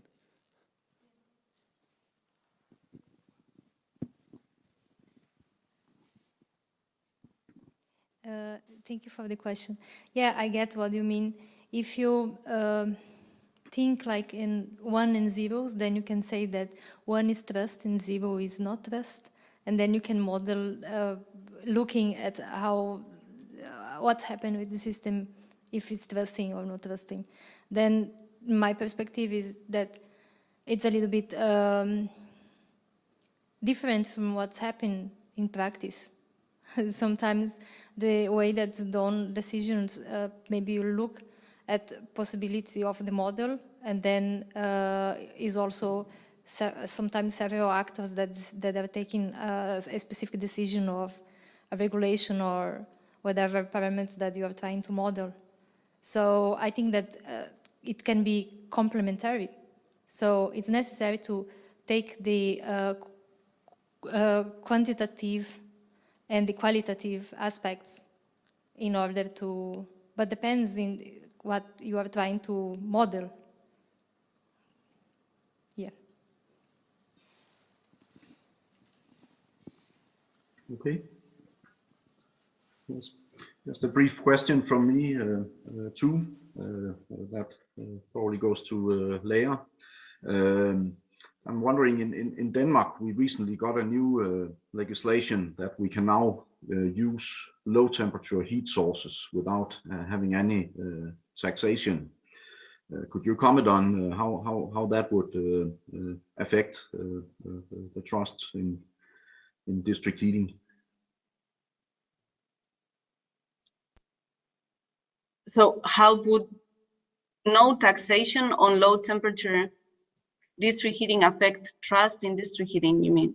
You said? Yes, we can now use heat from many different sources, from supermarkets, from a lot of things. The taxation rules have changed completely. Yeah, I'm not sure we have analyzed trust levels that much. This what we did at least was more in this part related to what are the institutional conditions that we already have. I don't know if your concerns are related to different types of companies coming in as producers or. Yes, yes, exactly. Yeah, we have yeah, I guess PTX plants also as local producers, even in very large scale. Yeah, yeah, that's maybe something we could consider for future studies. Yes, would be very interesting. Yes, thank you. We'll now start with session 4. Session 4, which is about technologies and development pathways in the context of the North Sea energy system transition. Next to some modeling work and also the social aspects and more political and policy aspects, there are also, of course, technology and technological questions which are really important for the transition of the energy system in the North Sea. So we also have a session dealing with that. To begin with, we have a presentation of Eliana Lozano Sanchez. She is a PhD researcher at the University of Aalborg. She will give us a presentation about modeling of HTL-based biorefineries for advanced biofuels production and the prospect in integrated energy systems. So Eliana, can you let us know that you're there? Yes, I'm here. Welcome, Eliana. The floor is yours. Thank you, Dirk. I hope you can see my screen now. Yes, we can. Okay, so Good afternoon, everyone. My name is Eliana Lozano. I'm PhD student at Aalborg University. This is the title of my presentation of today, modeling of... Eliana, could you go to full screen? We can see the PowerPoint application, but... Okay, where should I go? Maybe here? Yeah, this is already better. I think this works.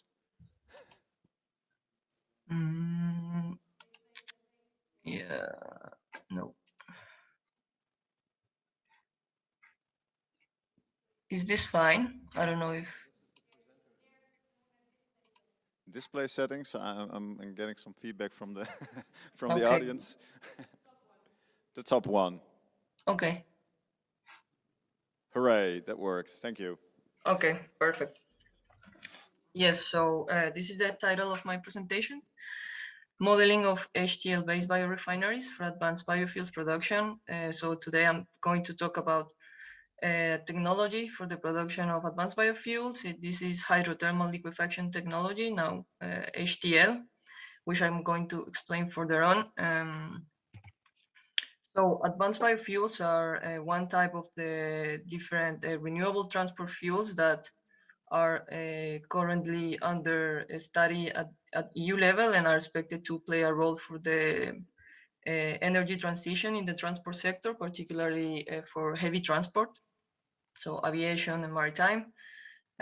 We have already some targets and legislation in place. Recently, the Fit for 55 package included aviation and shipping and specific targets for these sectors. Here, we can see that the challenge is big. Actually, these technologies are expected to deploy very quickly after 2030, advanced biofuels being used as transition fuels, and also the power to liquid fuels are going to be there. But the challenge right now is that there are not too many advanced biofuel technologies that are at a commercial scale, at a commercial level. So there are quite some at the demonstration scale.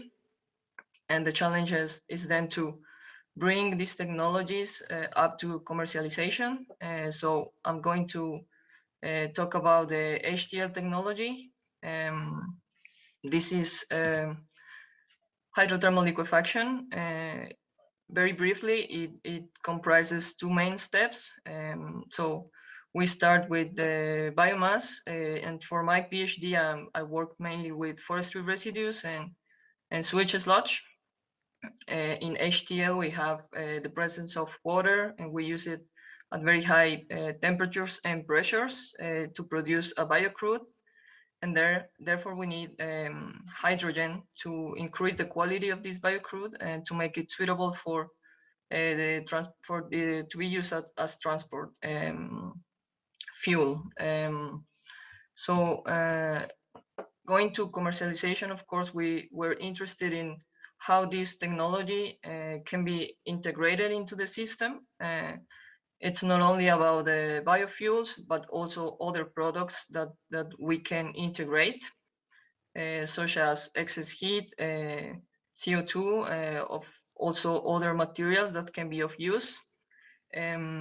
Literature until now on HTL has focused a lot on the biofuel product. So trying to estimate what is the minimum fuel selling price and how competitive it can be with other technologies. But there are lack of studies that, for instance, look at the CO2 product, which is an interesting topic for carbon capture and utilization or storage. So we know power to X and negative emission technologies are expecting to play a big role in the transition.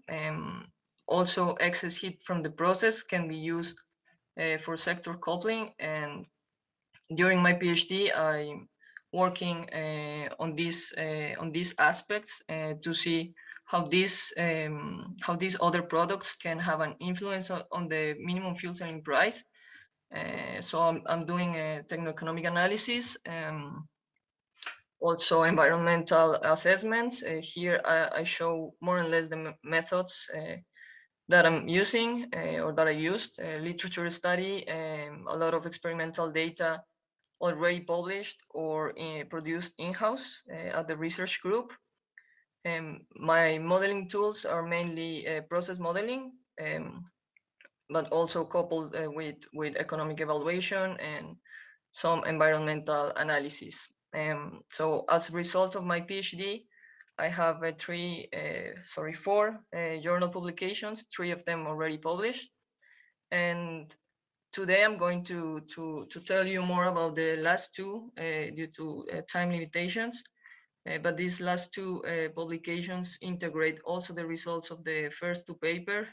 The first one was more in modeling of the technology, the carbon capture step in the second paper, and in paper C and D, I did a modeling of a more integrated version based on the forestry residues and on the sewage sludge.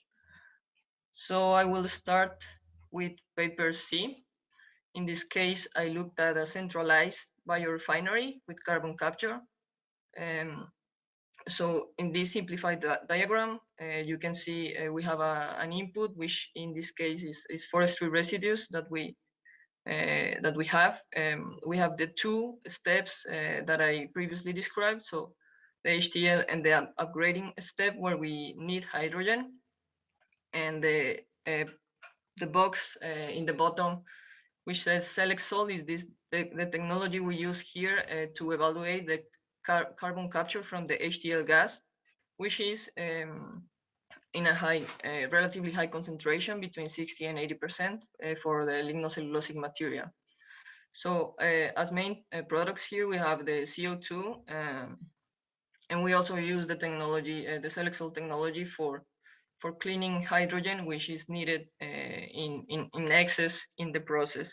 So this hydrogen needs to be recovered for the economy of the process. And we also evaluated the production of excess heat. So the main question to answer here was what is the impact on the minimum fuel selling price and the greenhouse gas emissions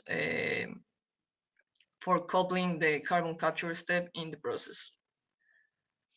Here I show the cost estimation for the HTL baseline, so without the carbon capture. You see all the cost contributors there.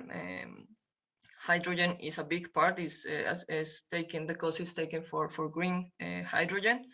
So the cost or the minimum fuel selling price is in the order of €800 per ton. When we include revenues from excess heat, it slightly decreases. Then in the bar at the bottom, we see when we include the carbon capture step, so we see a slight increase in capex, also increase in utilities and other costs. However, when we include the revenues from the CO2 credits under the European trading system, we see that the initial increase that we estimated in around 8% goes down to approximately 3%. So this is, of course, something that is not too bad, 3%, but depends on the CO2 credits and also how much heat we can actually integrate with the system. This is for a base case. We look at it also in a range, different minimum and maximum values for different cost parameters. So the result is the impact between -2 and +5%. So it's still within 5% increase. And in terms of the environmental performance, we see here for a standard HTL without carbon capture is in the order of 85%. The big bar or the big part here is the hydrogen, which has still some contribution due to the electricity emission factor. But in a scenario where we have a complete green electricity and we can capture and store the CO2, this technology can perform as a negative emission technology. The result is it's also similar or in the same range to what has been published in other papers, even though there are not so many at the moment. But we see it's in the order of minus 20 grams of CO2 per megajoule of fuel. Yes, so I'm going to talk about the paper D. Last paper is about the sludge valorization in an HTL biorefinery. In this case, we look at a distributed configuration of HTL plants, having the Netherlands as a case study, and using the fuels for the marine sector. Again, we look at techno-economic assessment and also environmental performance relative to business as usual, which for this case is mono incineration. So briefly, an introduction on the sewage sludge treatment. Well, this is a byproduct from the wastewater treatment plants. It contains organic and inorganic matter, but also contains some things that we don't like we wouldn't like to have, such as contaminants, microplastics, pharmaceuticals. So in general, at EU level, there are different technologies that we are using right now to treat or to dispose this byproduct. Key technology aspects for a sludge case are the destruction of contaminants, as I already said, and also more recently is the issue of phosphorus recovery. So I think Matt's already introduced this or talked about this before. We need to recover phosphorus from the sludge. Mono incineration, it's one of the technologies that is currently applied that is very effective in the destruction of contaminants, and also will enable after phosphorus recovery in a later stage, but also it has the highest cost. So we're talking about for the Netherlands, it's also the dominant treatment technology, as you see here, but it's quite expensive. So we studied distributed plants here because production of sludge it's already distributed. There are a lot of wastewater treatment plants in the Netherlands, which you can see in the picture. And also previous research has indicated that implementation it's not economically feasible in small plants. So including or approaching a configuration of regional plants, it's important to harness the potential of all the plants.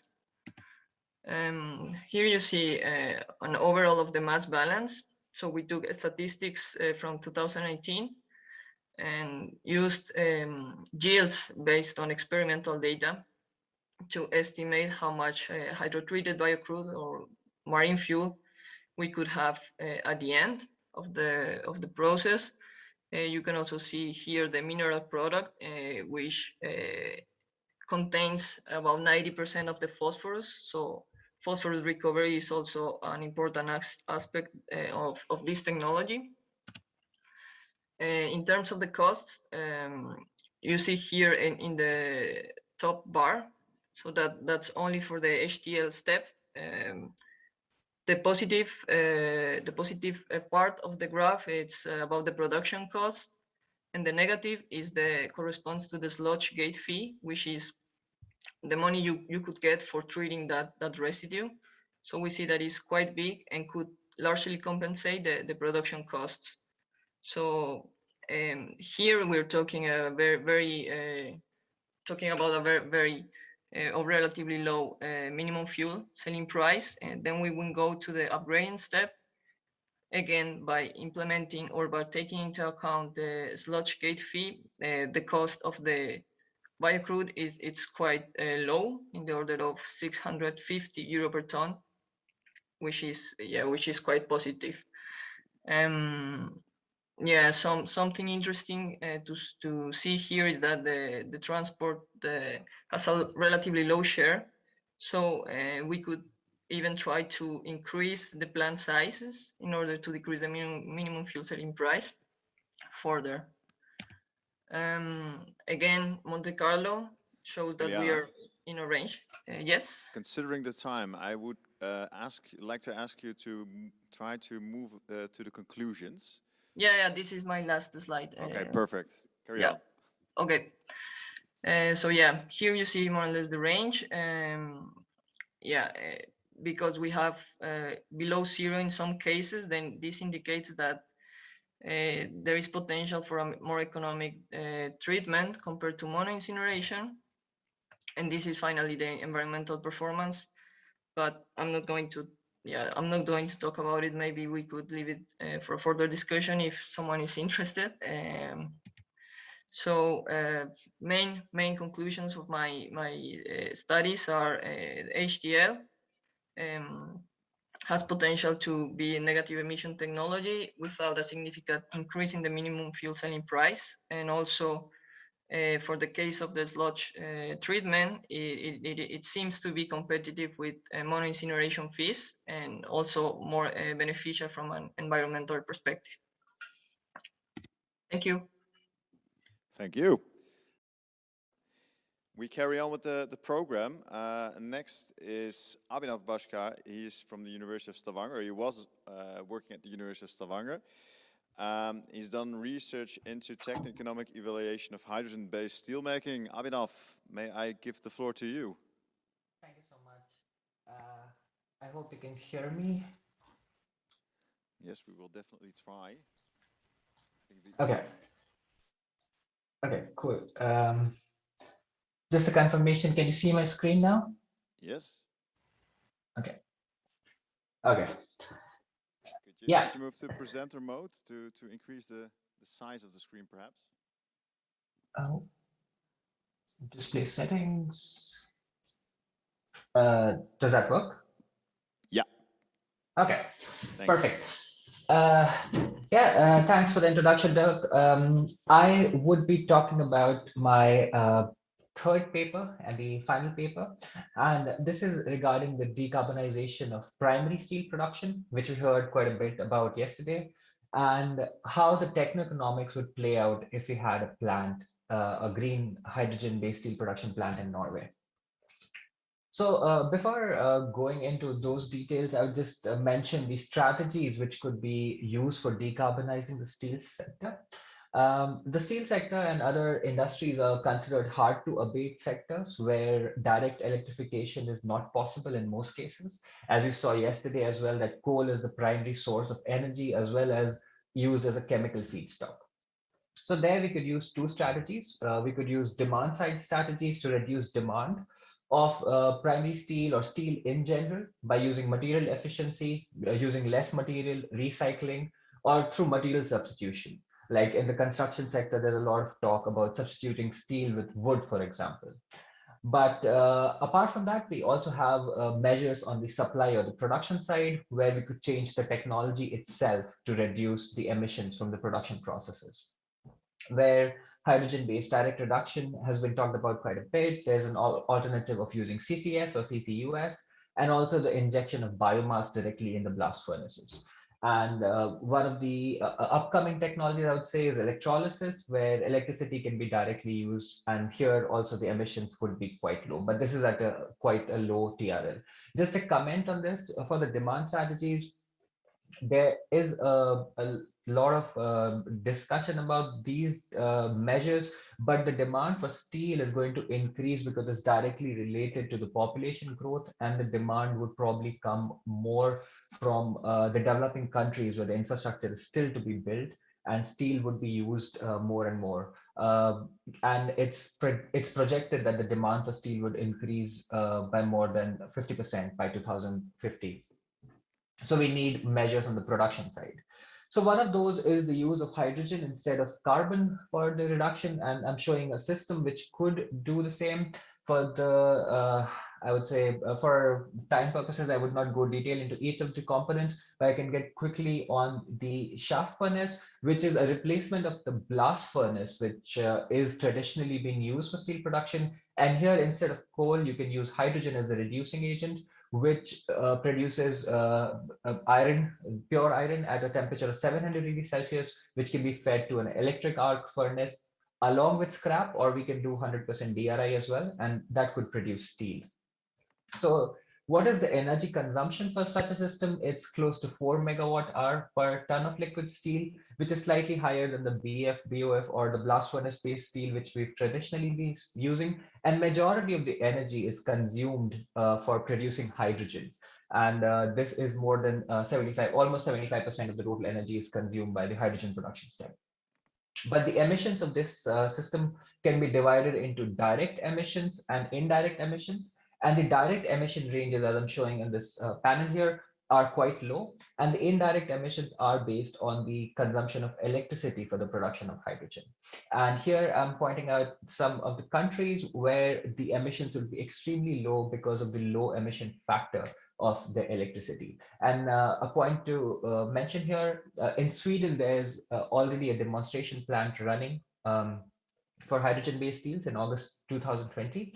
And new projects have been announced in various countries, including Spain and Germany. When I started my PhD, there was hardly any. And now I think we have a list of at least 30 projects coming up all across the world with hydrogen-based steel making. We did a NPV sensitivity analysis to analyze what are the main factors which affect the financial feasibility of the plant. And we found that electricity costs are the major factor which affect the feasibility.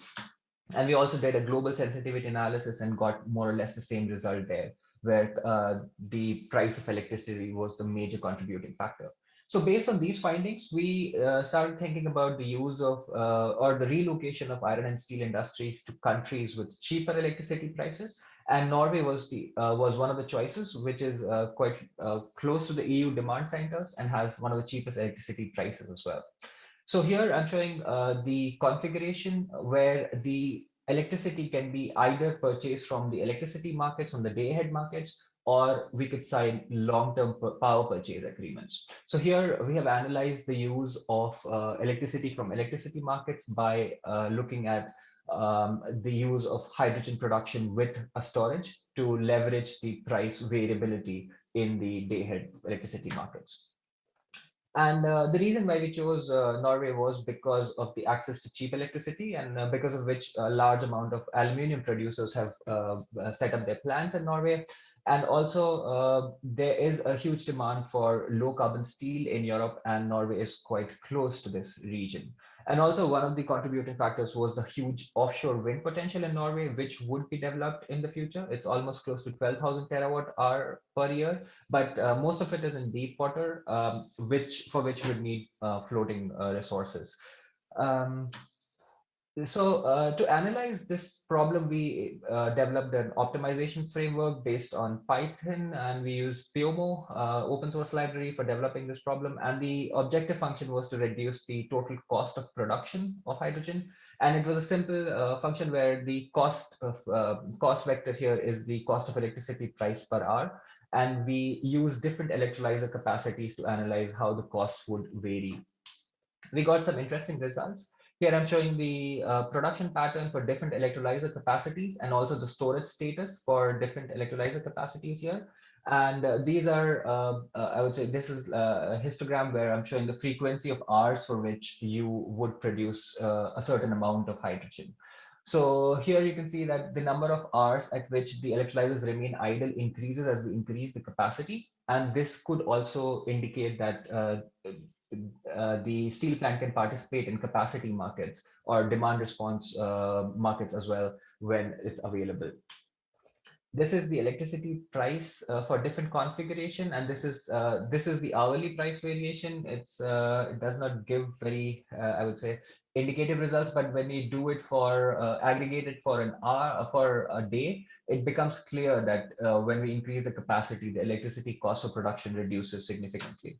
And similarly for a monthly and yearly version as well. So for the annual, if you see the annual variation in total electricity cost of hydrogen production, it reduces significantly as we increase the electrolyzer capacity. But the levelized cost of production increases as we increase the capacity of the electrolyzers. This is related to the fact that electrolyzers are still very costly. And when we increase the electrolyzer capacity, we also have to increase the storage sizes. So those both are connected to each other, and that leads to an increase. But the levelized cost of production for steel, if we purchase electricity from the grid or the day-ahead market, it's substantially lower compared to if we have a corporate power purchase agreements. And here the range is almost $594 per ton, which is comparable to, I would say it's 20% higher than the levelized cost of production from baseline technologies. But with some of the companies like BMW and Mercedes and also Volvo showing interest in buying greener steel by also paying a premium, this could be a reasonable cost in the future. So last slide on the conclusions. The levelized cost of production varies from almost 584 to 989 for different configuration. And participating in the electricity markets reduces the production cost by 8% compared to a plant with similar capacity if they buy fixed electricity prices. And the increasing the electrolyzer capacity reduced the operational cost. However, the fluctuations were not high enough in Norway to justify the additional electrolyzer and hydrogen storage capacity. And we also saw that if we have access to underground hydrogen storage, where the storage costs are much lower, and if you increase the capacity of storage, then it is possible to decrease the operational costs further. And that would be our, I would say, future research work. So with this, I'll end my presentation. Thank you for your time. Thank you, Abhinav. Very relevant and also a very actual topic, especially also here in the Netherlands. So thank you for these insights. We'll move on with the program. Xiaoming, PhD researcher from the University of Stavanger. He will be giving a presentation on techno-economic performance of a PV battery-centered microgrid based on price-based operation strategy. Xiaoming, can you hear us? Yes, I can hear you. Can you see my screen? Yes, we can hear you. We can hear you. We can see your screen. We can see you. If you can put it in presenter. Perfect. Okay, yes. The floor is yours. Okay, thank you. And I'm ES Arnan. My name is Qian Zhang, and I joined University of Stavanger last year. And I'm going to present some results of this year. And my PhD topic is about development of a real-time optimization solution for the integrated energy systems. And currently we're focusing on the microgrid level. And as defined by the US Department of Energy, and microgrid is a group of interconnected load and distributed energy resources. And the microgrid can act as a single controllable entity, and the microgrid can also disconnect with grid to run it as an island mode. Here is the schematic of a microgrid, and we can see here it is the supply side. It may include the PV panel, wind turbine, and here we can see the storage side. It can include battery or other storage technology, and it also includes the demand side. And the microgrid can integrate with the main grid. And the core of the microgrid is the EMS. It is the energy management systems. And why we research microgrid? Because microgrid can run in the island mode. It will be suitable for the rural region, and the microgrid can also reduce the transmission and the distribution cost. And it also offer, because microgrid can run in a very flexible way, and it offers the energy efficiency by responding to the real-time market price. But we also meet a lot of challenge for microgrid in the design phase, because there are so many types, and so many types of generation and storage technology, like PV, wind turbine, microgas turbine, etc. And we need to decide which type and the size of the technology. And we also need to meet the energy efficiency and the economic environment, this kind of requirement. And in the operation phase, we also need to decide when to run and stop the equipment and how much capacity each equipment should generate. And we also need to decide when to charge or discharge the storage technology. Finally, we want to get the minimum operation cost and emission. Here I list the two example scenario. The first one is like an organization want to already get the specific location, and they have some renewable generation target. It will be the 30%. And how should they spend their limited capital resources to get the goal? And another scenario is organization interested in PV and energy storage. They want to know whether this kind of combination economic feasible, and if so, how should they operate the energy storage? Here we are going to develop a toolbox to answer the questions in these scenarios. Here is the methodology, and it will start from modeling, and we are going to develop a model for various technology. It will include PV, wind turbine, microgas turbine, etc., battery, thermal storage, and then we will have some operating strategy like load following, cycling charging, combined dispatch, and predictable control. And with the help of the operation strategy, the energy system can run for 1 year, usually 1 year. And then we will get the simulation, and like the dispatch result, it can be hourly or in the minute level. And we can also get economic and emission result. And then the simulation result, part of the simulation result will be regarded as the optimization variable objective. And then with the help of the optimization algorithms, we can get the optimal sizing solution. For the modeling, here we consider both physical based and the data driven. Physical based, we are going to use the modelic language. And here it is one application of the methodology.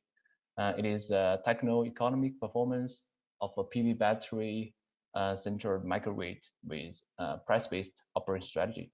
Basically, it is a sizing method for PV battery systems. And here, I consider the location in Cardiff in UK, and it is applied for a residential house. Here we can see the electricity load for 1 year, and the weather information for 1 year. It includes the ambient temperature and the solar irradiance. And here is the electricity during the day. I got the data from one paper, and during the beginning of the day, the price is the lowest, and during the afternoon, it is a peak time of the electricity price. And here are the two main component information. And the first one is PV. I got this PV information from a Japanese brand, and this is the main parameter of a battery. Because we need to run the PV battery for system for 1 year, so we need to have some operation strategy. Here I will compare two different operation strategy. First one is load following. The second one will be the price-based strategy. Okay, for the load following strategy, the strategy will start from compare the PV generation and the electricity load. If the PV generation is higher than load, so the strategy will consider to charge the extra power to battery. But before that, the strategy will compare the SOC with the maximum value. If the SOC is lower than the max value, then the power will charge into battery. But if the SOC is equal to max value or higher than max value, the actual power will be wasted. Coming to the starting point, if the PV generation is lower than electricity load, the strategy will consider to discharge the power from the battery. But before that, the strategy also need to compare the SOC with the minimum value. If it is lower than the minimum value, it means the battery cannot discharge because it will hurt bad for its health condition. So strategy will decide to purchase electricity from grid. But on the if the SOC is higher than the minimum value, then the battery will discharge to meet the electricity demand. And for the price-based strategy, there are main difference. The first one is here. This new strategy always compares the strategy SOC with the max value, and if at the same time if the price electricity price is lower than the set point, and the battery will be charged. And another difference is here. If the SOC is lower than the minimum value, and at the same time, if the electricity price is higher than the set point, the battery will discharge. Basically, this new strategy can charge the battery during the low price and discharge the battery during the high price. Here is a model. This is a developed in the Modelica environment. And here is the operating strategy. Here is the economic calculation. And for the optimization part, the objective will be the life cycle cost. It will be 25 years cost, and it will include the PV capital fees, operation and the maintenance fees, and the battery capital fee and the replacement fee, and the electricity from the grid. And there are two main optimization variables. The first one is PV capacity and the battery capacity. The optimization algorithm will be the SQP, and I use the Daimler optimization library for optimization. Here is the optimization result. For the case one, it is a load following. We can get this number of life cycle cost, and on the right side it's price-based. And basically, the price-based strategy can save more than 7% of a life cycle cost. And here, at least typical day under two operating strategy. The left one is the load following strategy. We can see the blue line is the PV generation, and the green line, the blue line is the PV generation, the green one is the load profile, and the black one is SOC. As we can see, it's the PV generation is higher than the load following load profile, and the SOC will increase until its max value. And if the PV generation is lower than the electricity load, the battery will discharge, and the SOC will decrease until its minimum value. On the right side, we can see at the beginning of the day, the SOC will be increased because it is a low price period. And on the afternoon, and the battery will discharge because it is a high price period. Here, at least the SOC for whole year. As we can see, for the load following strategy, during the springtime and the winter time, the SOC will always remain the constant, because during this time, PV generation will always lower than electricity load. But for the price-based strategy, the SOC will always change. So this kind of strategy can utilize PV, utilize the battery capacity well. Okay, thank you. Thank you for your time. Thank you for listening. This is my presentation. Then we'll have the final presentation. Srini Santakumar, associated to the University of Groningen. Srini. Hello? Yeah, hello, I can hear you. I cannot yet see you. I can see your screen now. You see the presentation? Yeah. Welcome. You were telling us about the technological learnings of offshore renewable energy technologies and recommendations for scaling up, right? Yeah. Perfect. Can I give the floor to you? Yeah, sure. Okay, well, go ahead. Good afternoon, everyone. I'm Srinivasan. I'm one of the ESRs hosted at University of Groningen. Today, I will talk about the technological learning of offshore renewable energy technologies and recommendations for scaling up. So in my agenda, I have two components to talk about today. First, I will introduce my PhD, what are the objectives and methods, and I will sort of give like 4 recommendations or key conclusions from my research. It's not an exhaustive list, but considering the time period of the presentations, I like to convey some important points I have analyzed in my PhD. Sorry to interrupt, but we don't have any visual of you. Could you perhaps turn your camera on? Yeah, just. Thank you. Could you see me? Yes, perfectly. Yeah. Thank you. Okay.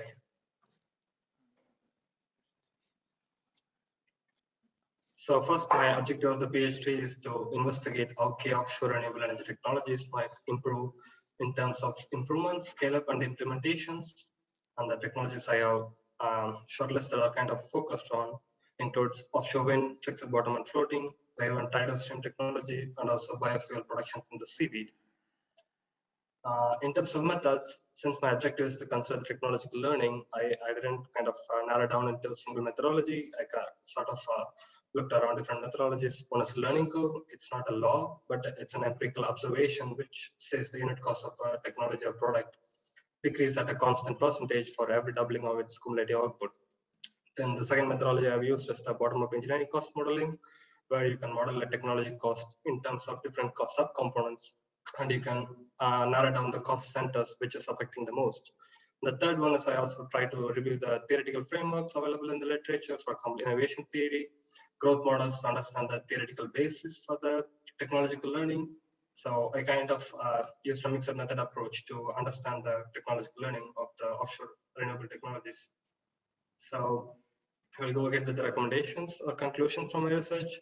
First one is to kind of emphasize that technological learning happens in sequential stages. For example, if there's a new innovation coming to the market, it starts with a prototype or demonstration, where there will be like a lot of different designs experimenting in the market. And then in the next phase, some sort of mainstream design convergence will happen and small scale demonstrations will go through that. The next one is the large scale commercial operations of the technology, which could be upscaling phase, and then the next one is the growth phase. In the growth phase, it will be purely not only it will be a mainstream technology in the core market, but it will also start diffusing into the secondary and tertiary markets. Looking at this theoretical framework, when you are trying to analyze the technological learning, the data availability also varies across each stage. For example, in the prototype demonstration, you have to rely purely on the analogous technology cost informations, but going period by period, you will also get some price data, but it's also, we will have to understand there will be some market dynamics because at the prototype, there will be few companies, and then there will be new market entrants, and there will be some sort of market shakeout phase, and then there will be market consolidation. So going through this life cycle, we also have to understand how the profit margin happens between these stages. So this was kind of a theoretical framework we developed, and we tried to fix the offshore technologies at each stage, considering the development. So we try to fix the offshore wind at the upscaling phase, and also the wave and tidal and the biofuel production from the seaweed at the prototype and demonstration phase. So the next one is we apply this framework to understand what's happening with the fixed bottom offshore wind until 2020. So we try to use 2 parameters. One is the cumulative capacity, which is a proxy for the market growth in the European markets. And the next one is the turbine rated power, how it has been developing over years. So it's proxy to understand the units upscaling. When I mean unit upscaling, it's part of the economies of scale, but it's not exactly like a manufacturing scale of economies. So unit scale economies in the sense, I mean, if you increase the capacity of the unit size, for example, generation capacity of the wind turbine, you will reduce the fixed cost of the particular unit. But if you take a modular technology and start manufacturing in large numbers, you will reduce the overhead in the manufacturing unit, and we call those things as the manufacturing scale of economy. So there is two types of economies of scale, and that's what I was trying to differentiate with the offshore wind turbine. So if you're going through the formative phase of offshore wind, it has been faster because it's more or less around 10 years. It is much lesser compared to the other technologies, what we have seen in the, for example, coal or combined cycle power plants, which has taken several decades with the formative phase. The faster formative phase is due to the fact that it is based on the onshore wind and also oil and gas industry practices. Then they were actually deploying onshore wind turbines in the formative phase. Then they were running out of problems. So during the upscaling phase, they started developing wind turbines specifically for offshore conditions with higher rated capacity. For example, I'm sure you have seen pictures of comparing offshore wind turbines to tallest buildings in the world and similar sort of that. And there is a growth phase. Once the technology has proven its viability in the market, there will be market pull mechanisms to increase the capacity in the energy system, and also it start to diffuse into the secondary market. A good example is offshore wind is moving from European markets to the Asia Pacific region nowadays. And in the formative phase, the offshore wind has taken a lot of practices from the onshore wind and oil and gas industry, but also there is a very spillover effect from going from offshore wind to onshore wind. It includes the recent developments of introducing newer platforms, deploying offshore wind technologies in the onshore wind turbines to increase its capacity factor. So this is the case study where we try to separate the developments in different phases so that we could understand what are the cost developments and what are the learning mechanisms happening in each stage. So, and our second point is to emphasize the financing cost. Financing costs play a significant role in the development of large-scale energy technologies. So, the picture shows a LCOE estimation for a wind farm, fixed bottom offshore wind farm, which could come online in 2022 or 2023, which has a capacity of 1 gigawatt. And I try to show the technology costs and the financing expenditure at different discount rates. So when I say financing expenditure, it is driven by three factors. One is cost of capital or discount rate, and the technology costs which need to be financed. And the third one, the capacity factor, which discounts all the technology costs in the lifetime revenue. So we will only focus on the cost of capital for now, keeping all the other things constant. As you can see, going from 4% to 10%, the LCOE increases by 59%. So when you look at the cost of capital, it's driven by base interest rates in the economy, which is related to the macroeconomic factors, and there is also the premiums expected for debt and also equity. So when the technology is new, there will be a lot of investment risks, but as the experience effect happens, the development risk will also decline, and also once the investors become very certain about their revenues, both the premiums expected by the investors will decrease. Those are the major factors for the cost of capital. We also try to understand what's happening in the fixed bottom offshore wind. So we try to model that cost of capital for different countries in the European region. Our major observations were after economic crisis in 2008, the base interest rates have decreased drastically. And also there has been targeted incentives, for example, CFD contracts or SDA plus in Netherlands. And also there is a lot of market competition introduced by the auction mechanisms. And also increased confidence in the technology has decreased the debt premiums and expected return on investments.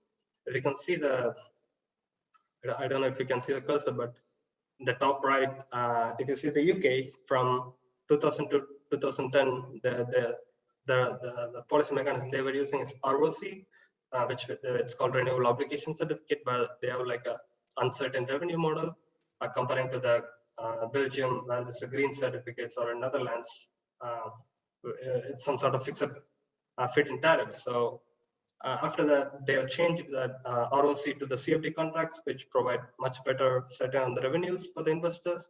So it becomes more competitive in the later periods.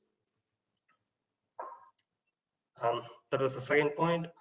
For the third one, so when I mentioned the financing expenditure is based on 3 factors. One is the cost of capital, which is discount rate, and there is also the third option, which I mentioned about the annual energy production or capacity factor. So I would like to mention understanding the nature of the energy source and also the technology characteristics beforehand can be beneficial in designing effective market policies. So the figure on the right shows the development of the capacity factor for offshore wind farms deployed in the European markets. So it has increased from 30% to almost 50% in 2020. So it's not purely because of the site with better wind resources, but it's also because of the technology development. So we are seeing like 10+ megawatt turbines with the really tall uprights and also larger rotors, which increases the capture efficiency. So adding to the capacity factor, adding to the cost of capital, capacity factor also plays a great role in reducing the levelized cost of electricity. So we also looked at the cost outlook, what could happen for the fixed bottom and the floating wind. In both areas, the capacity factor has played a greater role in cost reductions, adding to the technology cost in the floating wind. Also, you can see the financing expenditure effect from floating wind, where when the technology is new, there will be a lot of investment risk. So all the investors will be expecting a higher return, but after having experience effect, the returns will also decrease, similar to what we have seen in the fixed bottom offshore wind. So, but this is the nature of the wind energy source, but it's not same for all the energy technologies. So you can't scale up the devices for all the technologies, for example, solar PV. So we also need to understand the characteristics of the technology and also the nature of the resource. The next point is like broadly, we can classify the characteristics in 2 ways. So the technologies which can have the unit scale economies and technologies which cannot have unit scale economies, or simply you can call them as modular technologies. So for the technologies with unit scale economies, a good example is offshore wind and also onshore wind, for example, combined cycle gas turbines.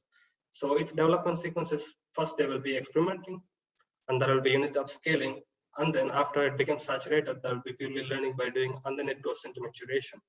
So in this way, there will be like a lot of R&D happening within the institutions or majorly only in the industry. So even though the learning rates for the investment cost can be low, but the performance improvements and also the cost reduction in other components will result in higher SUV reduction. On contrary, if you take the modular technologies, since it is not capital intensive, there will be faster standardization of the technological design, and the learning by doing, or else you can call it as a manufacturing scale of economies, will already kick in faster. So they are historically, you can see learning rates more than 15% in the investment cost, but the performance improvements and the cost reduction can be limited. So I will try to explain the nature of energy resource understanding using the example of wave and tidal energy system. So the figure shows the number of both of the technologies are in the prototype and demonstration phase, which doesn't have a clear large-scale commercial project yet. But for the tidal energy system, almost most of the developers have converged to a design similar to wind turbine. However, we can't scale up the turbines similar to wind turbines because there will be like a water depth limitation. So you have to give clearance for shipping lanes or these kind of things, which will introduce a cap on the performance itself. On contrary, for the wavelengths,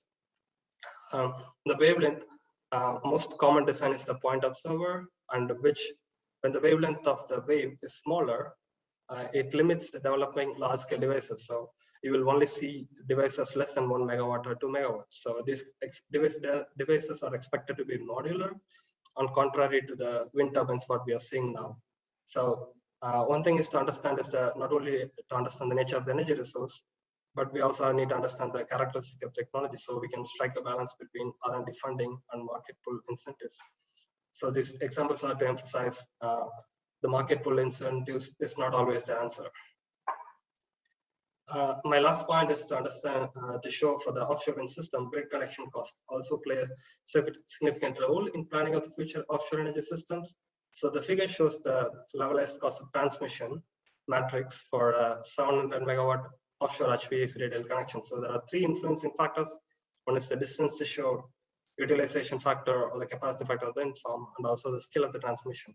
So for example, if you're deploying a substation at offshore, you need to lay the cables, and there will be like a lot of fixed costs. So the economics of the scale will also play a greater role. And that is the relation shown in the second figure. I only model until 100 kilometers because after 100 kilometers, HVDC is expected to be competitive. So you can still use the HVAC, but it will be more expensive than the HVDC because we need to compensate for the reactive power losses. So in the previous presentation, a lot of people have raised concerns about the offshore spatial constraint, cable routing, and also we need to manage the high share of renewables onshore. So the transportation is not always going to be electricity. Maybe we can convert it to the hydrogen or some other liquid fuels, and also the interconnected capacity expansion between countries in the North Sea. So these requirements call for an integrated offshore grid, and which requires a system level planning, which is currently absent. So those are the 4 key points I'd like to mention. Thank you for your attention.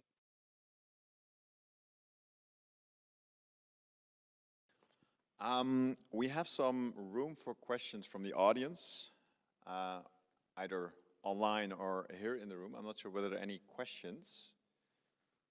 Yes? Yes, I would have one question to presenter number 3. That was Kwiansang from University of Stavanger, talking about the microgrid optimization. I have one question. Did I get you right that these microgrids are basically connected to the major electricity grid?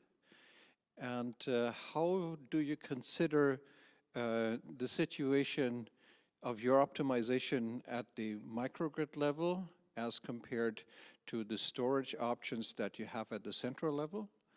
I ask this question because we have a number of studies and simulations where we find that in a connected system, we will find the need for more centralized large storage, and that we can use kind of the levelization of the variable renewables across a larger area. So if you only look at the PV at the local level, you will have maximum variability, and you would work with your battery right against that. Wouldn't that increase the need for storage at the local level dramatically as compared to a connected system? Thanks, Professor. Thanks for your questions. In my case, currently I consider it a microgrid level. I mean, especially for the storage side, it is only the battery, not for the central level. Why microgrid? It is quite popular. I think it is very convenient to storage, especially in this small size, because central level size right now it is still has some engineering problem. A lot of researchers also put a lot of effort on that. So this is the right attractive part of the microgrid for storage side. And for my optimization, I already get the electricity load, so I can decide which part I can use PV generation to meet the load, and which part I can use battery to meet the load. If there is extra power from PV generation, I can store it into the battery. So this is my main idea. How to do that? I developed a model for different components for PV and for battery. Then I can decide using the operating strategy. I can decide when to discharge and when to charge, and to meet the final economic result. This is the main idea of the application. Thank you. Another question? Oh, 2.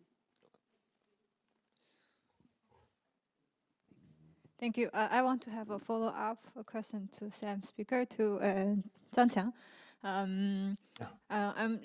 Thanks first for the very interesting presentation, and have maybe a more specific question about the model. I think it's very interesting, like how you decide that how do you decide when to discharge and how much to discharge? I mean, for example, if I have enough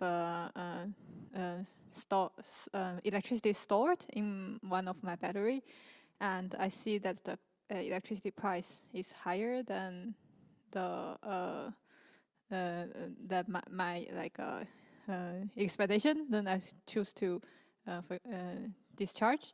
And I'm just wondering how do you decide, like at which time point to discharge, because the electricity price can change over time, right? If I discharge, maybe now it's 1 cent per kilowatt, I can discharge, I can make money, but maybe next time step, it's gonna be 2 cents per kilowatt hour, then it's more profit. I mean, do you consider, how do you model this? Thanks. Okay, yeah, thanks, Jinxi. Thanks for the question. And in my case, the electricity is changed, but it has the fixed philosophy for whole days. So I know which period it is a low price, which period is the high price. This is the electricity price. And for the modeling aspect, for the PV model, if I know the weather information like solar irradiance and ambition temperature, the model can predict the power generation of the PV. So I can predict the PV generation. And also in the model, we already know the electricity demand. It is the input of the model. So I can compare the electricity demand and the PV generation. And if the PV is higher than the demand, then we can charge the actual energy into the battery. And for the battery, there's a very important criteria it is a state of charge, SOC, and the SOC will always remain within the max value and minimum value. So if it is SOC is lower than the max value, so we can charge into the battery. This is the basic idea how to charge and discharge. Thank you. We have another question over here. Yeah, maybe continuing on the same discussion. I think like using microgrids is it's definitely a solution for certain areas, and I think those areas are mostly located in, if they are too far from the transmission grid, for example, if it's going to cost too much to expand, and I think you already mentioned this in your presentation, when the benefit of expanding the transmission line is going to be too costly as compared to establishing a microgrid system. But I think there's the discussion of how many communities exist across, I suppose in Europe it might be less, but it might be a more interesting solution for countries in developing countries as opposed to Europe, where maybe those communities are mostly well interconnected with the grid. But I think this is a study in itself to identify how many of these communities exist around the world, and this might be a solution for them. Okay, yeah, thanks for comments. Yeah. Was that a question or was it an observation? It's more of an observation. Okay. Are there any other questions? One, I would say this is the final question, then we head on to the coffee break. Okay, don't want to keep you from the coffee break too long, but I have a question concerning the hydrogen steel. I think that's going to be one big area. Now, critical for that will be first the comparison of today's steel price to your estimated steel prices, and then the question, how much would a ton of carbon emission need a cost to make up for that difference as you have estimated that? Just give me approximately an order of magnitude for that. Thanks for the question, Professor. The answer to the first question is the cost estimation is almost in the range of 25 to 30% increase from the base cost at present.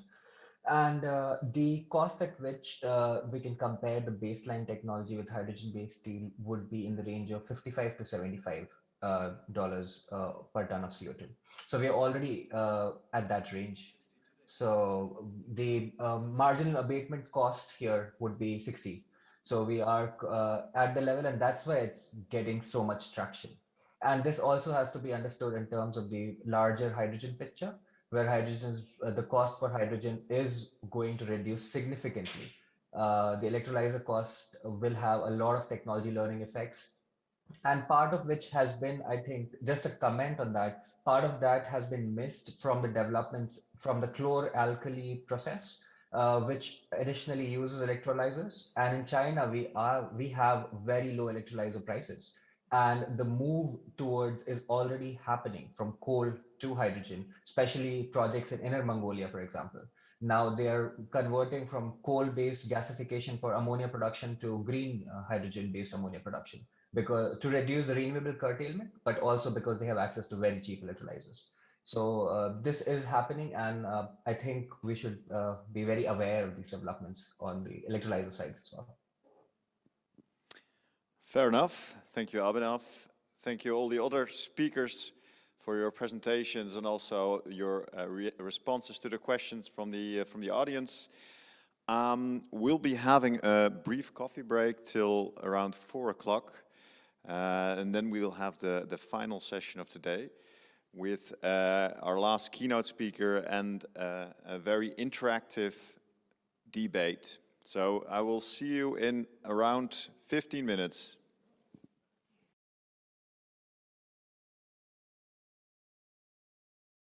And we have, fortunately, found Hans Koenen from Gasunie willing to give a final keynote presentation. I think that's very appropriate. First of all, Gasunie is a full-blown secondment partner in ENSYSTRA, so they're very aware of the program. And on top of that, they are really in the middle of the transitions that we are discussing, that ENSYSTRA is dealing with.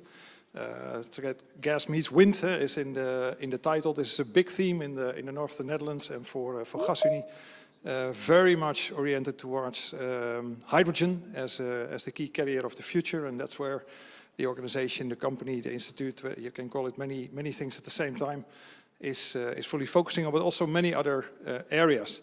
So I think, Hans, you can introduce your specific activities that you have today, because I'm also interested to know what you're busy with at this very moment, except for the presentation. But I leave the further introduction to you, and we will listen very carefully to your presentation. Okay, thank you, André. Can you all hear me? I hear some background. Loud and clear, okay. Loud and clear. And what do you see on the screen? Do you see myself, or do you see the presentation over there? I see you with a very nice car in the background. Yeah. Indeed. Now, and thank you very much for giving me the flexibility to talk to you via Microsoft Teams. Actually, I'm now traveling from Berlin in this beautiful car, but of course now I'm at the parking place to give this presentation. But I was in Berlin to talk, amongst others, about hydrogen in Germany, and I'm now on the way back. So thank you very much for giving me the opportunity to speak to you about all the nice developments in the Netherlands with regards to offshore developments, and I will specifically talk, of course, also about the role of gasoline in that respect, about hydrogen and CCS amongst others. Can somebody share the presentation on the screen then? Yeah, great. Yeah, I can see it. Okay, maybe can you flip to the next chart, please? Yeah, that's more or less me. For those people who don't know me yet, my name is Hans Koenen. I'm working for Gasunie, and I'm responsible for corporate strategy and corporate business development. And actually, that's quite a challenging job nowadays, because when you look to the business development of Gasunie, we work on a lot of projects, not only on hydrogen, but also on biomethane, heat project, and also CCS projects. So the portfolio of myself and my team is extremely full, but with all nice and challenging projects. Can you flip to the next slide? Yeah. For those people not yet knowing Gasunie, Gasunie is a European energy infrastructure company. So we are not active in trading and production of molecules. We are an infrastructure company, and our core activities are the transport and storage of natural gas, green gas, and hydrogen in the Netherlands and the northern part of Germany. Now, this sounds as a very broad scope, but nowadays, and I will come to that later, we are actually mostly transporting natural gas. But as you can see over here already in this picture, a couple of years ago, we changed our strategy, and we said within Gasunie, we should transform ourselves from a natural gas transport company into a broader sustainable energy infrastructure company. So that's also the reason why we're so busy at this moment in time with a broad portfolio of infrastructural projects. And we will come to that later on. Can you flip to the next slide, please? Yes. Yeah, this is actually Gasunie today. Gasunie, as I said, is an infrastructure company. We are owning and operating a huge network, more than 15,000 kilometers of high-pressure grid. That's a lot. And a large part of that pipeline network is located in the Netherlands. That's about 12,000 kilometers. We have also a transmission network in the northern part of Germany, connecting amongst others on the Nord Stream 1 pipeline coming from Russia, but also to the Norwegian system. And in the Netherlands, we are also connected to the UK via an interconnector pipeline. And this is more or less, in a very simplified way, our network. But it's not only a network of pipelines we are operating. We have also a terminal for liquefied natural gas in the Rotterdam area. We have some salt cavern storages in the northwestern part of the Netherlands. And we are building there also a nitrogen installation at this moment in time, because of the fact that we stopped the Groningen production, the production of the Groningen gas field, and we are replacing that by the import of natural gas from Norway and Russia, but that has to be converted into Groningen quality gas, and we do that with nitrogen, and therefore we are building a nitrogen installation at this moment in time. But you also see in the left hand corner on the bottom, you see a hydrogen pipeline, and that's quite interesting, although it's still a very small project. We are transporting their hydrogen from Dow Chemicals to Yara, and that's only a 14-kilometer pipeline. But what's interesting of that pipeline is that it's a retrofitted natural gas pipeline. So there are many discussions, logically, about the possibility of transporting hydrogen via existing natural gas pipelines. But we already do that as Gasunie. We have transformed, retrofitted that pipeline 3 years ago, and we are transporting that hydrogen already for 3 years without any major problems. And that's quite important, because by demonstrating that, we can also make the next step later on to have a full-blown hydrogen network in the Netherlands and abroad. Can we go to the next slide, please? Yes. And this should be then Gasunie tomorrow. And tomorrow is not that far away. We are an infrastructure business, and that sometimes the lead times of developing new infrastructure, they take a couple of years. But this could be very well a picture, let's say, towards 2030.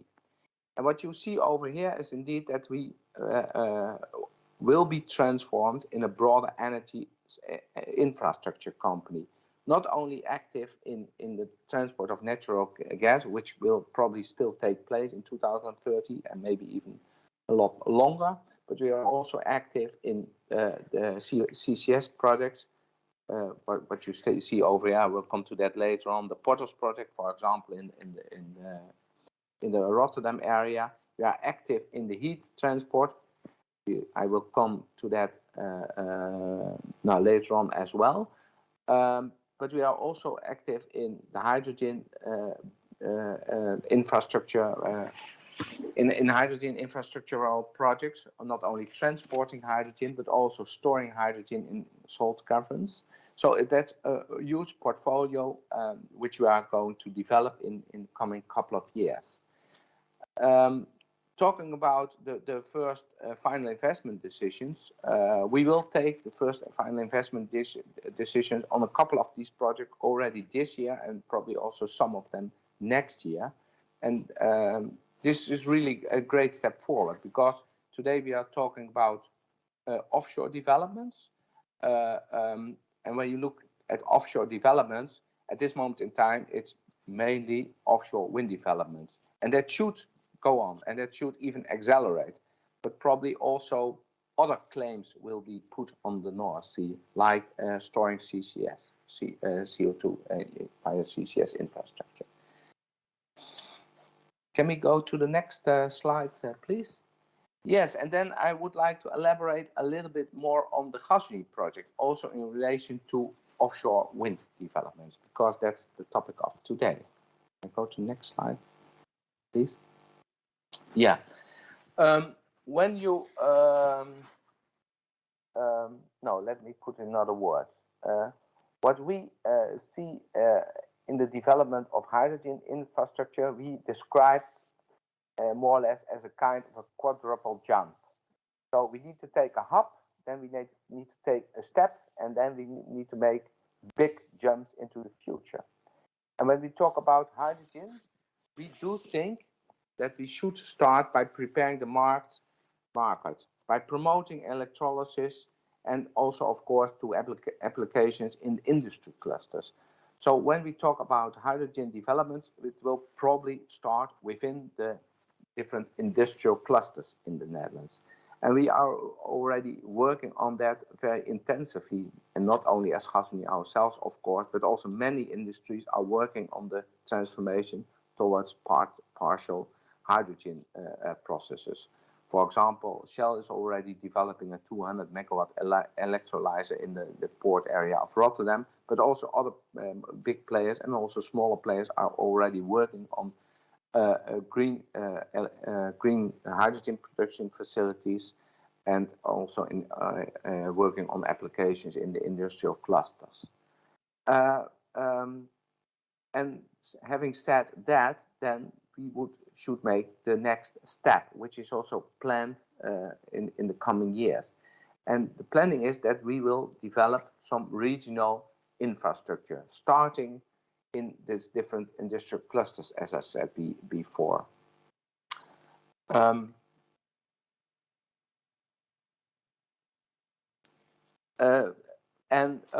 What you see over here is that we will probably start with the development of regional infrastructure, hydrogen infrastructure, in the northern part of the Netherlands, and also in the southwestern part of the Netherlands. And why is that? Because in the port area of Rotterdam, of course, what you know is that there is the big chunk of the industry located, with more or less 20% of the CO2 emissions in the Netherlands. And why are we also working on regional infrastructure in the northern part of the Netherlands, and northeastern part of the Netherlands? Now that has to do, of course, with different reasons. One is that there are a lot of pipelines available coming there with the stop of the production of Groningen gas in the Groningen field. A lot of pipelines and a lot of capacity come available, which is easily available for the transport of hydrogen. But what's also important over there, in the northeastern part of the Netherlands, the salt caverns are located over there, which are also able to accommodate the storage of hydrogen in the future. And when we have developed this interconnections between the different industrial clusters, then the next step will come. It's not only the cluster of the connection between the industrial clusters, but even more important, these clusters will also be connected to the salt cavern storages and will be connected to the networks abroad. So we will have interconnections with Germany, we'll have interconnections with Belgium. So that's more or less how we see the hydrogen quadrilateral development from infrastructure perspective. Can we go to the next slide, please?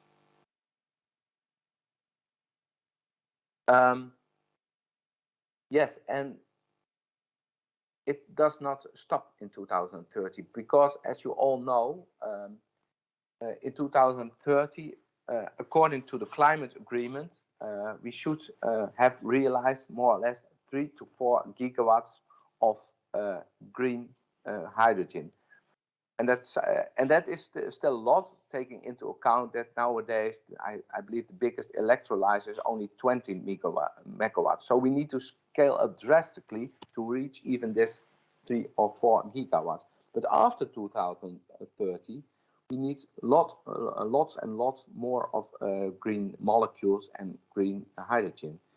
And that's also what we are talking about with the ministries.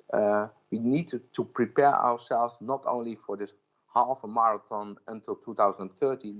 No, we already need to prepare ourselves towards the final and full marathon to 2050. Can we go to the next slide, please? Yeah, I was already talking about this hydrogen backbone, and here you see the rough planning of this backbone.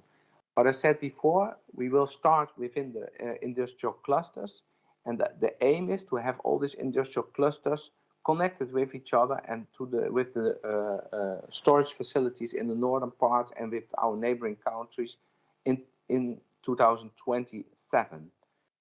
Which is very nearby for a company like us, taking into account the development of hydrogen.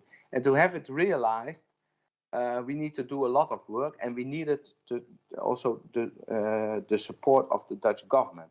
And probably you have heard about it, but on this very Tuesday, the government has decided to donate, to give Gasunie more or less 750 million euros to develop this whole hydrogen backbone.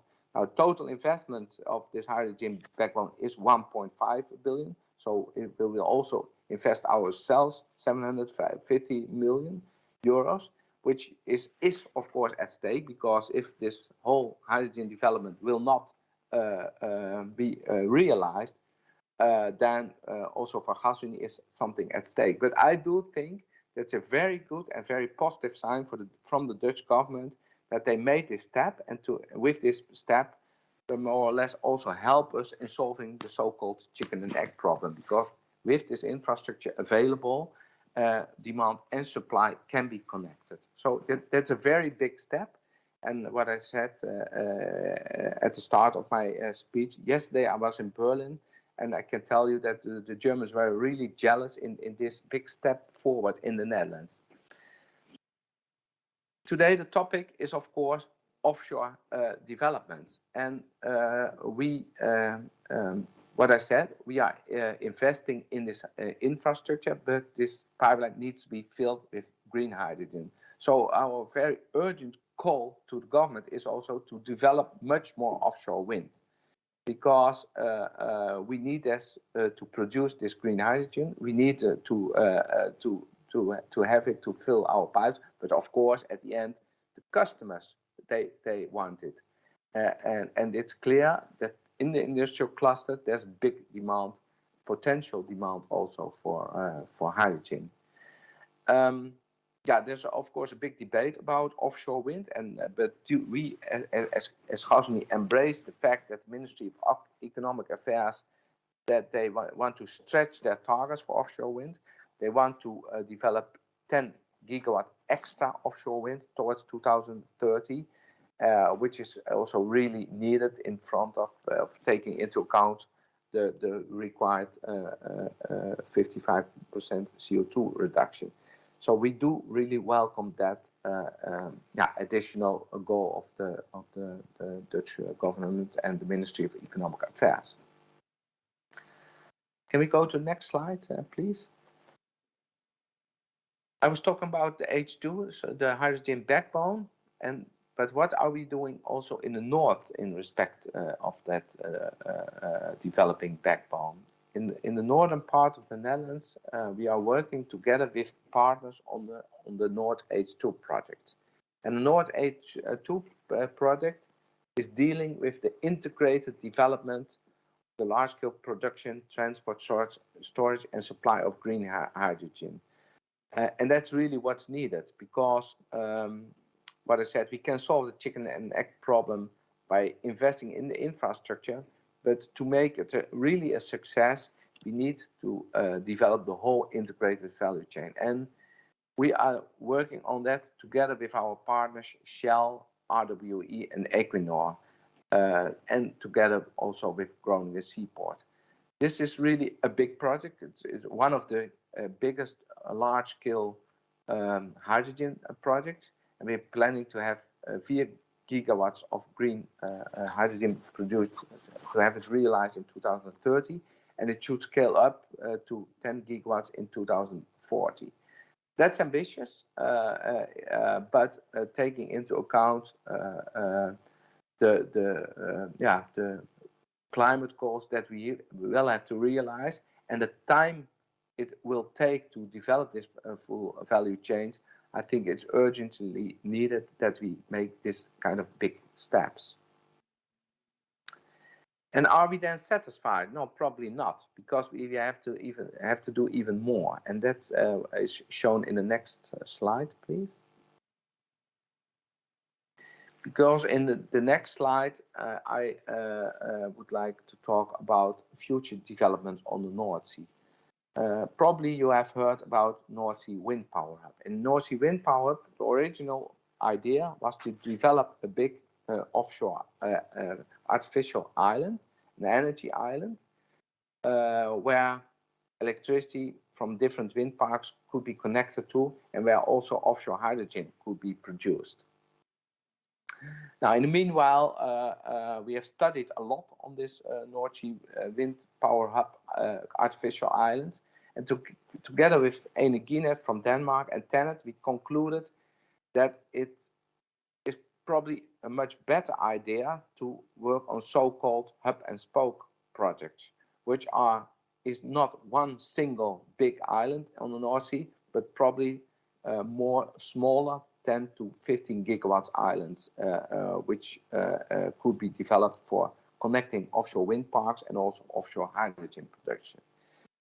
And what you also see is that especially in Denmark, they are progressing quite fast on that. They have really concrete ideas already of developing an offshore island in the North Sea on the one hand, but also in the Baltic Sea, in the so-called Bornholm Island. And even this morning, I had a call with the Danish ministry and the Dutch ministry, so they are progressing quite fast on developing this artificial island in Denmark. But as said, does it stop there? No, probably we will need several islands. And that's also what we think as Gusatu, together with TenneT, we should aim for also in the Netherlands.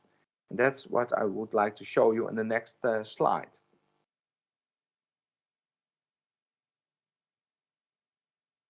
What we probably should do is to explore the development of energy islands also in the Dutch continental shelf, because we need a lot of energy. The Netherlands is a very energy intensive country. Northwest Europe is very energy intensive, and taking that into account, we do foresee that there is a need of energy islands. Can be real artificial islands, but can also be, for example, done in a caisson construction or whatsoever. We do think there is a need, and I think I invite all of you, and also I also invite the Dutch government really to investigate the possibilities for that, and that can have the scales of about 10 to 15 gigawatts, and this really could support and should support our climate targets and ambitions. And that's the next step beyond. I think the connection of individual wind parks with the onshore grid. Next step is indeed hub and spoke islands where different wind parks can be connected to, and where also offshore hydrogen production could take place. Another important element with regards to the development of CO2 neutral infrastructure is CCS, and that's what I would like to elaborate on in the next slide. Next slide, please. Because as Gasunie, we are also working on different CCS projects. I think the most advanced project at this moment in time is the so-called Portos project, where we want to capture and transport CCS from some industrial clients in the port area of Rotterdam to the P18 empty gas fields in North Sea. What you don't see here in this slide is the project Athos, which we are also developing. But that was the capturing of CO2 from Tata Steel and bringing it also to empty gas fields. We have decided recently, after the announcement of Tata Steel, that they will switch over to hydrogen in the future, that we will stop this Athos project. So we are not further developing a CCS project at this moment in time for Tata Steel and for the North Sea Canal area. Another development is the so-called Aramis project. Aramis project was originally the project from Total and Shell, where they want to build up an integrated CCS value chain, capturing their CCS on their plants in the Rotterdam and the Zeeland area and bringing it to some empty gas fields in the northern part of the North Sea. In the meanwhile, we, together with EBN, have joined this consortium, and we would like to further develop this CCS integrated value chain together with Total and Shell. And that CO2 can be transported to these fields by pipeline, which you see in this slide. But what can also be done is transported partially in a liquid form to the Maasvlakte, to Rotterdam, and then further on transported offshore to these empty gas fields. And this makes it attractive, for example, for customers in the Gemmelot area or even in the Ruhr area to bring the CO2 in a liquid form to Rotterdam, to the Maasvlakte, and then transport it offshore to the empty gas fields. On the last slide, I will give you more insight in the Portos project. Can you please switch over to that? Yeah, over here you see the Portos project, and when you click some other, when you give some other clicks, yeah, then you will see the partners involved in that. The partners in this project are EBN, Gasunie, and the Port of Rotterdam.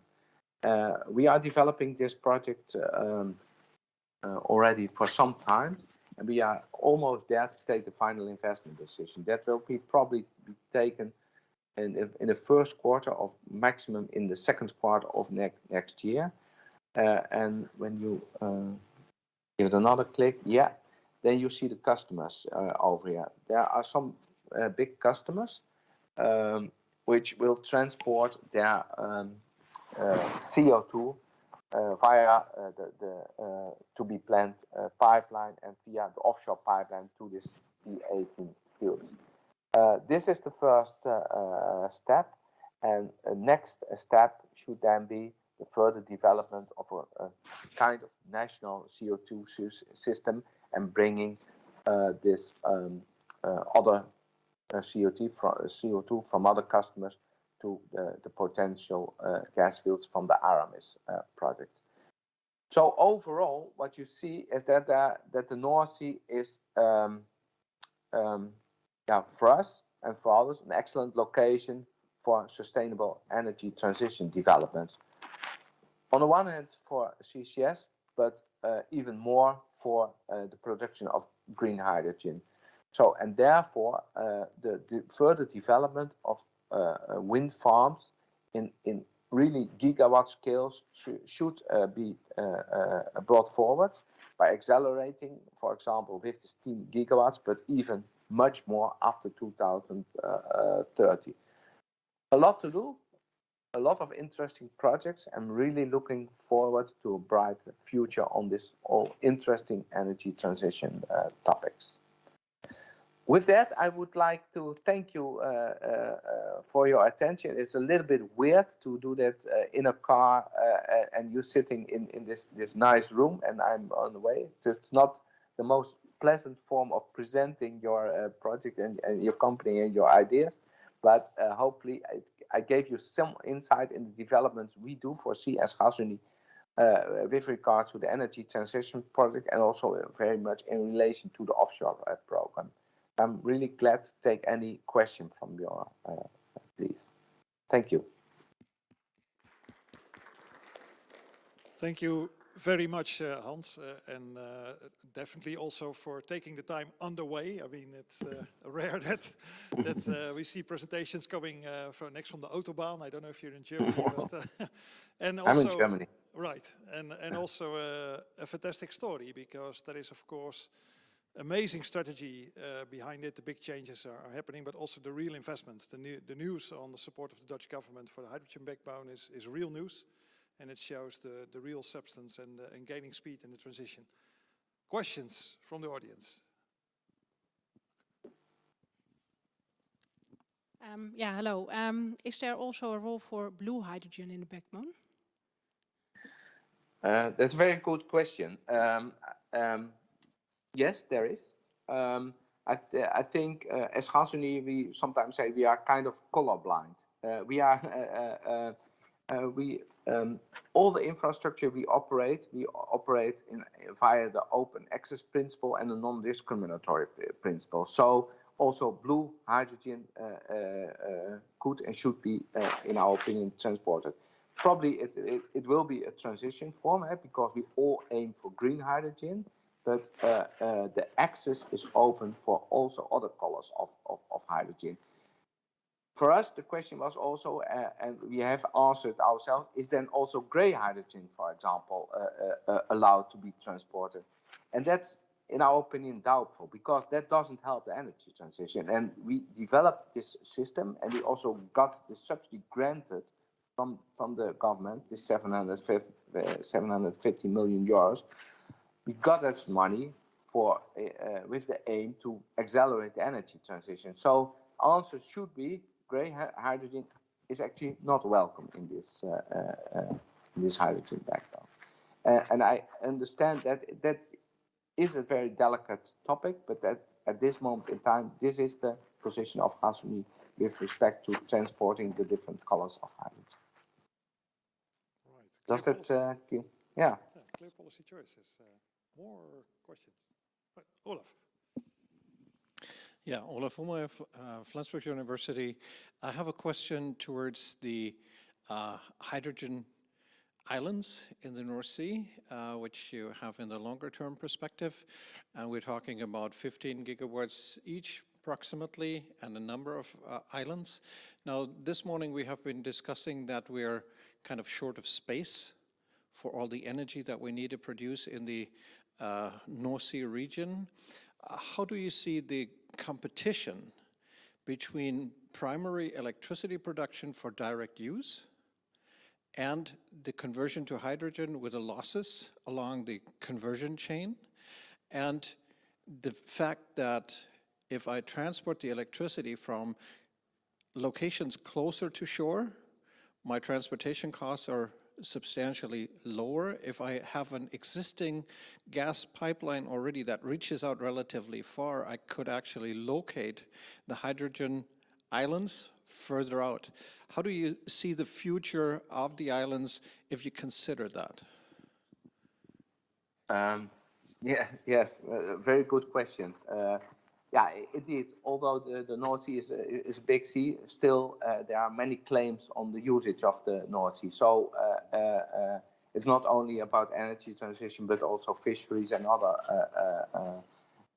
claims are there for North Sea, and rightfully so. I fully understand that. So we should be very efficient in using making use of the North Sea. And that's also the reason why we said, okay, we should concentrate then the energy production and do it in the most efficient way via these energy islands. But it's not only the own production, because I think, and when we look at different scenarios, that it's not about own production in the North Sea, but we do have to import probably also a lot of energy. I've seen many scenario studies. And it's not about what I said. It's not about the own production of hydrogen in the North Sea. We will probably import hydrogen from, I don't know, but from a lot of places in the world. And when you look also to the energy scenarios of the future, I fully agree. Where you can electrify directly, you should do that. But many scenarios show that also even in the year 2050, probably about 40, 50, 60% of the energy mix is still molecules. So it's not only electrons, it's still a lot of molecules. And these molecules should be green then. And probably a large part of that green molecule will exist of green hydrogen.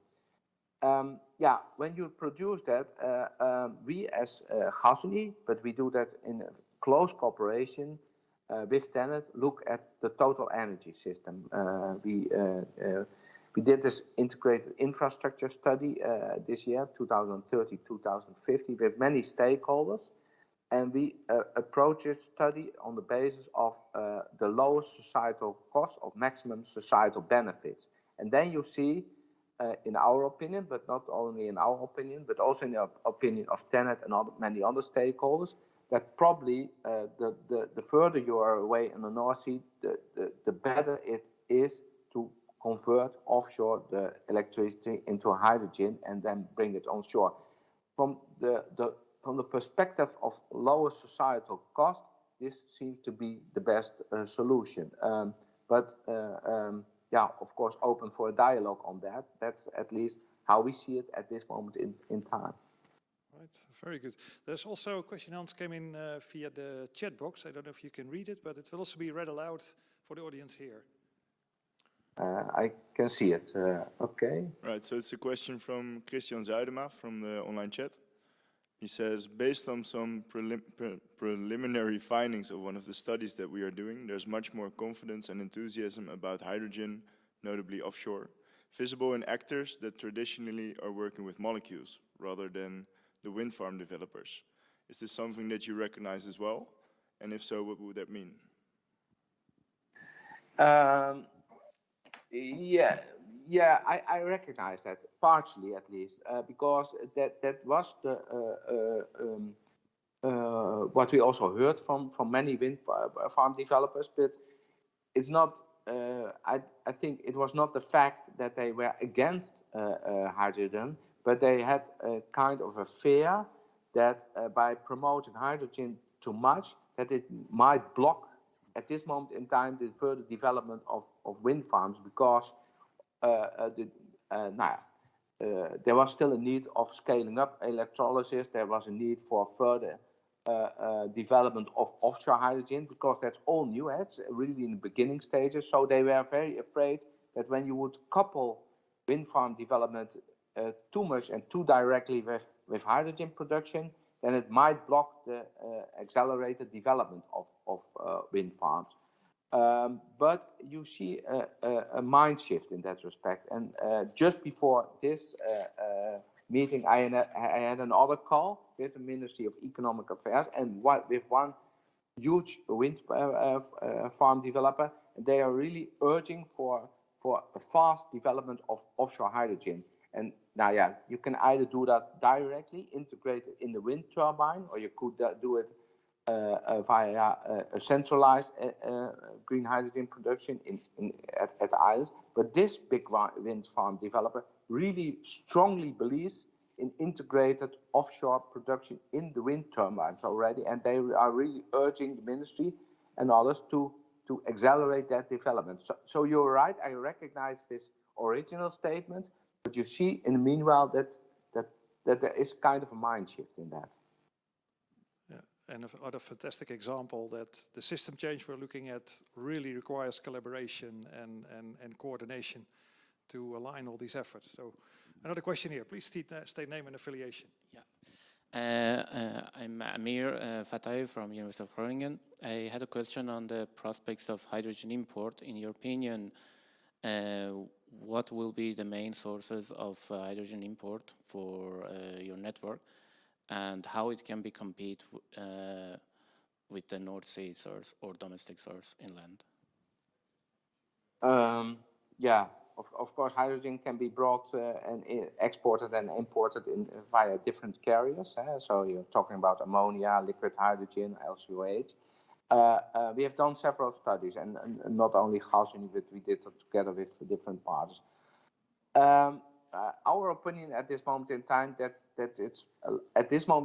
it's most probable that it will be kick-started with the import of ammonia. And there are many parties and big companies working on this whole value chain of exporting and importing ammonia. And it's going a little bit even faster than we originally thought, because also in my slides I showed you that maybe in the 2030s or later on this really could take off. But in the meanwhile, also Xiaoming is already working on an import terminal for ammonia around the 2025. So that's also really picking up. Will this be the end solution, ammonia? I don't know. Could be. And there are also benefits in realizing value chains of liquid H2 or LCOH. But what I said in the beginning, at this moment in time, when I look to the value chain development, probably it will really kick off with ammonia. At least that's the most projects I see at this moment developing are focusing on ammonia. Very good, and another perspective added. I think else we could continue talking for another hour, because you have so much to tell and there's so much to ask, but I'm conscious about time, and we're keeping you stuck next to the Autobahn, if that is where, where you are. But we also have a panel discussion scheduled here, so I would like to close the Q&A, and thank you really again for taking the time under those conditions, much appreciated. And I'm sure there will be future contacts with many of the people here in the room, and good luck